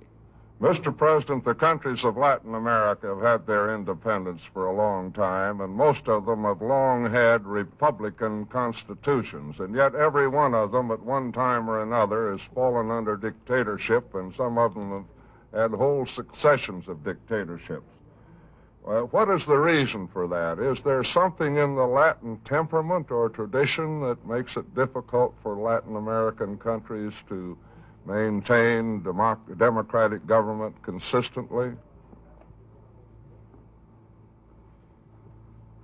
Our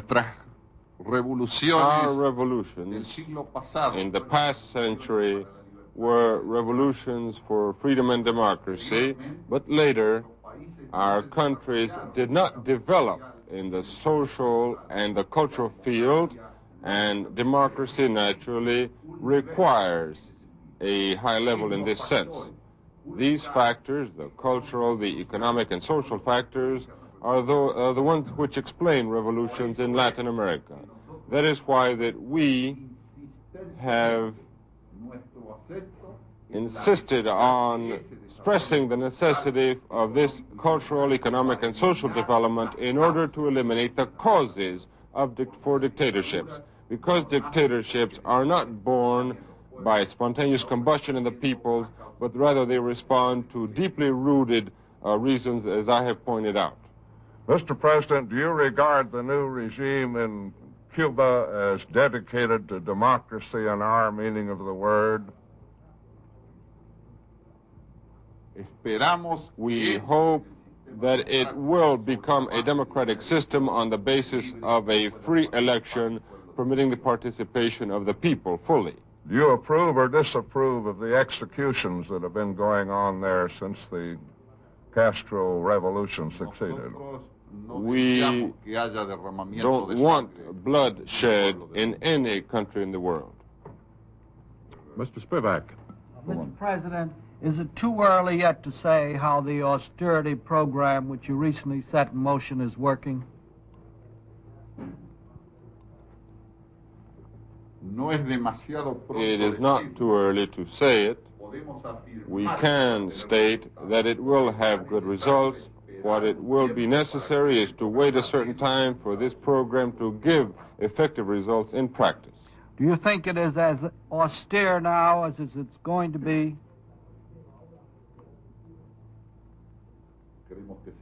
Yes, we believe so. According to reports, your program is pretty well supported by the business groups, but opposed by what is called the left in your country, the working people. Is that correct? Opposition to the plan of austerity and economic stabilization, opposition comes to this from sectors of the left on the basis of theoretical points of view. But we think that the majority of the people in the country will support it in spite of the sacrifices that it will imply. The program we have placed before the Republic is very simple. They have to choose between 2 years of sacrifice and a great future, or many years of useless sacrifice with no certain future. Mr. President, one more question. A couple of months ago in the Dominican Republic, Juan Perón was quoted as saying, and these are the words, "I'm ready to leave for Argentina whenever the people call for me." How much chance is there, in your judgment, that the people will call for him? I respect the freedom of opinion of any inhabitant of the world. He may say what he wishes. In Argentina, there is a democratic system, and we're going to maintain it. Would you permit the return of Juan Perón, Mr. President? In Argentina, there is a constitution, there is a law, there is a Congress, and there is justice, aside from the executive power represented by the President of the Republic. It is not within the powers of the President of the Republic to forbid anything, but Perón has charges against him in justice, and that is the problem. In Argentina, there is no dictator. There is a President of the Republic who acts within the framework of the Constitution, as happens in your own country. Mrs. Craig. Mr. President, you have a $100 million trade agreement with Soviet Russia. Have you visited Moscow? Do you plan to visit Moscow? Do you plan to invite top Soviet visitors? We have an agreement of about $100 million. I have not visited Moscow. I do not intend to visit Moscow, and we will not invite the leaders from Moscow. I have said before that we are willing to sell and buy, following the practice of other great powers of the West. But we will not permit political or ideological infiltration in our country. Mrs. Craig and gentlemen, I'm afraid that our time has run out. We're certainly very grateful to President Frondizi for being with us. We still have probably many more questions that could be asked, but we hope he will come back with us so that we can go over those questions at some future time. I'm very sorry to interrupt, but I see that our time is up. And Monitor's thanks to Dr. Arturo Frondizi, President of Argentina, and to the members of the panel for a stimulating and enlightening half hour. Meet the Press, produced by Lawrence E. Spivak. What kind of world will it be when our children are grown up? Well, lots of us have asked ourselves that question. None of us can answer it. Yet this much is clear. Whatever kind of world it will be, their chances of facing it successfully will be much enhanced by a first-rate education. Their future must not be threatened by second-rate standards in their schools. Teachers and parents alike must guide them to a higher quality of education, and to achieve this quality, our standards must be raised starting now. Standards of teaching ability, the respect the community gives its teachers, the goals the students aim for, the recognition and encouragement of gifted children. Overall, an increased respect for intellectual attainment. Achieving these goals costs money, but let's remember that every cent it costs is for the future of our children and our nation. Can money buy anything more precious? If you'd like to know how you and your community can help, write to Better Schools at 9 East 40th Street, New York, 16, New York. Now it's time for Ben Grauer to retire from the scene in favor of Dave Garraway and Don Russell and a lively assortment of Monitor guests. See you next Sunday.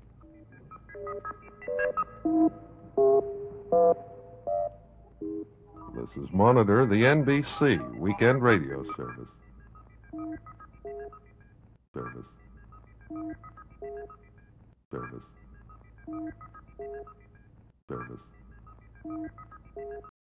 Now, Meet the Press. Monitor brings you this prize-winning interview program produced by Lawrence E. Spivak, ready for the spontaneous, unrehearsed conference of four of America's top news reporters whose questions are not necessarily a reflection of their point of view, but maybe their way of getting a story. Here's the moderator of Meet the Press, Ned Brooks. Welcome once again to Meet the Press.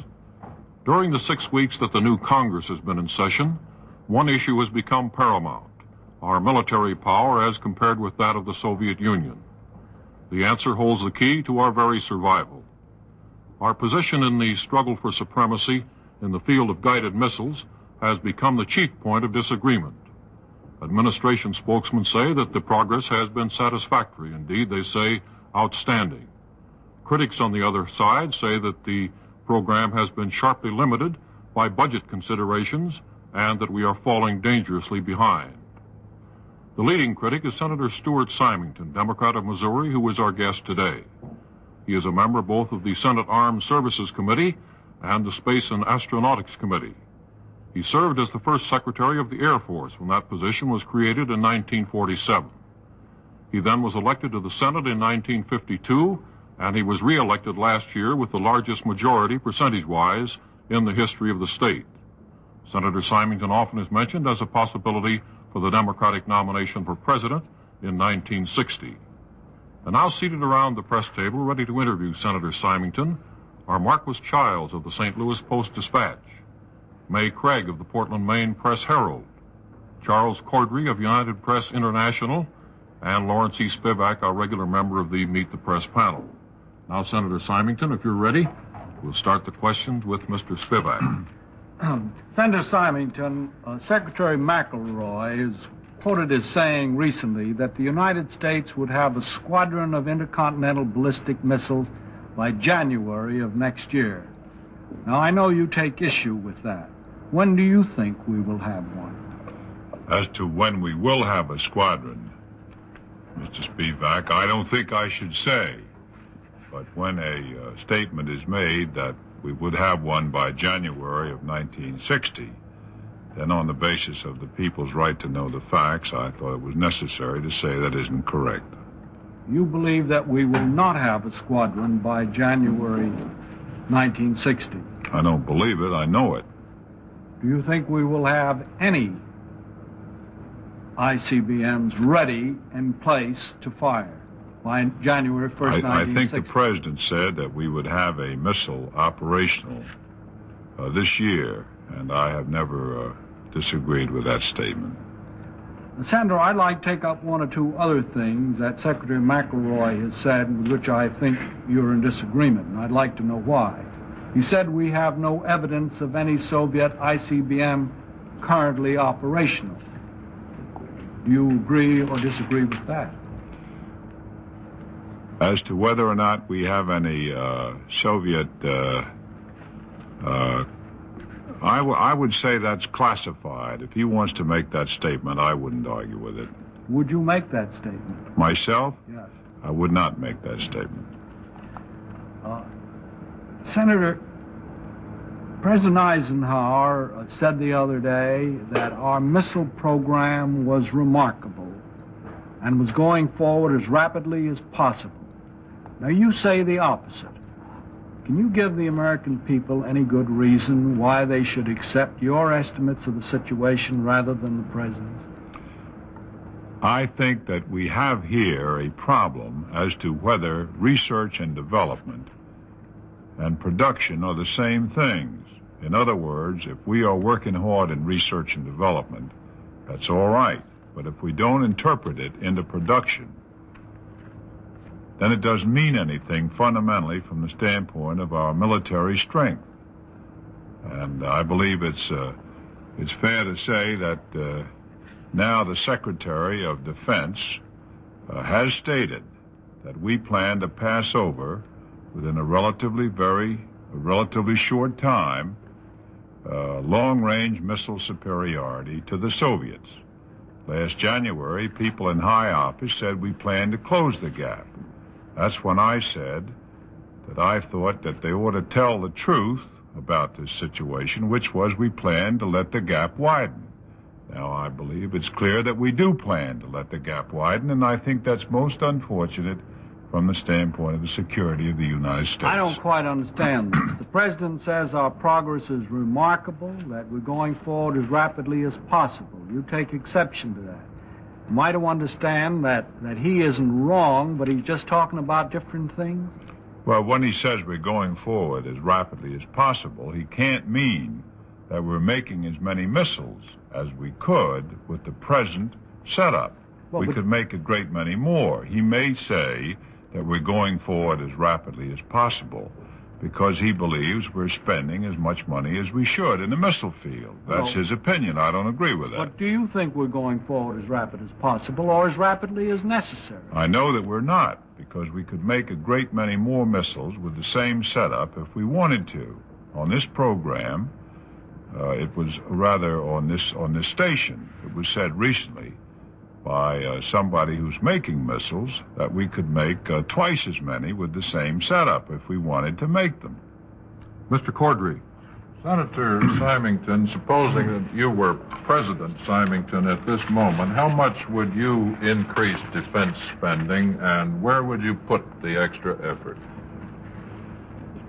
Well, the first thing that I would do would be to start molding the defenses of the United States on the basis of progress and stop molding them on the basis of tradition. There are many things that, in my opinion, we will not use, that we are building and putting a great deal of money in case we were unfortunate and ran into World War III. There are three things that this country needs in order, in my opinion, to be secure. The first is we have to have the strength, if we are hit, to get up off the ground and retaliate in turn and destroy the possible enemy. The second point is that we have to be sure that not only we and our allies know that we have that power, but that also that the possible enemy knows we have it. And the third is that we have to be able to fight effectively, efficiently, and I would hope successfully, a limited or peripheral war based on our commitments around the world. Now, I believe that in those three categories that we are lacking, especially in the first and the third. If we're lacking in the first, that's known to our possible enemy. And I think they're things that we should build. Now, when you get into the money situation, it's very difficult at this stage in the Congress to say exactly how much money is needed. You can talk in units. I would start immediately to disperse better our missile bases. I would start immediately to spend money to make those bases harder to hit. The word is harden those bases. And I would start immediately to build more long-range missiles. I would also start building a great deal more submarines than we plan at this time. And I would start from the standpoint of limited war to spend some of the money that's been appropriated by the Congress a year ago almost for additional airlift in order to give us more modernity to fight a limited war. That's where I would put the money. As to the figures, let's see what the appropriation committees come up with. Well, it would be bound to run more than the proposed amounts of almost $41 billion, would it not? Well, I believe that we would have to spend more money, and I want to point out to you that every report that's been made, the Gaither report, the report made by Nelson Rockefeller, the Ellis Johnson reports of Johns Hopkins, state and affirm that we should spend a great deal more money. Now, every citizen today spends 63 cents per day per capita for defense. For example, if you spend a nickel more than that, just 5 cents more per citizen per day, you could get the type and character of defense that Mr. Rockefeller recommended so heartily to the President. Mrs. Craig. Well, Senator, I'm not quite clear. Would you impose new taxes to give us defense if necessary, or don't you think it would be necessary? I believe that we could save a great deal of money if we reorganized the Pentagon building and if we implemented the Unification Act, which we passed, the Reorganization Act, last spring. I also think that we could save a great deal of money if we'd straighten out this differences of authority in the missile field. On the other hand, if in order to be secure, we need more taxes, I'd be for more taxes. I agree with Mr. Baruch. There's no sense in being the richest man in the graveyard. Well, now let me ask you another thing. Last year, Congress appropriated a lot of money or authorized it, and the President didn't spend it. Is there any way that Congress can make him spend it when Congress thinks he should spend it for defense? Well, that's a good question, Ms. Craig. Last year, we appropriated $1.3 billion, of which 58% hasn't been spent at all. Frankly, I don't know how we can make him spend that money if he doesn't want to do it. Isn't it true that you gave Mr. Truman money and he put it in the drawer and didn't spend it too? I believe that in the case of the Democratic administration and in the case of the Republican administration, that money was appropriated by the Congress which was not spent. I know it's true last year, and I believe it was true in previous years. Well, explain this to me. I believe it is true that constitutionally Congress must provide for the common defense. Is there no way you can do that? This is a matter where there is a difference of opinion among constitutional lawyers as to whether or not the President is forced to spend the money appropriated by the Congress. Do you believe there is stirring now in the Pentagon and the White House a movement to increase our spending for defense? I know that there are going to be recommendations to increase our dispersal of missiles, which is an unfortunate current situation in the present planning, to increase the hardening of those bases, and also to increase the production of missiles. I hope the American people realize the import of what the Secretary of Defense has said. Within a few years, Mr. Khrushchev could press a button, and as a result of that, hundreds of these missiles would immediately start off to destroy our capacity to retaliate. And if he had enough of those, especially in that we have no planes on air alert, he could destroy our capacity to retaliate. That is the situation which voluntarily we apparently plan to have our country be in within a relatively short time. Now, you spoke of being in favor of more nuclear missile shooting submarines. Is there any way to make the administration let loose some of those that you authorized? No, Mrs. Craig. I think that last year They planned 5, and we gave them the money for 4 more, and they've agreed to go ahead with 1 more. I think they should at least do that and more besides in that field. Mr. Childs. Senator, I'd like to come back to Mr. Spivak's question about your challenge to the President of the United States with his great military reputation. There is so much secrecy in all these matters, and you yourself on this program have used the word classified once or twice. How can you claim to have the facts to challenge the President? Where do you get your facts?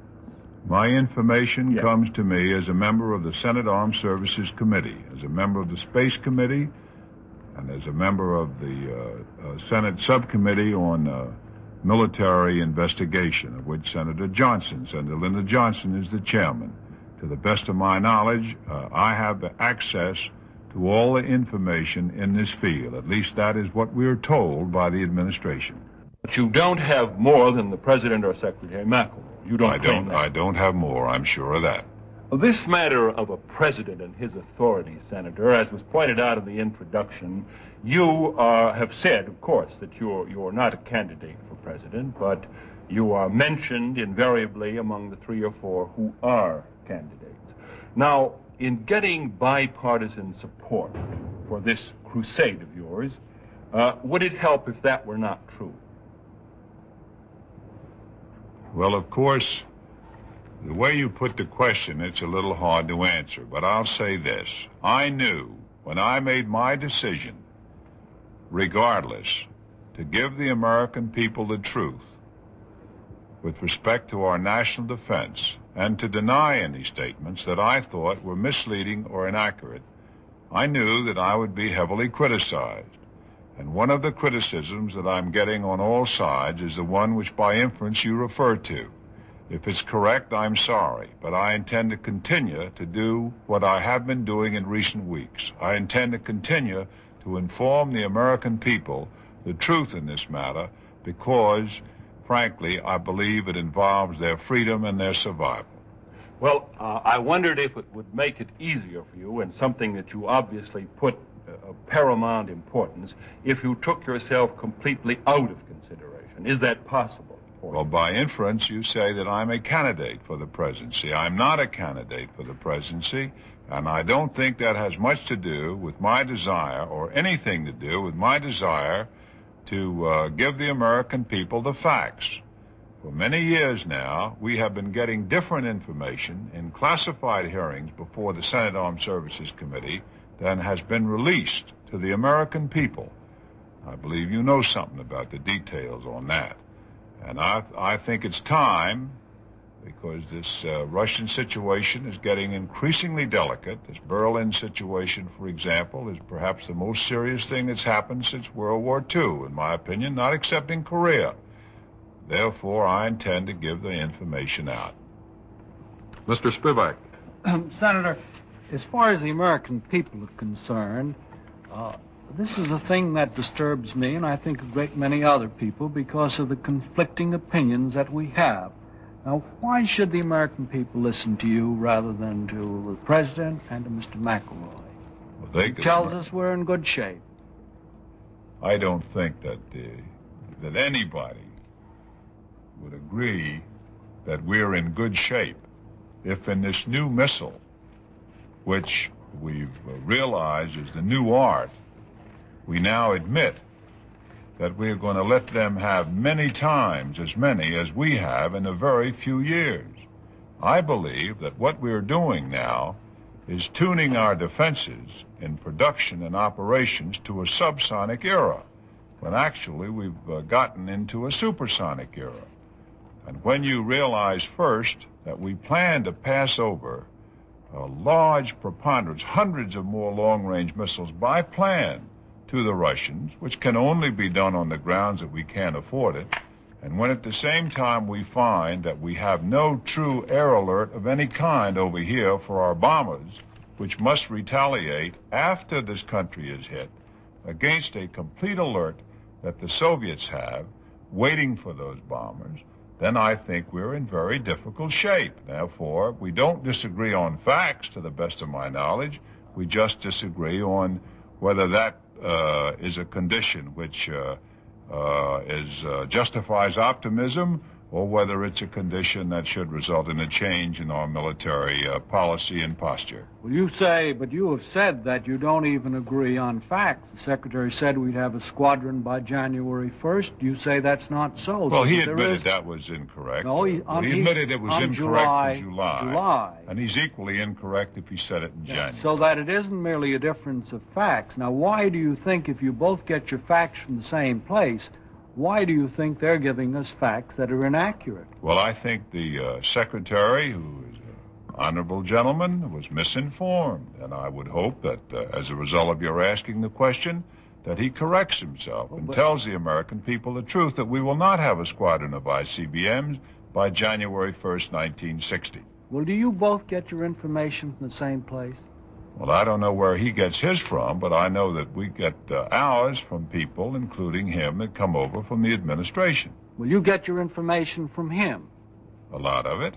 Well, then is it a question of coming to different conclusions from the same information? No, he admitted that he made a mistake when he talked about a squadron by July 1st, and I'm sure that if you asked him, that he would say that we will not have a squadron by January.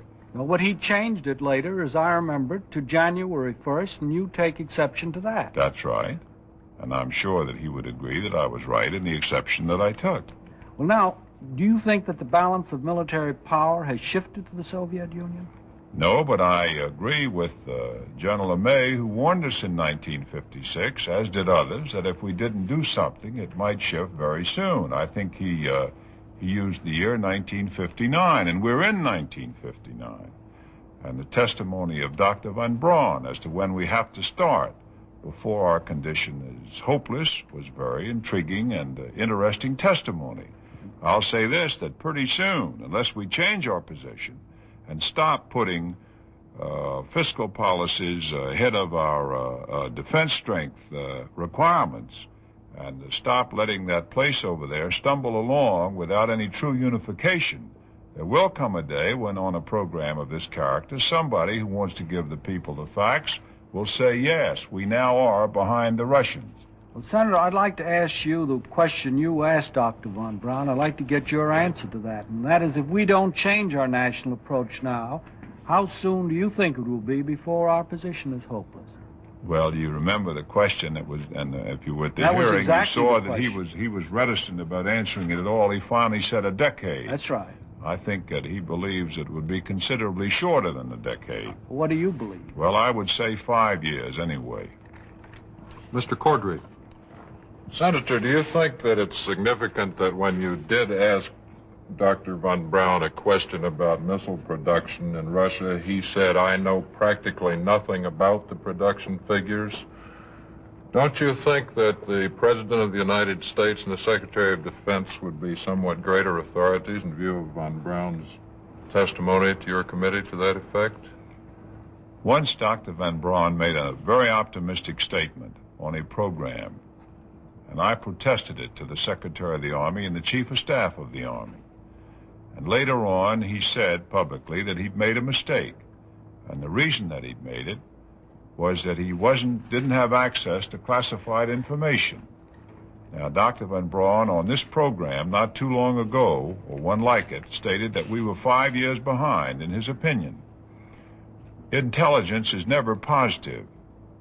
Hard intelligence isn't intelligence at all. If you know something, why then you don't call it intelligence. But the fact is that the Secretary of Defense testified to us in a classified hearing, and then I got him to release the statement in an open hearing that the Pentagon building is operating on the basis of the fact that the Russians are doing what they say they are capable of doing.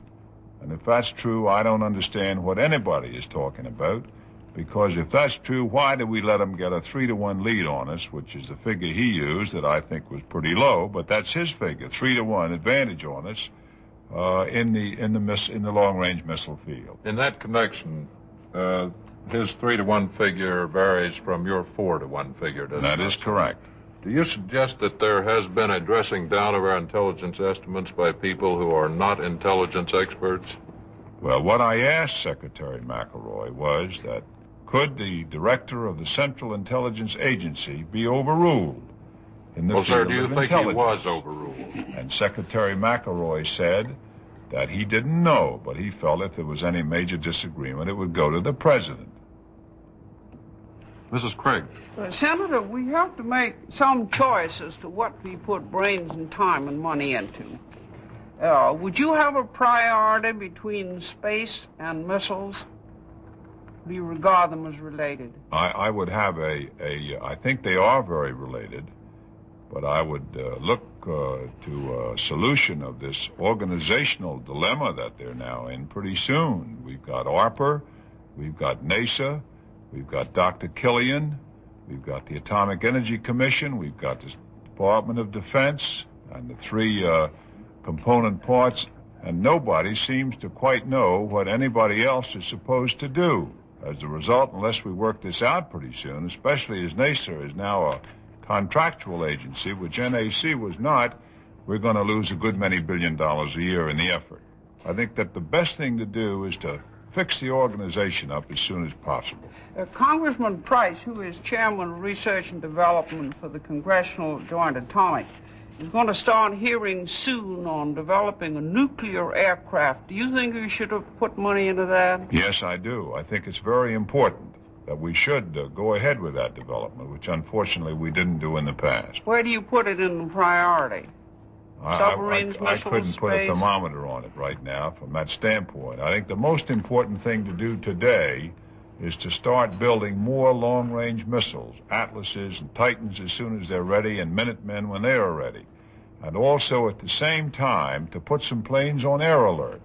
It amazes me how many Americans thought we had planes on air alert. A large percentage of planes. The truth is, based on the testimony before our committee, we haven't got any planes on air alert. The president would not give any information the other day as to activity of Soviet submarines along our coast. But Jane's fighting ships in December said there'd been quite an upsurge of activity. What do you know about that? I honestly don't know if there has been an upsurge. I know there's been activity. Mr. Childs. Senator, do you believe the recent claim of the Russian chief of staff who said before the 21st Party Congress in Moscow that they could pinpoint targets in this country with their ICBMs? Do I believe they could? Yes. Based on our efforts in that field. Of course, the word pinpoint, Mr. Childs, can be, I don't know quite what you mean, they mean by pinpoint, but based on the area of the blast, I would say that inasmuch as we could do that ourselves, based on our tests, there's no reason to think that they couldn't also. Well, you say based on our tests. What you've been saying to us on this program is that they can do it in actuality today. Is that correct, Senator?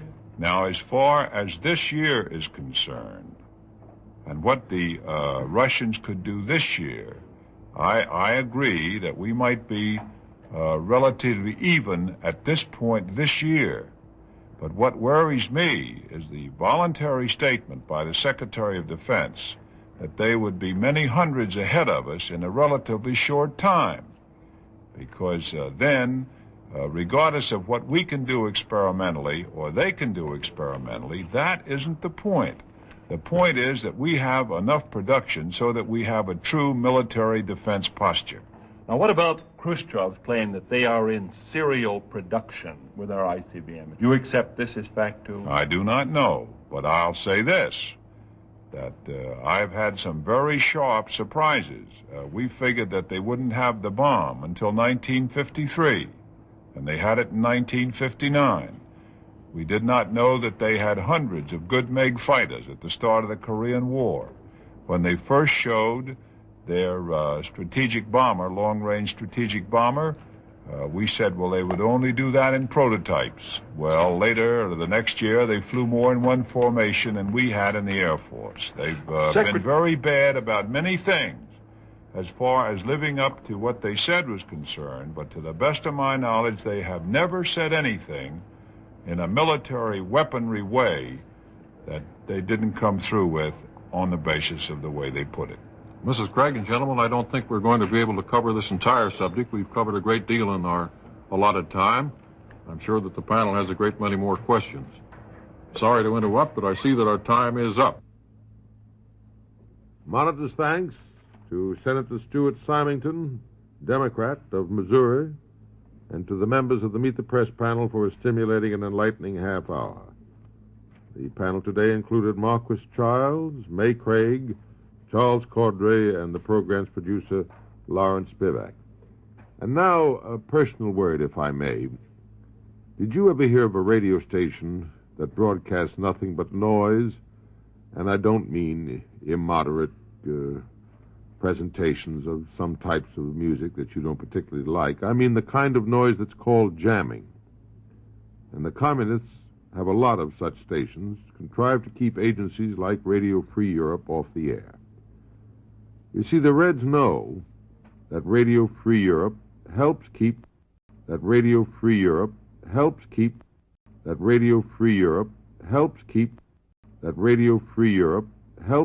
Monitor brings you Meet the Press, the prize-winning interview program produced by Lawrence E. Spivak, ready for the spontaneous, unrehearsed conference of four of America's top news reporters. Their questions do not necessarily reflect their point of view, but may be their way of getting a story for you. Now, here's the moderator of Meet the Press, Ned Brooks. Welcome once again to Meet the Press. The problem of inflation has become one of major concern both in and out of the government. The controversy over how to maintain a sound economy while meeting military demands has been underscored by President Eisenhower's campaign for a balanced budget. Mr. Eisenhower regards inflation as a matter of such importance that he has set up a special cabinet committee headed by Vice President Nixon to study ways for controlling it. There is wide disagreement on control methods. Indeed, some economists argue that the nation cannot grow without a degree of inflation. Our guest on Meet the Press is the world-famous economist, Dr. Sumner SLICHTER of Harvard University. Over the years, his advice has been sought by Washington officials and by committees of Congress. He has earned a reputation as a prophet and as an unconventional critic of economic theories and practices. Dr. SLICHTER is a former chairman of the advisory board of the privately operated Committee for Economic Development. He joined the faculty of Harvard in 1930. Through the years, his books and his articles have been widely read and quoted. And now seated around the press table, ready to interview Dr. SLICHTER, are Richard Wilson of the Coles Publications, May Craig of the Portland, Maine Press Herald, Edwin Dale of the New York Times, and Lawrence E. Spivak, our regular member of the Meet the Press panel. Now, Dr. SLICHTER, if you're ready, sir, we'll start the questions with Mr. Spivak.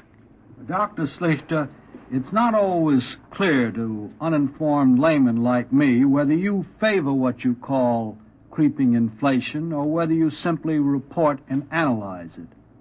Are you for inflation? I regard creeping inflation as a necessary cost of achieving maximum economic growth. I favor incurring this necessary cost because I think that it's worth doing that. Well, now, sir, the President and the members of his administration in charge of the economy seem to be fighting inflation. You think, then, that they are wrong in this? No, I think they're not wrong in fighting inflation so long as at the same time they do not throttle the growth of the economy. I don't quite understand what you mean by that. Well, if there's a conflict between growth and inflation, one must be careful in fighting inflation not to throttle growth. Well, are you saying that it's impossible to have to stop inflation and at the same time to have growth? I think that it's impossible to achieve the maximum growth of which we're capable without having some inflation. What? Does anybody know what our maximum growth potential really is, though? Yes, I think our maximum growth potential is growth sufficient to put to work all of the funds that would be seeking investment at full employment, and growth sufficient to put to work the annual increment to the labor force each year. Well, how are you going to? You have to get some of your funds, for example, through long-term bond investment. If you have this creeping inflation, why should people put their money into bonds when they know that in 10 or 15 or 20 years their money is going to be worth a good deal less than it is today? Well, it's all a matter of the rate of interest. If the price level is expected to rise by 2% a year, a bond that yields 5% gross will yield 3% net. Mr. Dale. Professor Slichter, I assume that the types of government policies that you refer to that, in an effort to stop inflation, will also stop growth, include balancing the budget. Is that right? Not necessarily. Well, how do you feel about the immediate position on that? Do you think the President is correct in shooting for a balanced budget in this particular situation? Well, he's talking about a balanced budget for 12 months beginning next July. And that's a very long way ahead, economically speaking. I would not be willing to say that we must have a balanced budget for fiscal 1960. What we should have in 1960 will depend upon what develops in the meantime. Do you think that, looking ahead as far as you can, that an unbalanced budget, a deficit, would get the unemployed back to work a little faster and kick up our growth rate a little faster? Yes, it would. Now, would it, at the same time, kick up the price level a little faster? Probably a little faster. Its main effect would be on production. It would have some effect upon prices, but prices are going to be pushed up by a rising cost regardless of whether the budget's in balance or not. Therefore, I assume that you would consider it quite tolerable in the present situation and with the outlook as we can see it to have at least a moderate deficit in this budget. Is that correct? I wouldn't worry about a deficit of $3 billion or something of that sort. Mrs. Craig.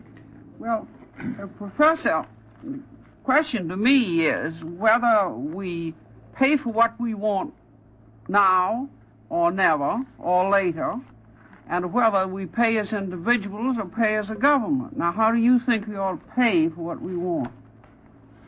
Well, we should pay partly as individuals and partly as a government, depending upon whether it's the government that's doing the buying or individuals who are doing the buying. You have predicted the growth of government as between big government, big business, and big labor. Do you think that government is going to expand and grow in its responsibilities and its functions? I think so. It's not going to grow in a spectacular fashion, but how can we expand in space without government footing most of the bill? We're not going to get to the moon by private enterprise. We're going to get to the moon by governments making the necessary expenditures. You said in a recent article that if ever a Congress had a strong mandate from the people to spend, it's this one. Now, do you think it's right just to spend because the people want it without taxing to make up for it? Well, it may or may not be right, but that's the mandate that Congress got. But don't you think Congress and the administration have a right to restrain the passions of the people if they think it's wrong? Well, the Congress was elected on the promise to spend freely. Its election was opposed by the president on the ground that the people were electing spenders. They chose to elect spenders. That's their privilege in a democracy. You mean thrift is a forgotten word? Not necessarily, but it's a misunderstood and I think overdone word. You, I understand, drive a 1951 Ford, so you believe in thrift personally, don't you? Why, I believe that it's a good thing for young men to go into debt. Mr. Wilson.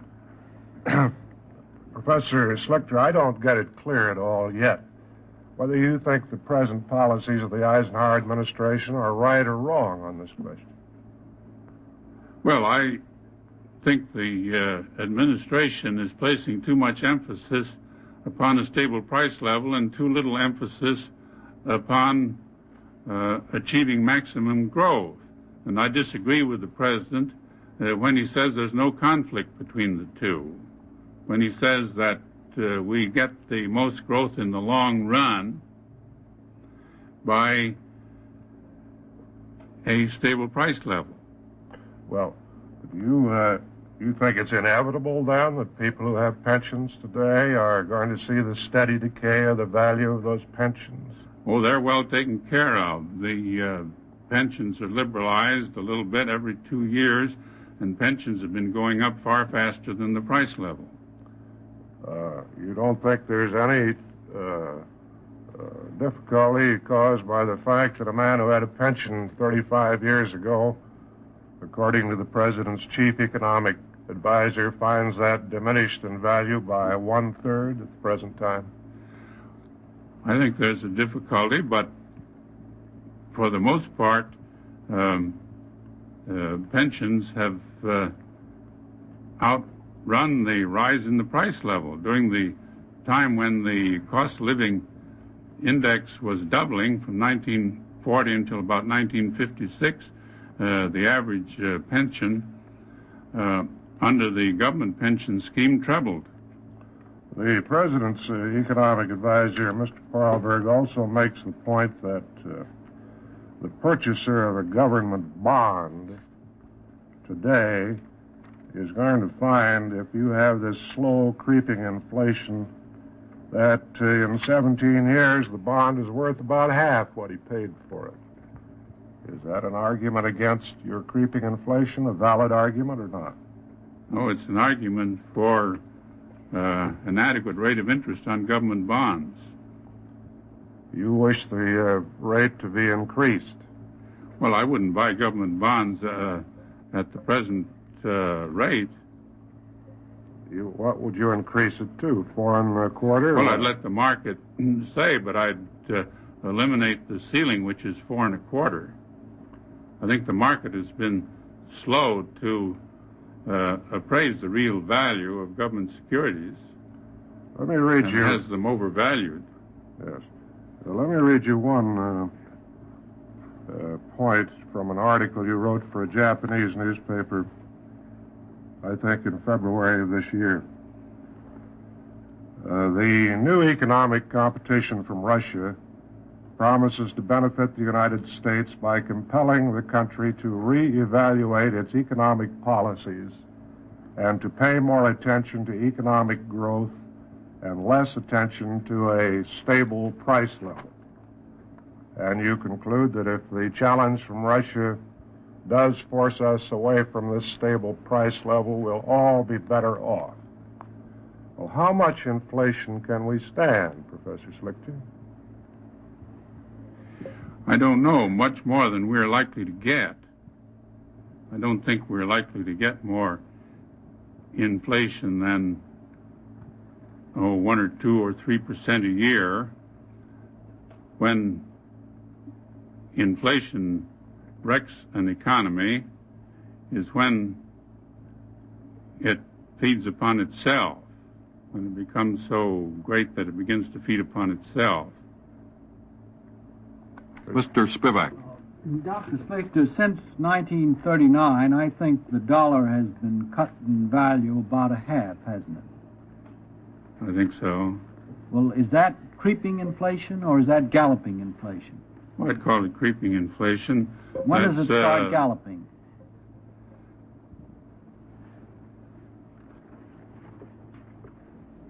Oh, above 5% a year, I should say. Well, what makes you so sure that this thing can be controlled if people become inflation-wise and begin anticipating the creep? And each generation or each year we anticipate it faster than the year before.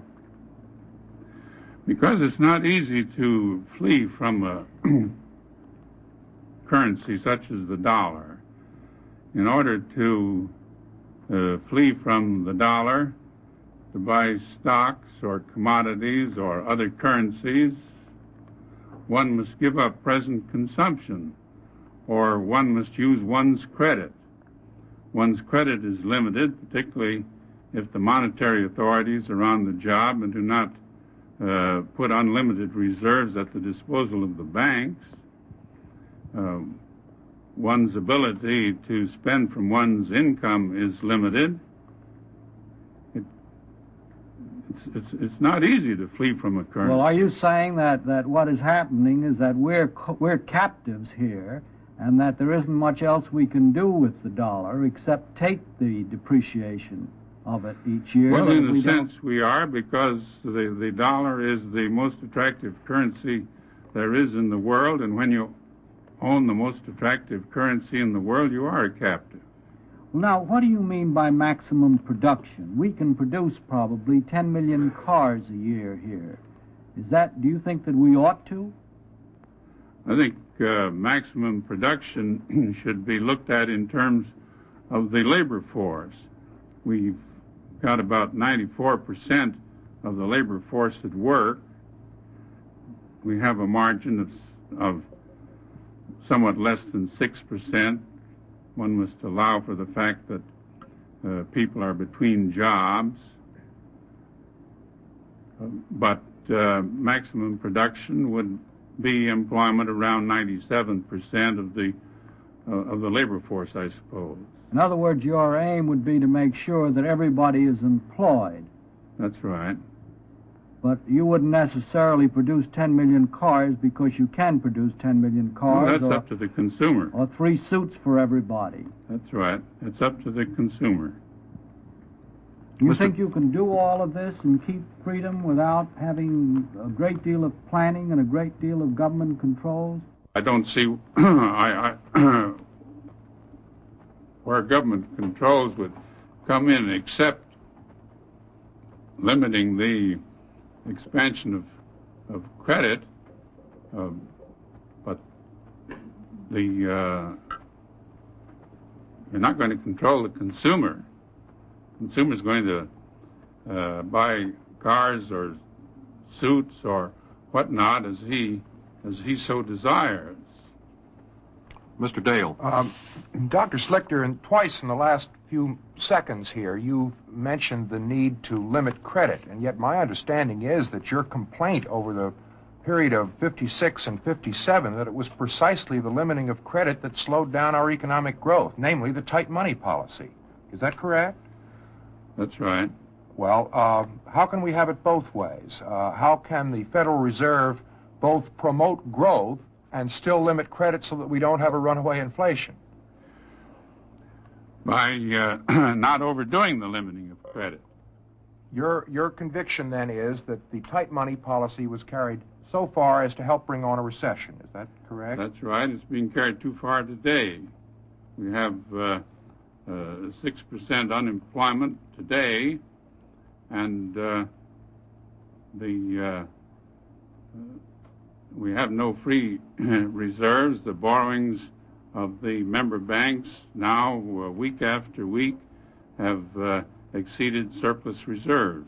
That's correct, and that would be our normal measure of some degree of restraint. But at the same time, surely credit is available. Any credit-worthy borrower can go to a bank and get money, and that includes a mortgage borrower. Isn't that so?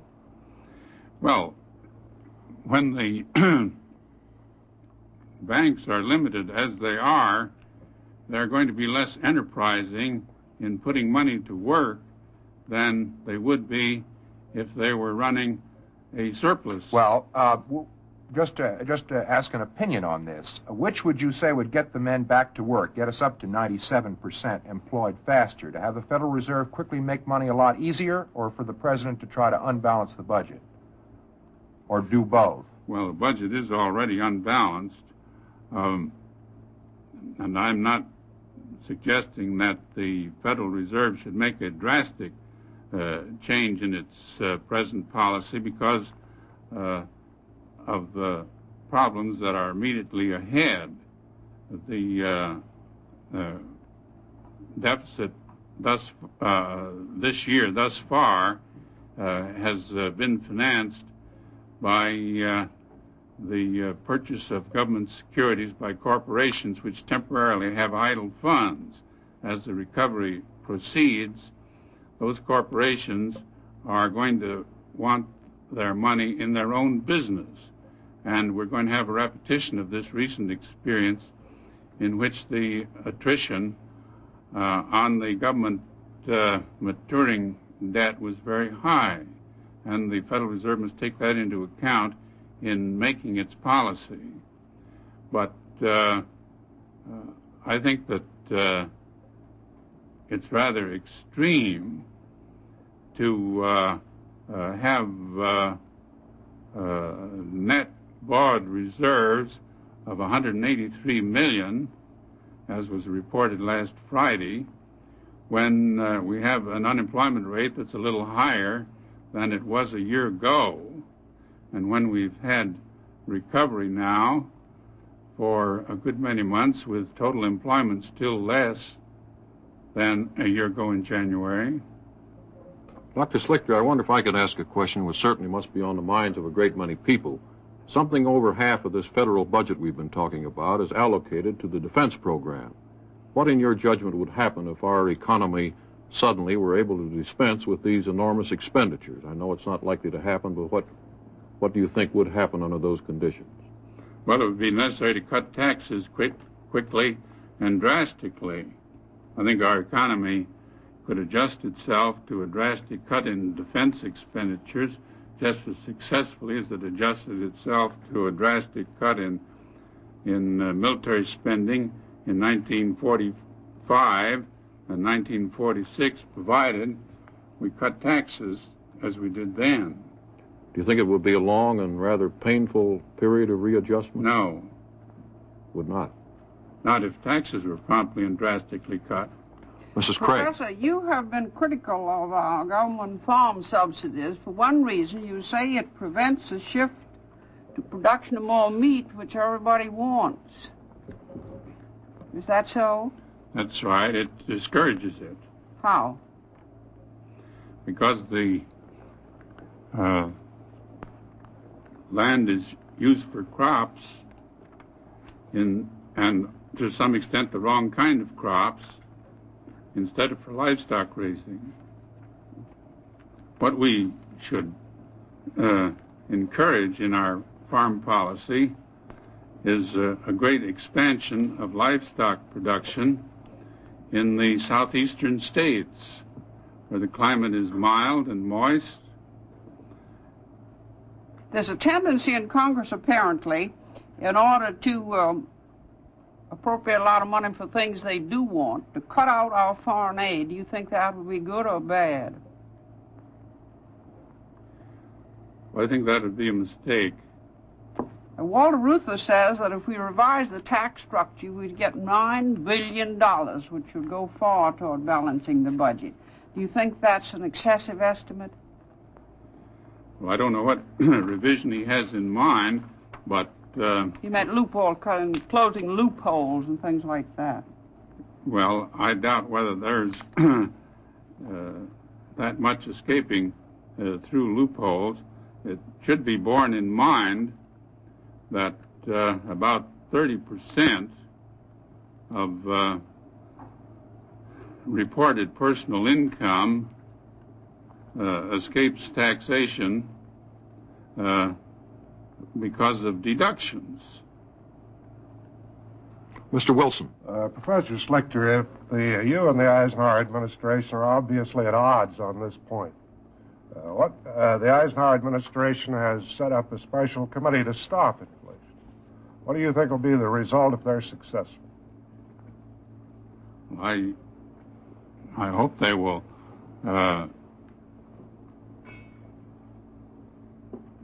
shed light on the problem. The nub of the problem is the tendency for labor costs to rise.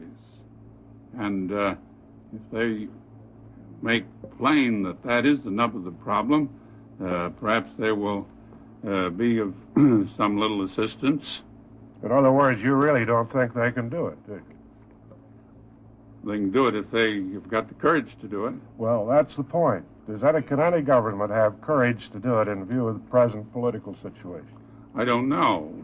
I think that if people outside the government talk enough about it in a plain enough fashion, maybe the politicians who are followers of thought rather than leaders of thought will begin to talk about it too, but they must not ever be expected to lead their followers. But you, if I understand you right, sir, you really don't want to stop inflation. You think it's inevitable? No, then you don't understand me correctly. I say inflation's a necessary cost, and I'm not bright enough to see a way of preventing labor costs from rising faster than the productivity of labor. As long as that happens, I think we've got to have offsetting increases in prices.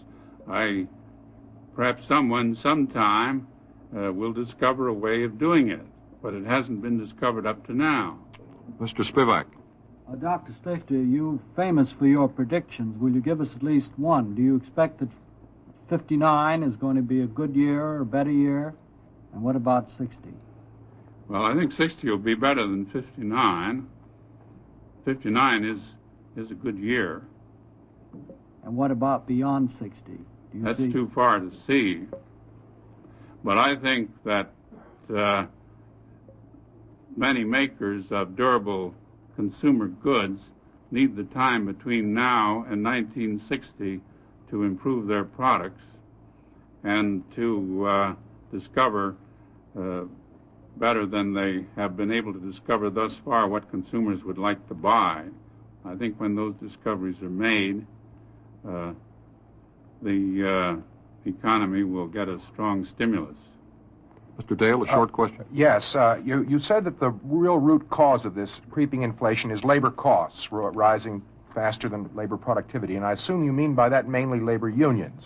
And yet only 1/3 of our workforce is unionized. How can the unions be responsible for all of this? Well, half of the blue-collar workers in the most productive part of industry belong to unions, and they are sufficiently numerous and sufficiently powerful so that they affect the wages of many people who do not belong to unions. I think I'm going to have to interrupt here. I'm sorry, but I see that our time is up.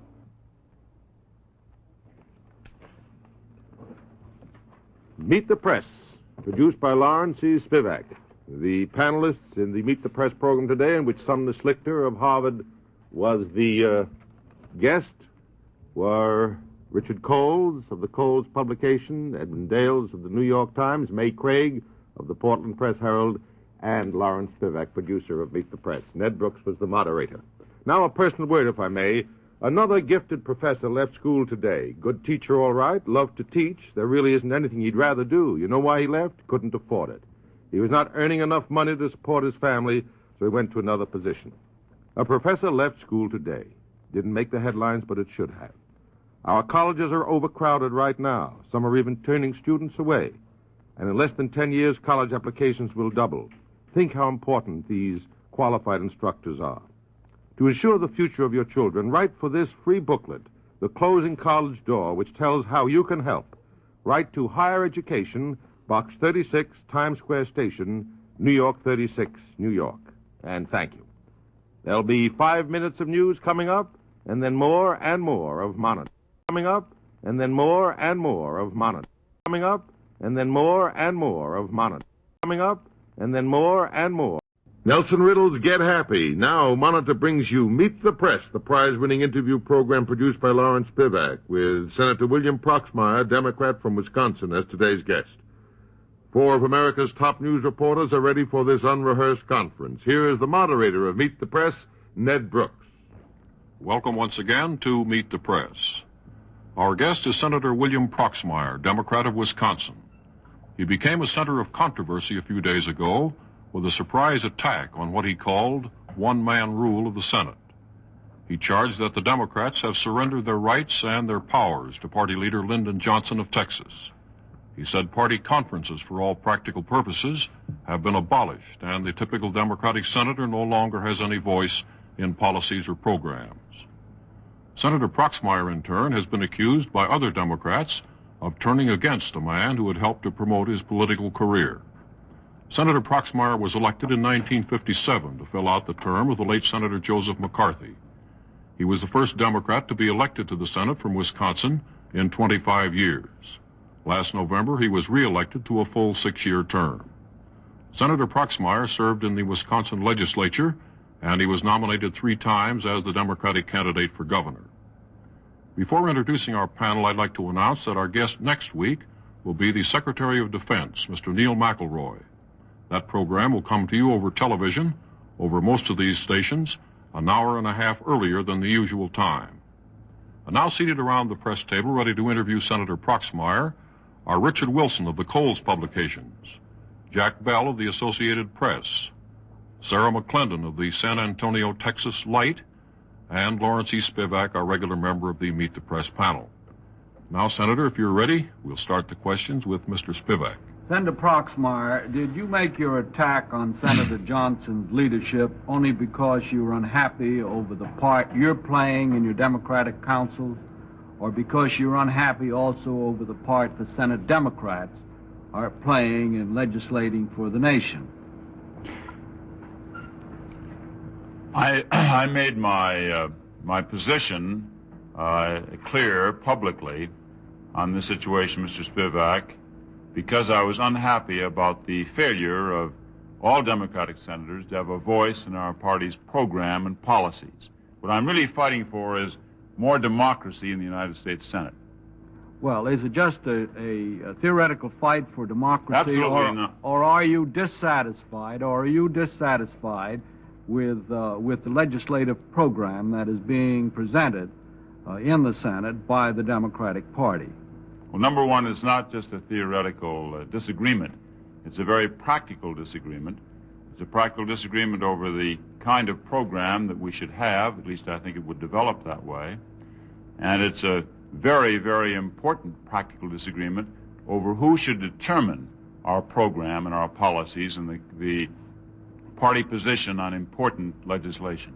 Well, are you saying then that Lyndon Johnson is presenting for the most part his own program to the Senate, or that he is representing a majority of the Senate in what he's presenting?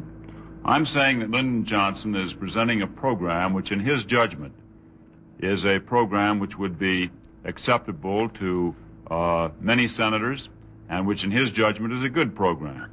And I think, by and large, he's done an excellent job. And I haven't criticized him. I want to make it clear this isn't an attack on Lyndon Johnson. It's an attack on the system which is developed. Well, Senator, since let's get this straight. Since he's the one who's developed this particular system, you can't really attack the system without attacking him and his leadership, can you? No, as a matter of fact, I think this developed inadvertently, and I don't think that Senator Johnson planned it that way at all. I think, as a matter of fact, it developed during the very strong presidencies we had under Franklin Roosevelt particularly, and under Harry Truman, when the caucus began to fall into disuse, and when the majority leader became primarily responsible to the president. And with the absence of the president, the majority leader, no longer responsible to a caucus, is responsible primarily to himself. Mrs. McClendon. But Senator Proxmire, isn't Senator Johnson giving these senators what they want? I recall him saying something after he came to leadership that you couldn't treat these men as a whole, that they wanted to be treated as individuals and vote as individuals. I think the only way you can determine what the senators want is by permitting them to tell the leadership what they want. And the only way you can do that, I think, in an orderly way, is to permit them to be informed on what the alternatives are to our legislative program, permit them to discuss it, and then to vote, to tell our leadership what our program and policy should be. Well, that's all very well, but didn't the authority for this system come from the caucus itself, in which you participated? It did, and this is one of these things that it takes a little while to grasp. At least it takes a little while for someone like me to grasp. I felt very uneasy at our first caucus when I first came into the Senate because there was no business. I'd been in the Wisconsin legislature. I talked to people who'd been in legislatures around the country.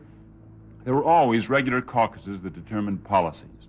And at the very beginning, I felt that this wasn't the right way to operate. It wasn't, however, until we'd had 2 caucuses that I decided that it was time that something should be done about it. And there was no opportunity, really, in either caucus for us to speak up. Well, is it not true that a caucus would solidify the lines of opposition and actually make it harder to write a bill? Oh, certainly not. I think that we've had a great deal of experience, vast experience in American history with caucuses. All through the 19th century, through most of the 20th century, we had active, functioning caucuses that directed our party policy. Our state legislatures, 49 of them, in almost every case have caucuses that determine party policy.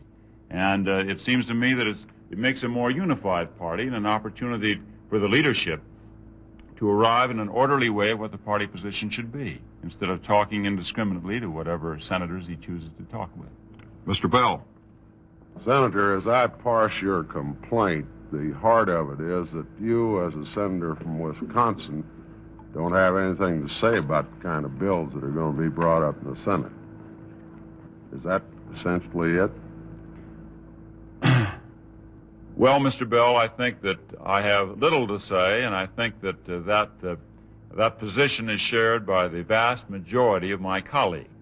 Well, now, is it your contention that Lyndon Johnson himself personally decides what legislation is going to be brought up in the Senate? It is my contention that he makes the principal decision. He has a regular policy committee meeting of 9 senators, including himself. He's chairman of it. Senator. And it's my understanding and my experience that the decision primarily lies with Senator Johnson, yes. Well, you're saying that Senator Johnson tells the policy committee what to do, in other words. Now, on that policy... Can I answer it? Well, is that correct or is that incorrect? I'm saying that his decision is generally the decision that prevails. I think he consults with the policy committee. He may modify his position on the basis of it, but I think Senator Johnson usually determines what the policy of the Democratic Party is going to be, after consultation with policy committee members and also with committee chairmen. Well, Senator, you've got some pretty strong characters on that policy committee. There are people like Dick Russell and Bob Kerr, and Tom Hennings, Carl Hayden, Jim Murray. Do you think that they all knuckle under to Lyndon all the time? It's very, very difficult to say how the policy committee operates, and I think one of the great difficulties is that it doesn't make a report to the membership. What happens at the policy committee meetings aren't known. It is felt by most senators, and it's felt by most members of the press, I think, that Senator Johnson determines our program. And if this isn't the situation, I'd be very surprised. I think the senators you mentioned are men of great probity and great vigor. And they're all members of the policy committee, and I don't think they're the kind of men who take orders from anybody. Do you?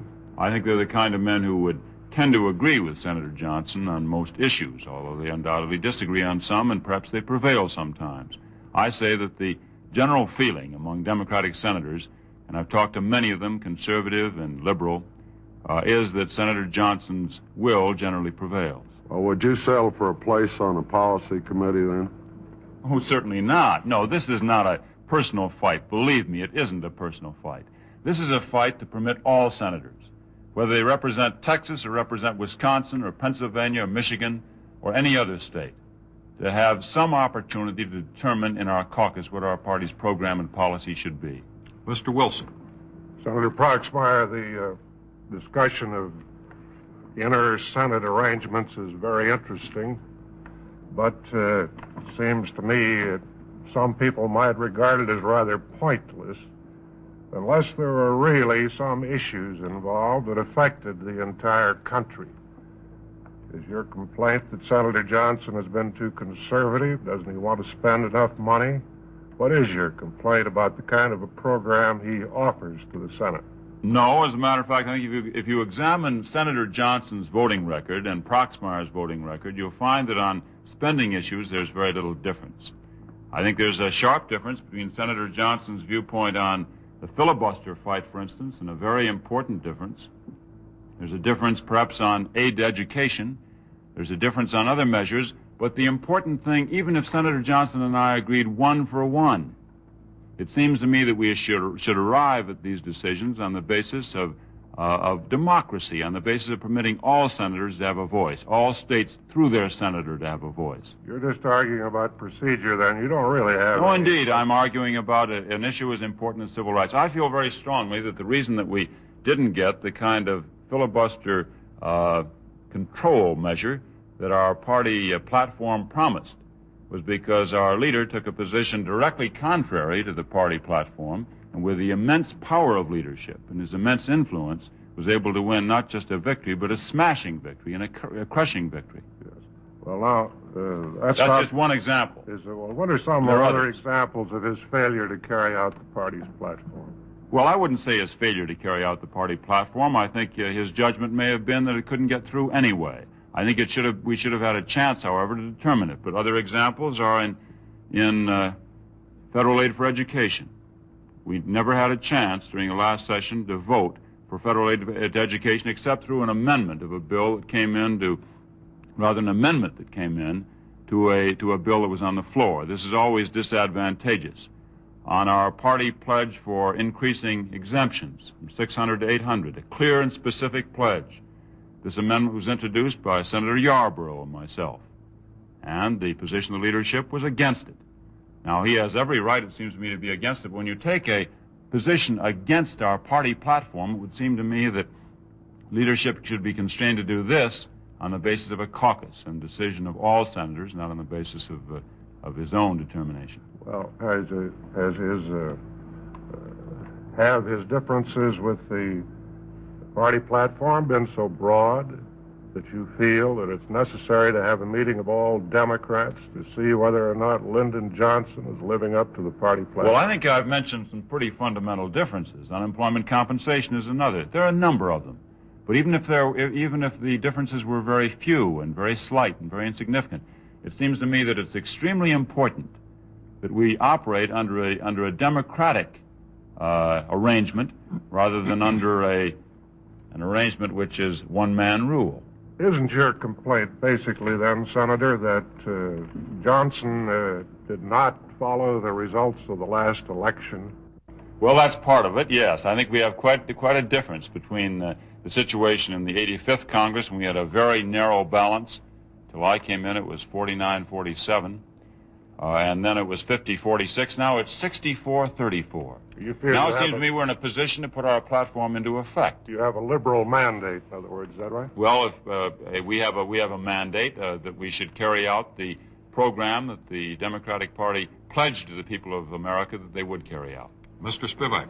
Senator, how do you explain the fact that so few Democratic senators came to your side when you criticized Senator Johnson? Well, I think that whenever there's a difference between senators, regardless of how the difference is not personal, as it wasn't in this case, whenever there's a difference expressed in the way that I expressed it, senators are very reluctant to take sides. I think it's remarkable that the senators who did speak out publicly did so. And I think that the quality of the senators who did is very encouraging to me. Senators like Paul Douglas and Joe Clark and Wayne Morse, and there were several others. Senator McNamara. Yes, but that's about all who spoke out loud. I think you mentioned all who came to your aid, and I don't believe anybody made a speech on the floor in your behalf. No, and there was very little opposition expressed on the floor, as a matter of fact. I suppose there may well be some opposition expressed in the coming week. I hope so. I think this is something that should be debated. And incidentally, it was very interesting to me that there's been virtually no opposition expressed on the floor to the argument I made. There was much argument that I shouldn't have done this, that I'm in no position to do it, perhaps. But the merits of the argument that I made that we should have democratic control of our party, it seems to me that hasn't been disputed very much on the Senator, floor. were you correctly quoted by the New York Herald Tribune the other day? They said that you said you were withholding the names of about a dozen of your colleagues And this was the quote, to keep their necks off the block. I don't recall saying to keep their necks off the block or that I was withholding the names of colleagues. However, I think it's general good rule of human relations that when you have a confidential conversation with another senator on an issue which might be embarrassing to him, that when he tells you how he feels about it, you keep it private and confidential.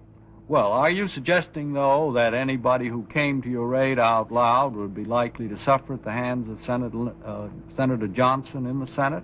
No, I think it might be embarrassing to them in their relations with Senator Johnson on some bill that's coming along or something of the kind. I don't think Senator Johnson is a vindictive man at all. I think he's a fine, fair person, and I've said so before, and I say so now.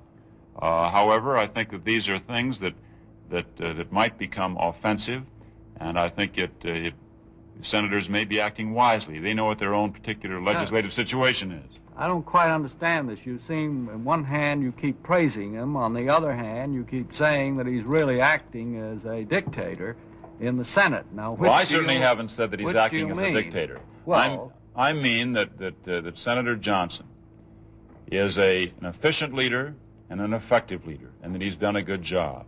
I think, however, that operating without providing an arrangement by which all Democratic senators can together determine what our policy should be is a one-man operation that's wrong and improper and should be corrected. Senator, as late as November 58, you were quoted as saying this: I think Lyndon Johnson has made an excellent party leader. He has been fair to everybody. In my judgment, it would be wrong for the majority leader to reflect the attitude of either liberal or southern conservatives of the party. Now, what specifically? I beg your pardon. Is that essentially correct? That's correct, and I stand by every word of that. I think that is right, and I think it's most important to stress that this is not a personal attack or a personal difference. This is a difference on something that I think is a matter of deep principle and of great concern to the American people. That is, who exercises power in the United States Senate and how, particularly when we have this overwhelming majority. But when you praised him at that particular time, it was clear to most people that you were not criticizing the system under which he operated. We wonder what happened in the past 3 months since you made that statement that you didn't know beforehand. Well, I've made... Change your mind about this leadership. I haven't changed my mind. I've made statements since... Monday, when I made my speech, I made statements during my speech that Lyndon Johnson was a good leader. I just made a statement a minute ago that he was a good leader and a decent person and a fair person. I simply say that I disagree on this very, very vital issue. Senator, it was said during the debate the other day on this matter that Senator Johnson arranged your appointment to the Senate Agriculture Committee because it was going to help you in your campaign. Is that true, that statement? Yeah, that's true, yes, sir. Is it customary for the leader or anyone else up there to parcel out these committee appointments on the basis of whom might be helped in a political campaign? The leader has great influence in determining appointments. When I said it was true, I said it was true that he was instrumental in securing my appointment to the Agricultural Committee. I think that this was not the major consideration. The fact was that I was anxious to serve on the Agricultural Committee. I think I was qualified to do so. And the leader thought I was qualified to do so. Mrs. McClendon. Senator Proxmire, you said something a while ago that seems to me inaccurate. You said the press all feel that Johnson writes these bills and controls the decisions. Do you not read in the papers our accounts of Senate Policy Committee meetings? He tells us what happens. We have press conferences after these meetings. Do you not read those? Well, I'm sure that what you say is correct, Ms. McClendon. The point is that these reports are not made to the membership. They're made to the press, and they're made by the majority leader. It seems to me that a far more desirable method would be to follow a procedure by which any senator can be present when policy is discussed. Perhaps the votes should be confined to a few, and the decisions to a few, and perhaps even the conversation and discussion to a few. But I think that all Democratic senators should have an opportunity to observe this. Well, you don't for 1 minute think that Lyndon Johnson, as young as he is, can tell senators like Carl Hayden and Harry Byrd and Dick Russell what to do. Well, Harry Byrd isn't on the policy No, committee. but you said that Johnson calls these senators and makes these decisions. I know that he calls these senators before these decisions are made on any bill. He calls all the Democratic senators. Hasn't he called you from time to time to ask you advice on a bill? I've come into Senator Johnson's office, and it's a very interesting experience, one of the most exciting and interesting experiences I've had. It's usually a one-way conversation, regardless of who the personnel is, no matter how vigorous they are or how articulate they are or how well-informed they are on the measure. It's usually Lyndon Johnson talking. And this is the beginning of the meeting and at the end of the meeting. He does a fine job. And I suppose he does listen occasionally to other senators.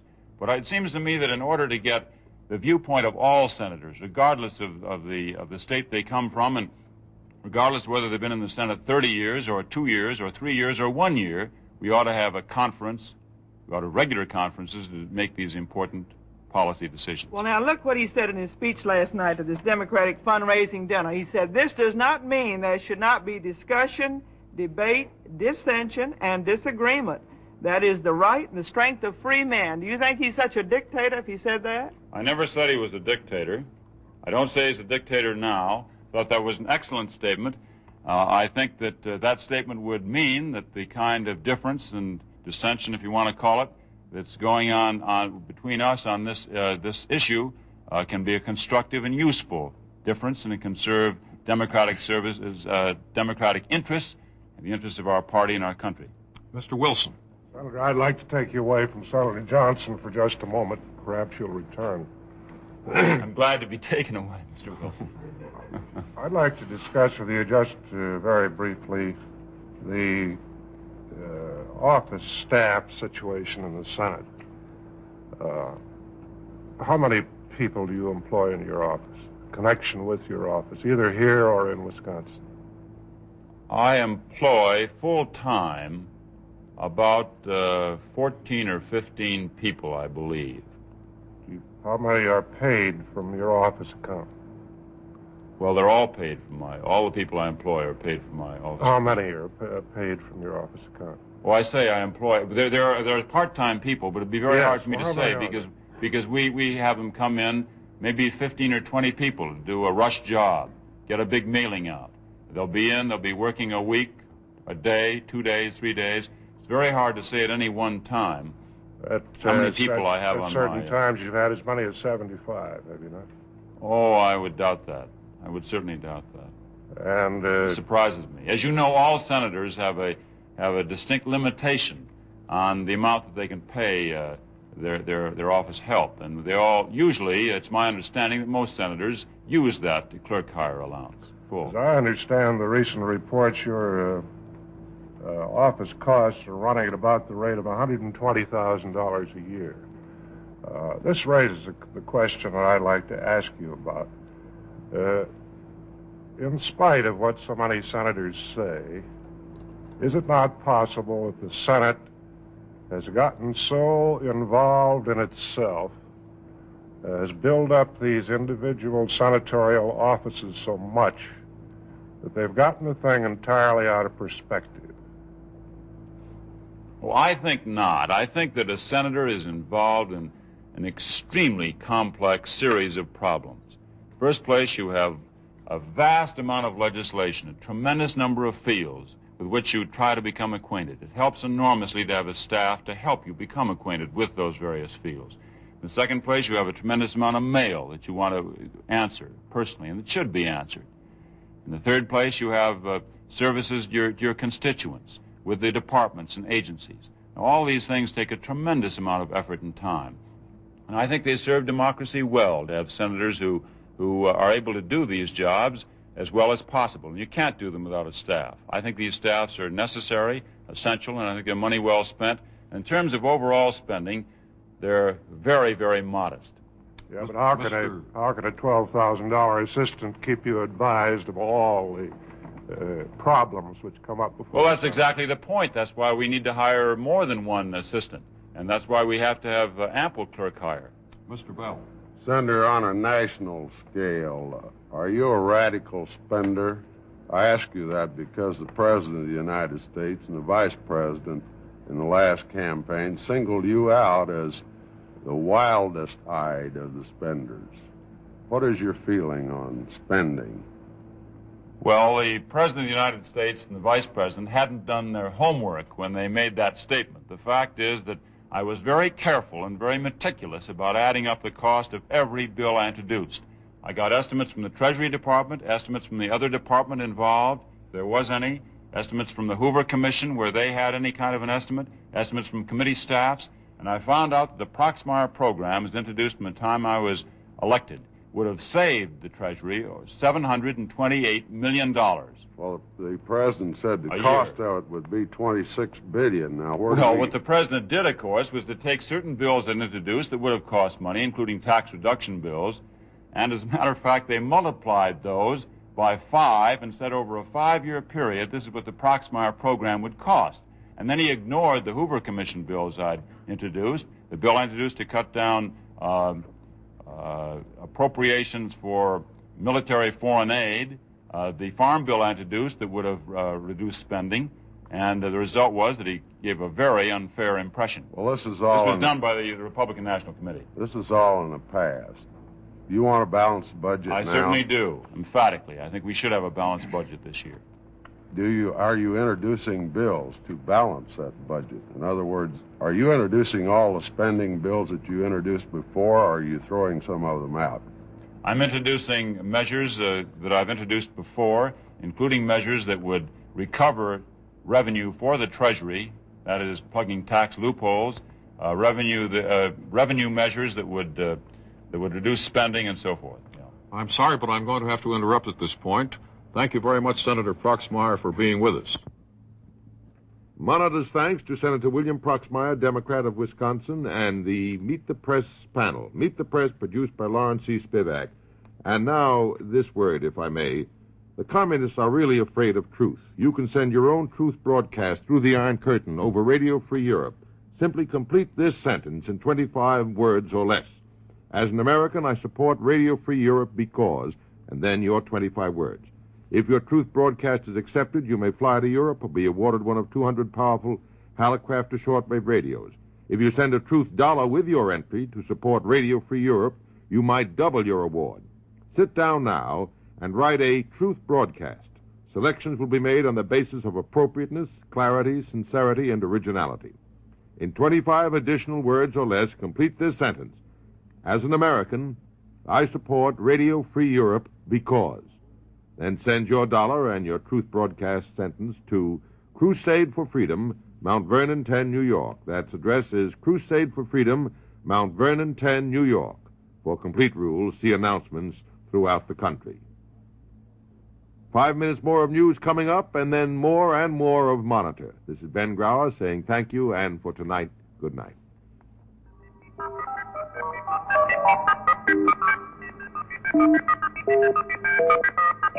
This is Monitor, the NBC Weekend Radio Service.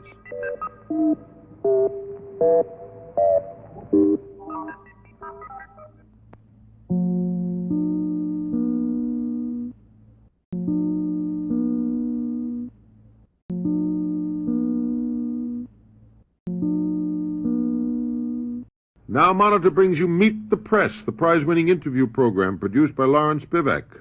4 of America's top news reporters are ready for this unrehearsed conference. Here's the moderator of Meet the Press, Ned Brooks. Welcome once again to Meet the Press. Our guest is the Secretary of Defense, Mr. Neil McElroy. He is now engaged with momentous decisions growing out of the crisis over Berlin. The question which weighs heavily on the nation and the free world is whether our military defenses are adequate to support the firm stand we have taken against the threats of the Soviet Union. With President Eisenhower and the Joint Chiefs of Staff, Secretary McElroy is one of the chief architects of the policy for meeting the threat of communism. The position which Secretary McElroy occupies has been described as the most complex in the government, calling for administrative ability, military understanding, and a high degree of diplomacy. Secretary McElroy was a successful business executive before joining the President's cabinet in October of 1957, his first government position. He said this week that he hopes to return to private life before the end of this year. And now seated around the press table, ready to interview Secretary McElroy, are Peter Hackus of NBC News, Ernest Lindley of Newsweek magazine, Charles Cordry of United Press International, and James Reston of the New York Times. Lawrence E. Spivak, our regular member of the panel, will be back with us soon. Now, Mr. Secretary, if you're ready, we'll start the questions with Mr. Lindley. Mr. Secretary, at your press conference Thursday, you discussed in a general way what we might do if Berlin were blockaded again. And you said we would not rely exclusively on an airlift as we did in 1948 and 9, but either on the ground or a combination of ground and air. At the same time, you said, and I quote, "It has been clearly understood it's the policy of this government not to regard a limited war as a possibility in the NATO area." Weren't you saying in substance if there's any fighting there, it's going to be a nuclear war? I was saying, and I would say now, that it would be very difficult if there were any extended ground action in the area of East Germany, where there are Soviet troops, of course, in positions. It would be very difficult to keep any such war a limited war. Well, do you think that either the people of this country or the people of our NATO allies are being prepared psychologically or otherwise for a showdown that might involve all-out nuclear war? Well, this bit of international disagreement over Berlin is, in my opinion, still in the area where negotiation is a much more real possibility for settlement. There must be, and there is, very specific military planning going on by this government. This government is consulting with Great Britain, with France, and with Germany in engaging in this military planning against various types of contingencies. I believe that the things that are being done are the right things at this stage of the developments around the Berlin crisis. But in addition to planning, if we face the possibility of a crisis of that sort, we need preparation, too, beyond planning, do we not? And isn't it getting rather late to start that? I don't think it's getting rather late. I think you're right that we must do things more than simply plan. I think up to this point in the development of this crisis that the things that are being done are what needs to be done. The Secretary of State, the former Secretary of State Acheson, has proposed a mobilization of NATO forces and our forces in Europe with the prospect, or to make possible, fighting on the ground without resort to atomic weapons in the first instance on our side. You reject that approach completely, do you? It seems to me to be unrealistic to think that the free world can engage in hostilities with the Soviet Union on the ground in view of the great predominance of ground forces in the Soviet Union over those of the free world. This has been a matter of free world strategy in the NATO area from really the very beginning. Mr. Hackus. Mr. Secretary, besides Berlin, just today, your Army Secretary, Mr. Brucker, said that he at least is worried about new fighting in the Formosa area. Are you as well worried about such a contingency? We know, Mr. Hackus, that there are points of tension in several areas of the world. The determination of the places at which there will be aggressive action taken is the determination of the Sino-Soviet bloc.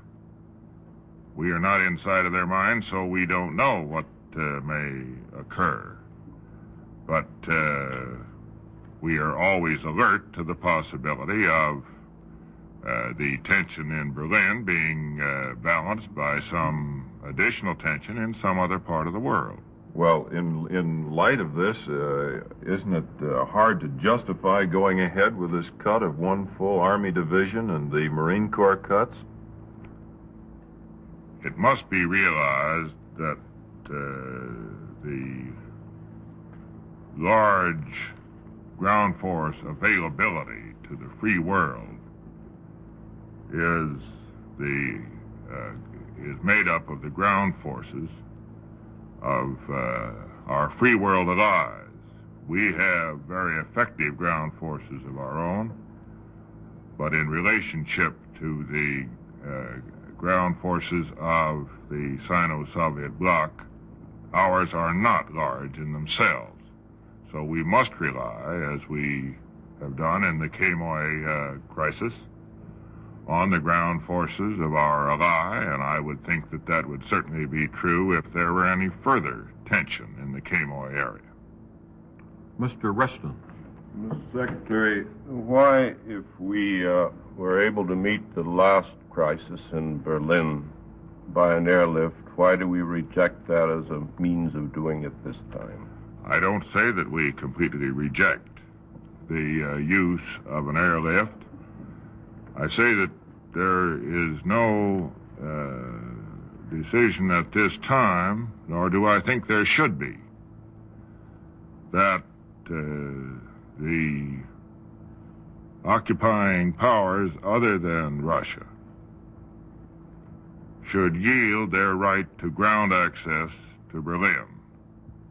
This is access which is guaranteed to them by agreement, and this agreement must not be unilaterally canceled by any one of the partners. So the planning at this time, in my opinion, should continue to be a combination, a variety of combinations, I might say, of ground and air access. But now when you talk about ground access, of going through on the ground to Berlin, whose boys go through on the ground, our boys or the Allied troops? Well, this involves the kind of specific answering that I think I must ask to be excused from giving. In my opinion, this is a perfectly sound question, Mr. Reston, but I think that in view of the necessity of continuing to work out with our allies the procedures that will be followed in this crisis, I think it really is not in the national interest for me to be talking specifically about what our plans may be. You rule out the possibility of limited war without nuclear weapons against the Russians, but supposing the East Germans are used as the instrument of aggression by the communists, would you rule it out there, and would you have the forces to deal with it, conventional forces? Considering the distribution of Soviet troops throughout East Germany, it becomes very difficult for anyone who looks at the positioning of those Soviet troops to see how any kind of an action except what would be the equivalent of a small police type of action, not to involve Soviet troops. It's very hard to see that once you look at a map which shows that the Russian units are distributed throughout all of East Germany. Mr. Cordray. Mr. Secretary, some questions on defense against ballistic missiles. You are building radar to detect ballistic missiles in Alaska and Greenland, and I think plan to build more in the northern part of Great Britain. Will this be ready by the time the Russians are able to launch a ballistic missile attack? We believe that this will be ready by the time the Russians are in a position to launch a sizable attack with ballistic missiles. We do not believe that it makes any sense for the Russian to try to attack this country with a few ballistic missiles, because the only way in which they can possibly attain their objectives is to have so many large weapons directed at us at the time of their attack that they will destroy, at least in their judgment, the ability of this country to respond. Because a few weapons, while they might be very destructive in our country, would simply release a retaliatory attack that would destroy the Soviet Union. They know that just as we do. So, there is not, in the judgment of our military authorities, likely to be an attack until they have a substantial ICBM capability. And by that time, we would expect to have these detecting radars in place. Would you call 200 missiles a substantial attack? I would doubt that that would be adequate in view of the discount that must be placed against the missiles simply on the basis of reliability. I'd like to go back to my previous point. We will not have all three of those radars in place by that time. We would expect to have the one which is of key importance, which is the one in Greenland. Well, I believe you've said that it might take as few as 4 missiles to a target. Supposing that 200 missiles were launched, and this argument is made in the Defense Department in some quarters, 200 were launched against 50 targets, which included all the Strategic Air Command bases, and destroyed a percentage of the Strategic Air Command, 60%, 70%, something of that sort. Do you think we could still retaliate? Well, in my opinion, we would be very poorly advised to permit the Strategic Air Command bombers to be in such a situation that they could be destroyed on the ground. Well, do you ever have more? That would happen. Beg your pardon. I don't believe that would happen. Mr. Lindley. Clarify that point. You mean you would go to a so-called air alert, under which part of SAC would always be in the air? Well, we haven't said just when we would specifically consider that, but that is the kind of thing that I'm talking about, Mr. Lindley. The air alert question has been in the public discussion phase very substantially in recent weeks. We've said that the position of the Joint Chiefs of Staff on this is that there is no military requirement for it now, but we are proceeding with testing of air alert so that by the time we need it, if we decide we need it, we will know how to go about it, and we will go to it any time we feel as if we need it. Mr. Secretary, you're proposing to let the Soviets get a great numerical superiority in intercontinental ballistic missiles over us. You're doing that deliberately on the ground that we have adequate other means of retaliation, and I suppose the backbone of those means is SAC. Are you sure, can you guarantee that whatever portion of SAC survives a missile attack from an enemy can get through the Soviet air defenses as they stand today? Well, it's impossible to guarantee anything in war. But, again, by the time the Soviet has a sizable ICBM capability, we would expect that our B-52 bombers would be equipped not only with bombs, but also with rockets, which could be launched to the surface at a distance of some 500 miles. This, in my opinion, would very nearly guarantee the effectiveness of the bombers, because the 500-mile distance from the desired targets would give and would permit an avoidance of the intense defensive areas around the prime target areas. Mr. Secretary, won't that missile launched from the plane have a relatively weak warhead compared to what you would get from a land-based missile? And how accurate will it be? Well, we think it will be as accurate. We can't be positive on this, but we think it will be as accurate as a land-based missile. We've had very good success in the development of this.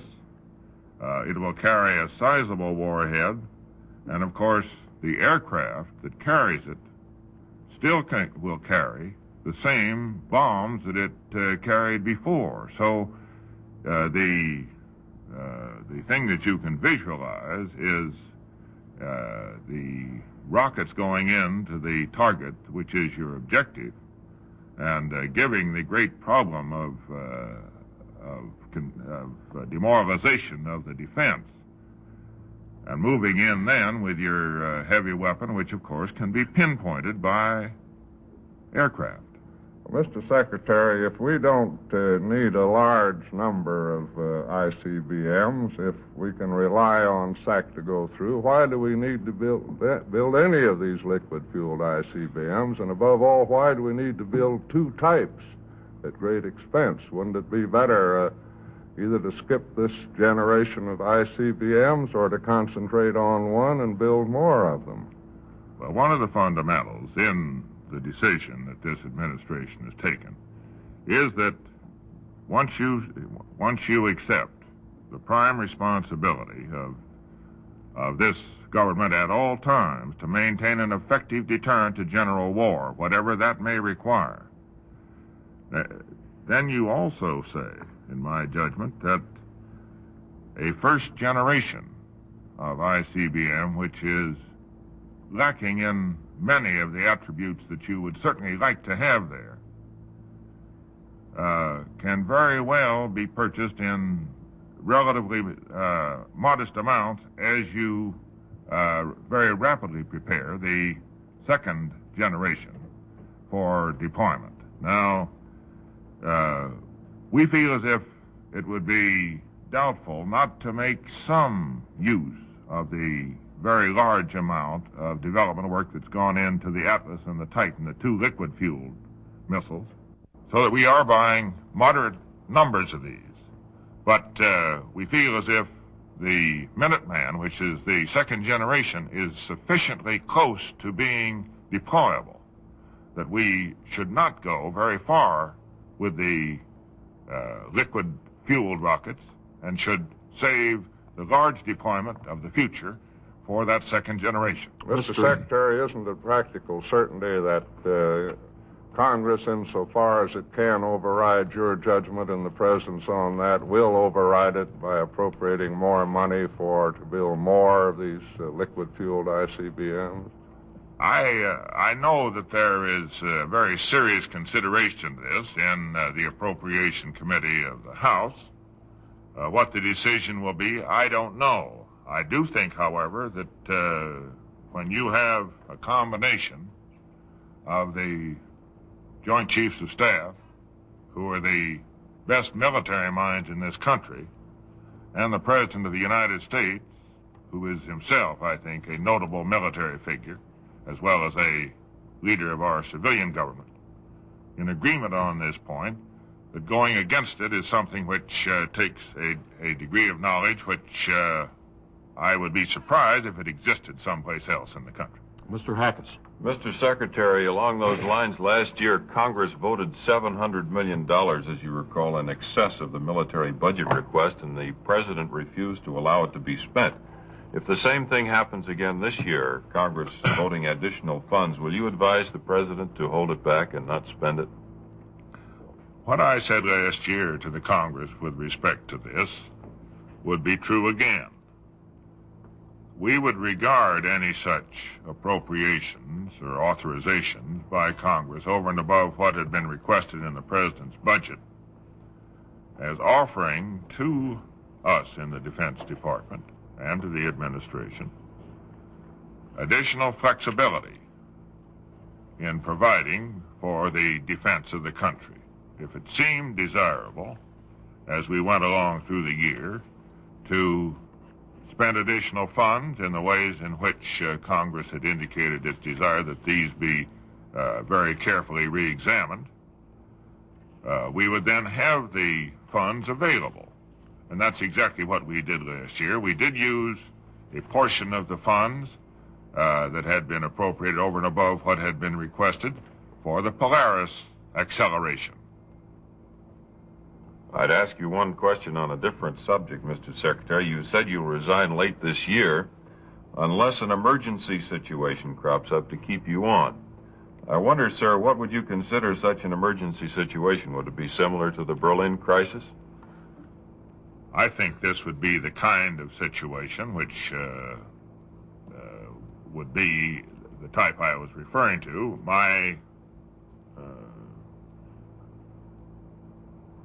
The person who would judge this would be the President of the United States, and he would say what he wanted to say to me with respect to it. And if he felt that it was right that I should stay because of the national interest being involved, I would stay. Mr. Reston. Mr. Secretary, let me ask you a philosophic question. As I understand it, it's our policy to prevent a war from breaking out. And if one breaks out, to limit it to the full extent that we can.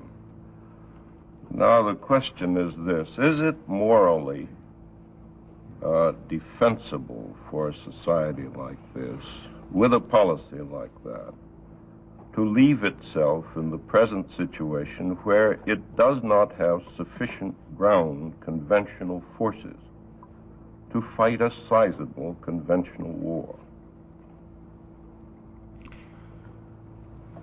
I think what is required, Mr. Reston, is to take the situation in which you find yourself and tailor your military strategy to that situation vis-a-vis your enemies. Once you put the great masses of people of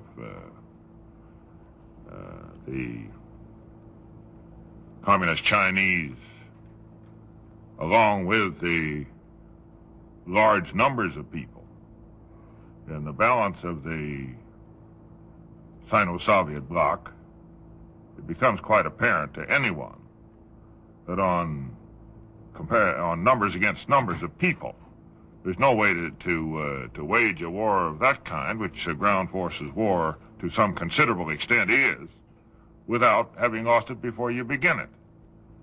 So that, in my opinion, the free world has no choice in this matter. It will try in certain areas where you do not have an involvement of the principles, by which I mean, in this instance, the Soviet government and the United States and its immediate NATO allies. You will try in situations other than that to maintain any conflict on a limited basis. The problem of the extension of any limited war into a big war is one that is very, very serious. The important thing is to keep even a limited war from breaking out if you can possibly do it. This was the great success, in my opinion, of the United States policy in Lebanon, and in KWAME, of course, it was more to limit it, but at least our own forces were never actually involved in firing and shooting. Well, are you tailoring your forces to the communist forces in China and in Russia, or are you tailoring those forces to the standard of living and the standard of taxation in this country at the present time? We are tailoring our forces in concert with those of the balance of the free world on the basis of what we consider to be required for the national security. Yeah, but really, now, what have you got in Western Europe? You've got how many divisions against their 175? Well, of course, the entire 175 of the Russian divisions are not right there. The total number of NATO divisions, I don't think I remember exactly, but it's I'm satisfied that the NATO forces in being in that area are adequate to contest with the forces that might be put against them in that same area long enough for any incursion, really, to be contained if, let's say, it's an almost accidental incursion by either the forces of the Soviet Union or the forces of the satellite countries there.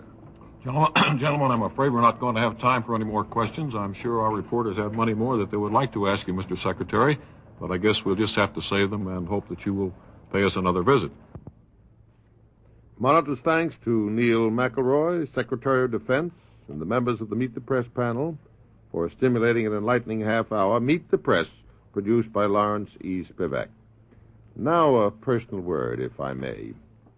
Money has different meanings to different people. To a child, money might mean amusement, a new comic book, or an ice cream cone. To you, maybe it means security or travel. Money to the Red Cross means preparedness, being ready for action when and wherever disaster strikes. This past year, there was that big tornado in central Wisconsin. Hundreds were left homeless. The year before, there were floods in the Midwest, hurricanes in Louisiana and Texas. Each time, Red Cross workers in Texas. Each time, Red Cross workers in Texas. Each time, Red Cross workers in Texas. Each time, Robert Frost, distinguished poet and philosopher, faces the Fourth Estate in just a moment as Monitor joins Meet the Press. Meanwhile, poetry in a different idiom, George Shearing and Cheek to Cheek.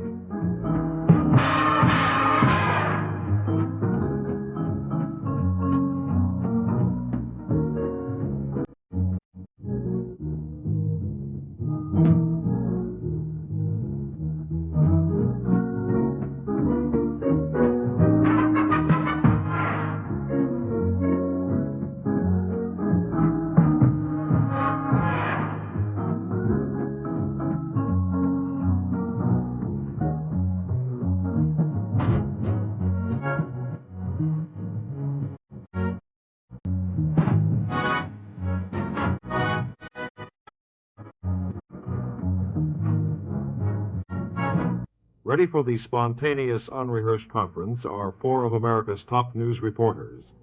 Their questions do not necessarily reflect their point of view, but may be their way of getting a story for you. Now, here is the moderator of Meet the Press, Ned Brooks.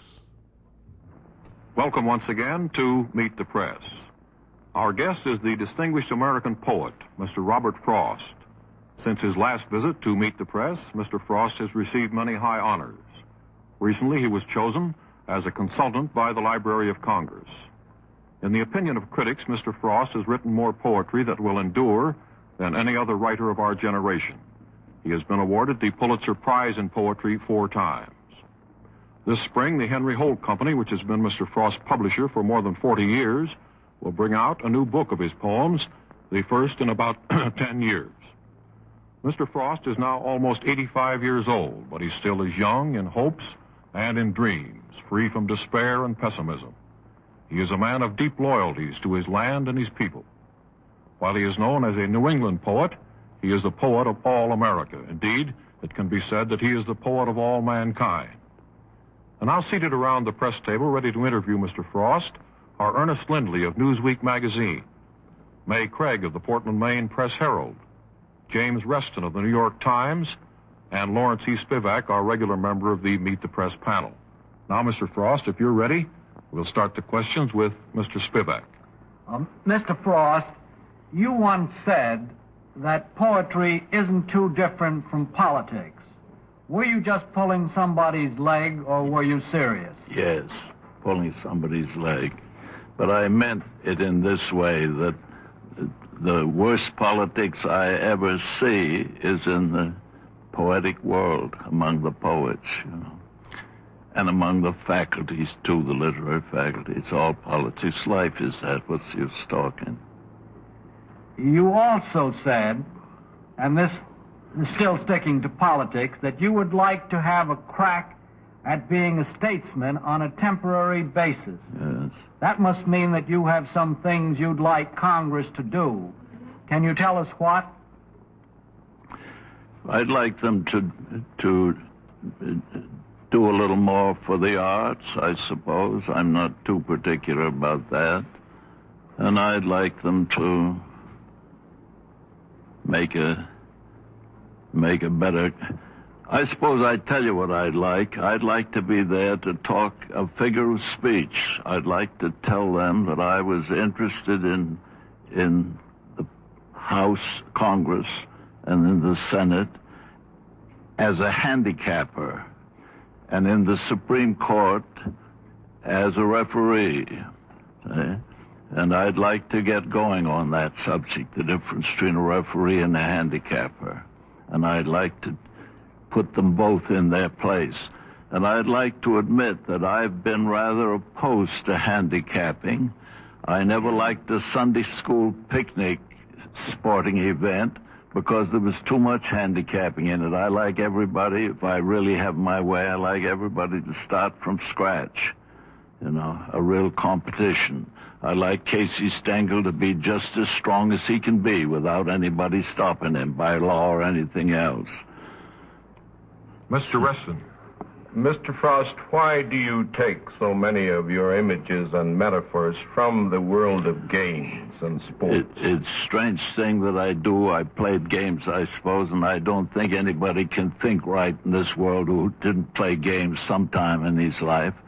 But first thing I caught myself saying was that of this kind, I'd as soon write free verse as play tennis with the net down. That brought tennis in. Then I came to this, I've been working my way toward this Sunday school picnic idea, that what my difficulty with the government, the New Deal and all that, is the difficulty with spoiling a good competition, taking too much. I suppose I'm wrong about it. Might be, but I'm wrong from the old habit of loving to see a thing start with scratch. Mr. Frost, sir, are you a happier man in your 80s than you were in your 50s?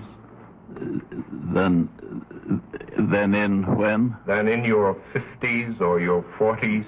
No, it's a funny thing. I've always been happy, unhappy combination. It blends, you know. It makes, like they say, drink, you know, makes you happy, make you sad. What has happened to the American character, Mr. Frost, in these last 30 years? Are we a merrier people at Christmas time? That's interesting to say. I think, no, I think, you know, that'd be a hard thing for me to judge. We're always rather merry people. Mr. Spivak was telling me that he tried to run a magazine called American Humor, and it wasn't funny enough, he said. That was some years ago, was it, Mr. Spivak? Mrs. Craig. Mr. Frost, did you hear what the president said in his message from the Atlas missile from outer space? From heaven, you mean? He said he was giving a message of peace on earth, goodwill to man. And of course the Atlas is now going round the world. That was a prose poem, don't you think? Yes, I didn't hear it. It was a prose poem. He said, peace on earth, goodwill to man. Do you think the word peace makes it a prose poem? Yes. Do you have much hope for the world that has its mind on military things? Yes. How do you think we can save ourselves from destroying each other? We were sent here to destroy each other in honest competition.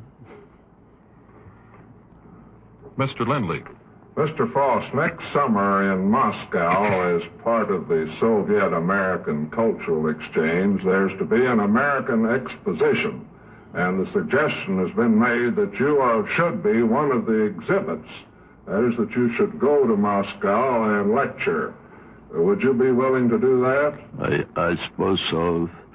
if they'll make me Exhibit A.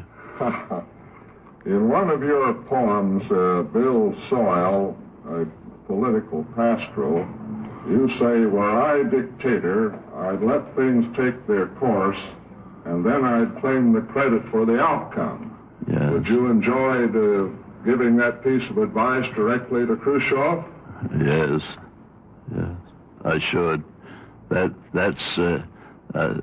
I thought, I'm always thinking that if I got into a position of power, I'd mainly let things take their course and touch them a little here and then, take credit for the whole thing, sure. Do you think of any other pieces of advice you'd like to give the Soviet government and people if you were to go there? No, that's one, I hadn't thought of that, but I'd like to tell them that I think there's a certain validity, a great validity in our great difference with each other, that there's always the utopian dream that they have, and there's always the civilized dream that we have, and that I'm willing to see them as standoff, and that magnanimity is that which enjoys a standoff. In one of your recent interviews, you said that you would rather perish as Athens than survive as Sparta. Yes. Is that the real choice as you see it? Yes, a good deal. The Spartanize I meant by this. Yes, that's the choice. Let's us not Spartanize. I was thinking about what they're trying to do to our schools, to harden them up and speed them up, to contend with the Russians. And I just thought I'd rather perish as an Athenian than live as that kind of a Spartan. But I've been saying, what I want the schools to do is let them harden up a little, let them speed up a little, but I want them to tone up, and that means to Athenianize them. Mr. Frost, we mentioned at the start of the program that you have a new book coming out, a new book of your poems. I wonder, perhaps you could say one of them for us. You perhaps have a favorite. Hearing you say your poems has always been a high spot on our programs with you. Yes. Is there one that you have as a favorite? Well, no, some of them are too long. Suppose I say one like very political in its implications. It's called The Objection to Being Stepped On, which rules the world, I think. At the end of the row, I stepped on the toe of an unemployed hoe. It rose in offense and struck me a blow in the seat of my sense. It wasn't to blame, but I called it a name, and I must say it dealt me a blow that I felt like malice prepense. You may call me a fool, but was there a rule the weapon should be turned into a tool? But what do we see? The first tool I step on turned into a weapon. Mr. Spivak. Mr. Frost, while you're reciting poetry, I wonder whether you'd say the one about the hardship of accounting, which I think may seem particularly appropriate to this season of the year when people are spending so much money they don't know where it came from or where it's gone. That's a little squib of mine. It's all in one rhyme, 5 lines. The hardship of accounting. Never ask of money spent where the spender thinks it went. Nobody was ever meant to remember or invent what he did with every cent. Don't you think that might be a good one to stamp on the heart of every Internal Revenue agent? Bankers, it's been published in some bankers magazine, It's for the really written for the benefit of income tax reporters. Mr. Frost, I'd like to come back to the voice from the sky. Do you think it's going to do any good for the president to speak of peace from the sky over and over again?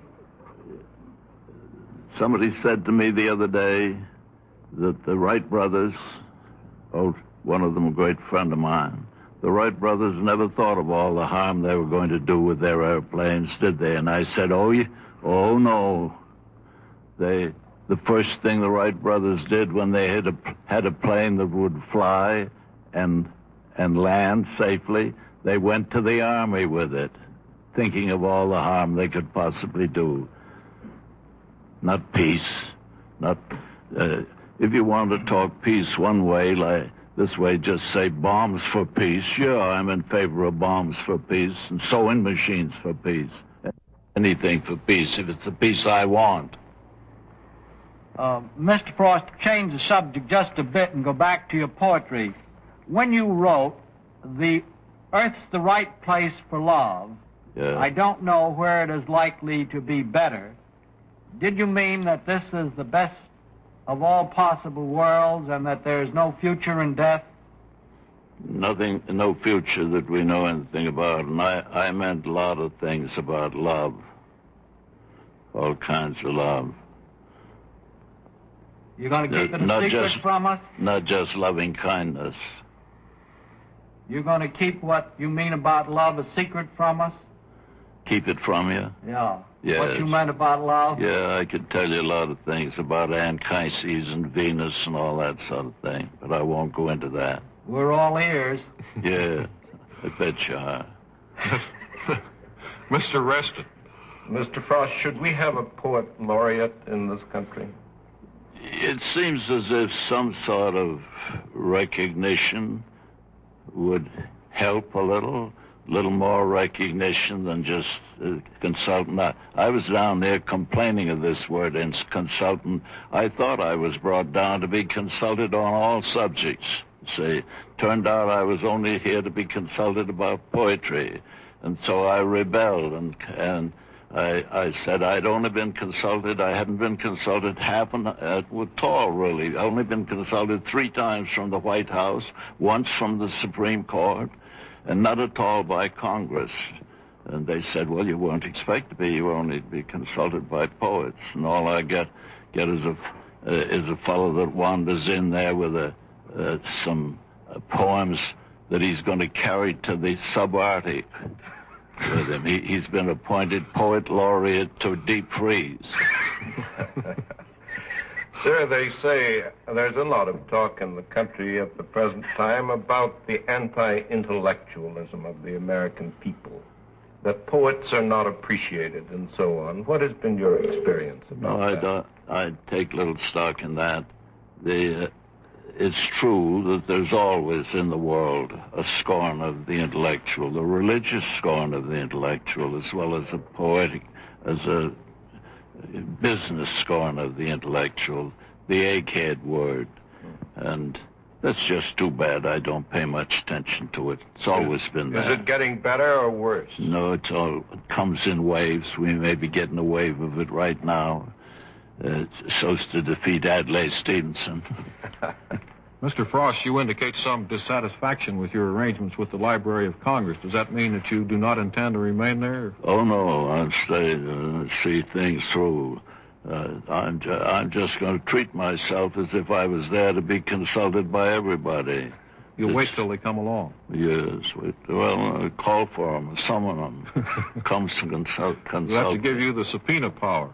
This, you see, just my natural wit. Mrs. Craig. Mr. Frost, do you regard the Russian Zhivago as more of a poet than a prose writer? Pasternak, who wrote Dr. Zhivago. I can't speak about his writing. I haven't read it, and it's all in translation. I have no way of judging his poetry. They say it's translated, and somebody is going to send me a book of his in translation. And I understand. I never read a book of poetry translated, but that I think it's lost its poetry, that's all. That's my definition of poetry that's gone wrong.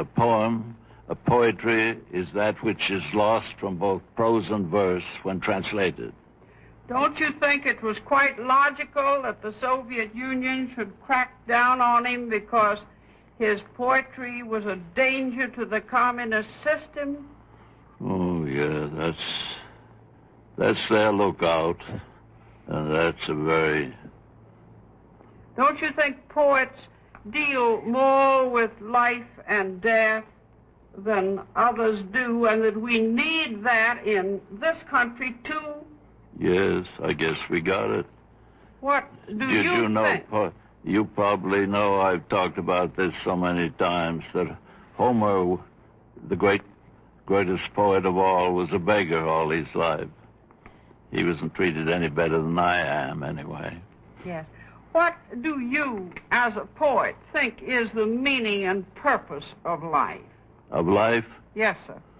I imagine the meaning of it is to dive further into further and further into the material, for you know not what reason. The ethereal, the spiritual, diving into the material. Always at the fear that, always in the fear of losing the meaning some way, but deeper and deeper into the material. I call it materiality is our destiny, materiality. And our danger is materialism. And materialism is when the meaning gets lost in the material, just as in an article you write or a poem you write. When you know you lost the meaning, get out of hand a little, or in your life, or when you're writing the doctor's thesis, you're always, that should be your misgiving all the time. Am I losing my meaning?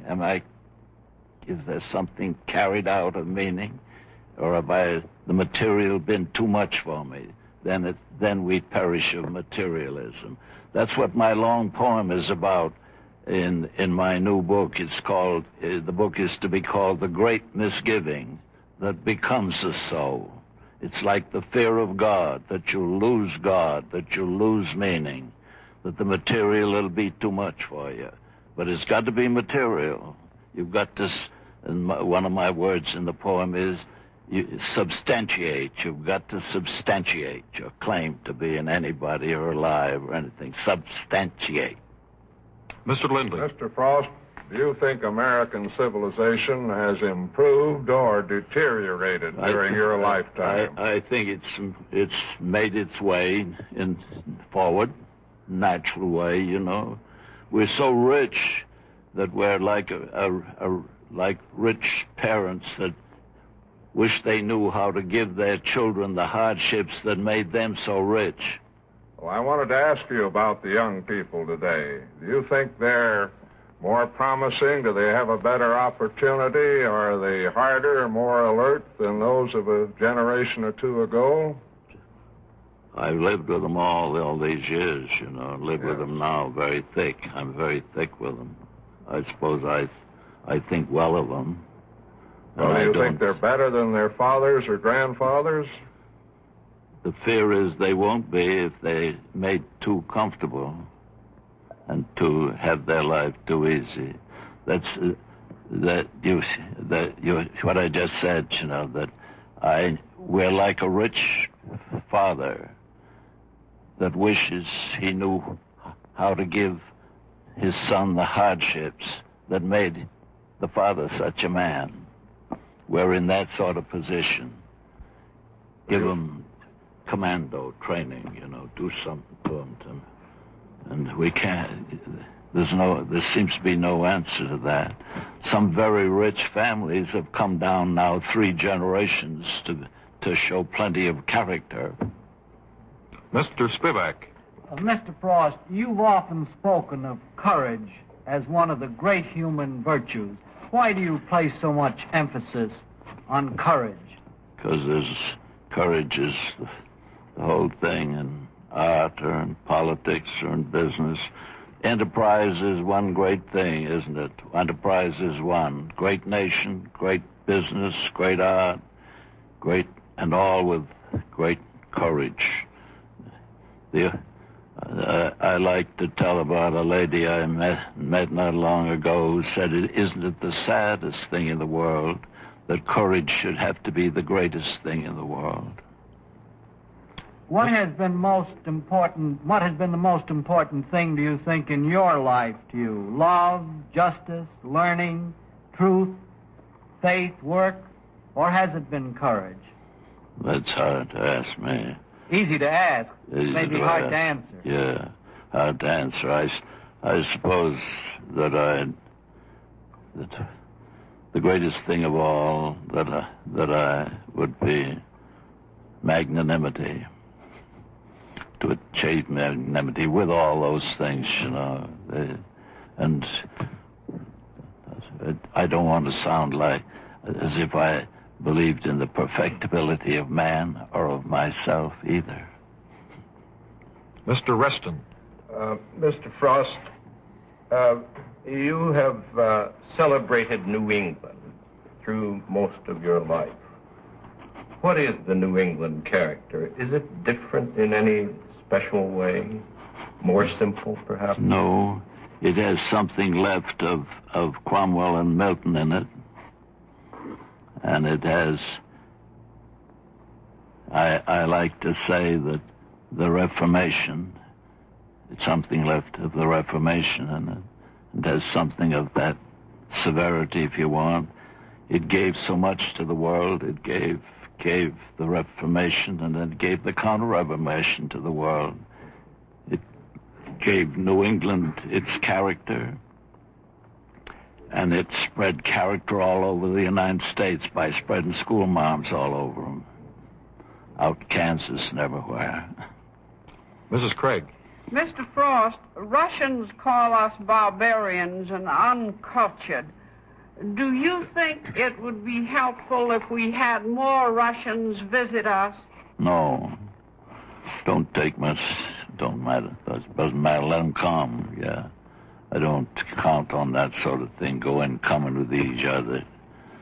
No, it'd be nice if we could learn, if they took some stand of their own, that is definable, you know. I should enjoy it.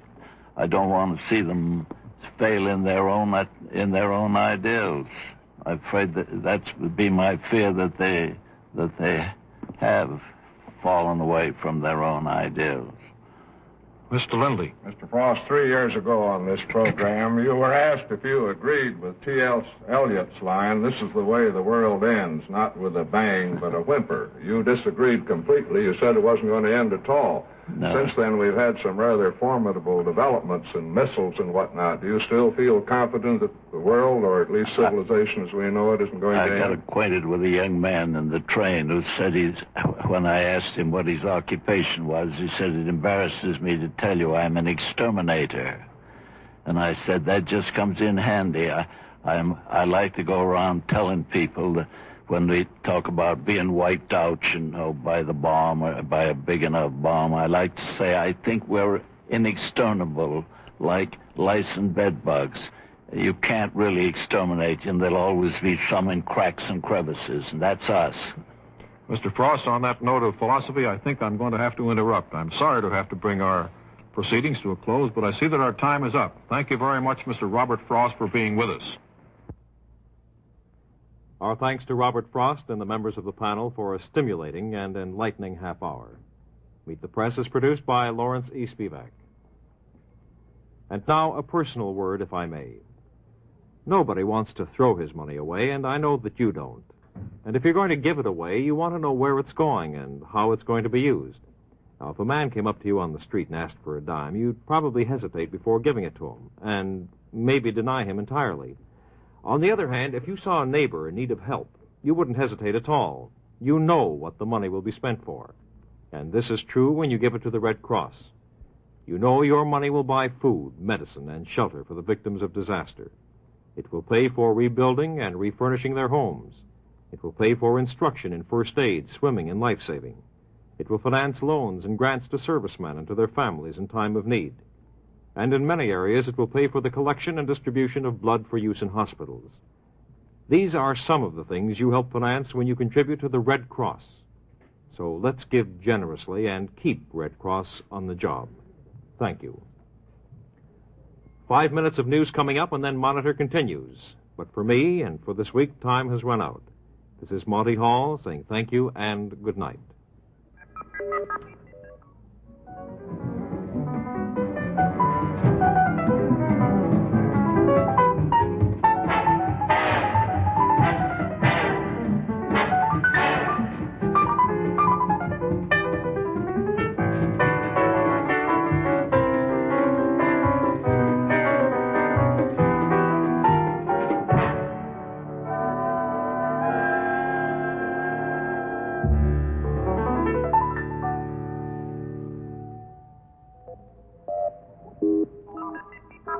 This is Monitor, the NBC Weekend Radio Service.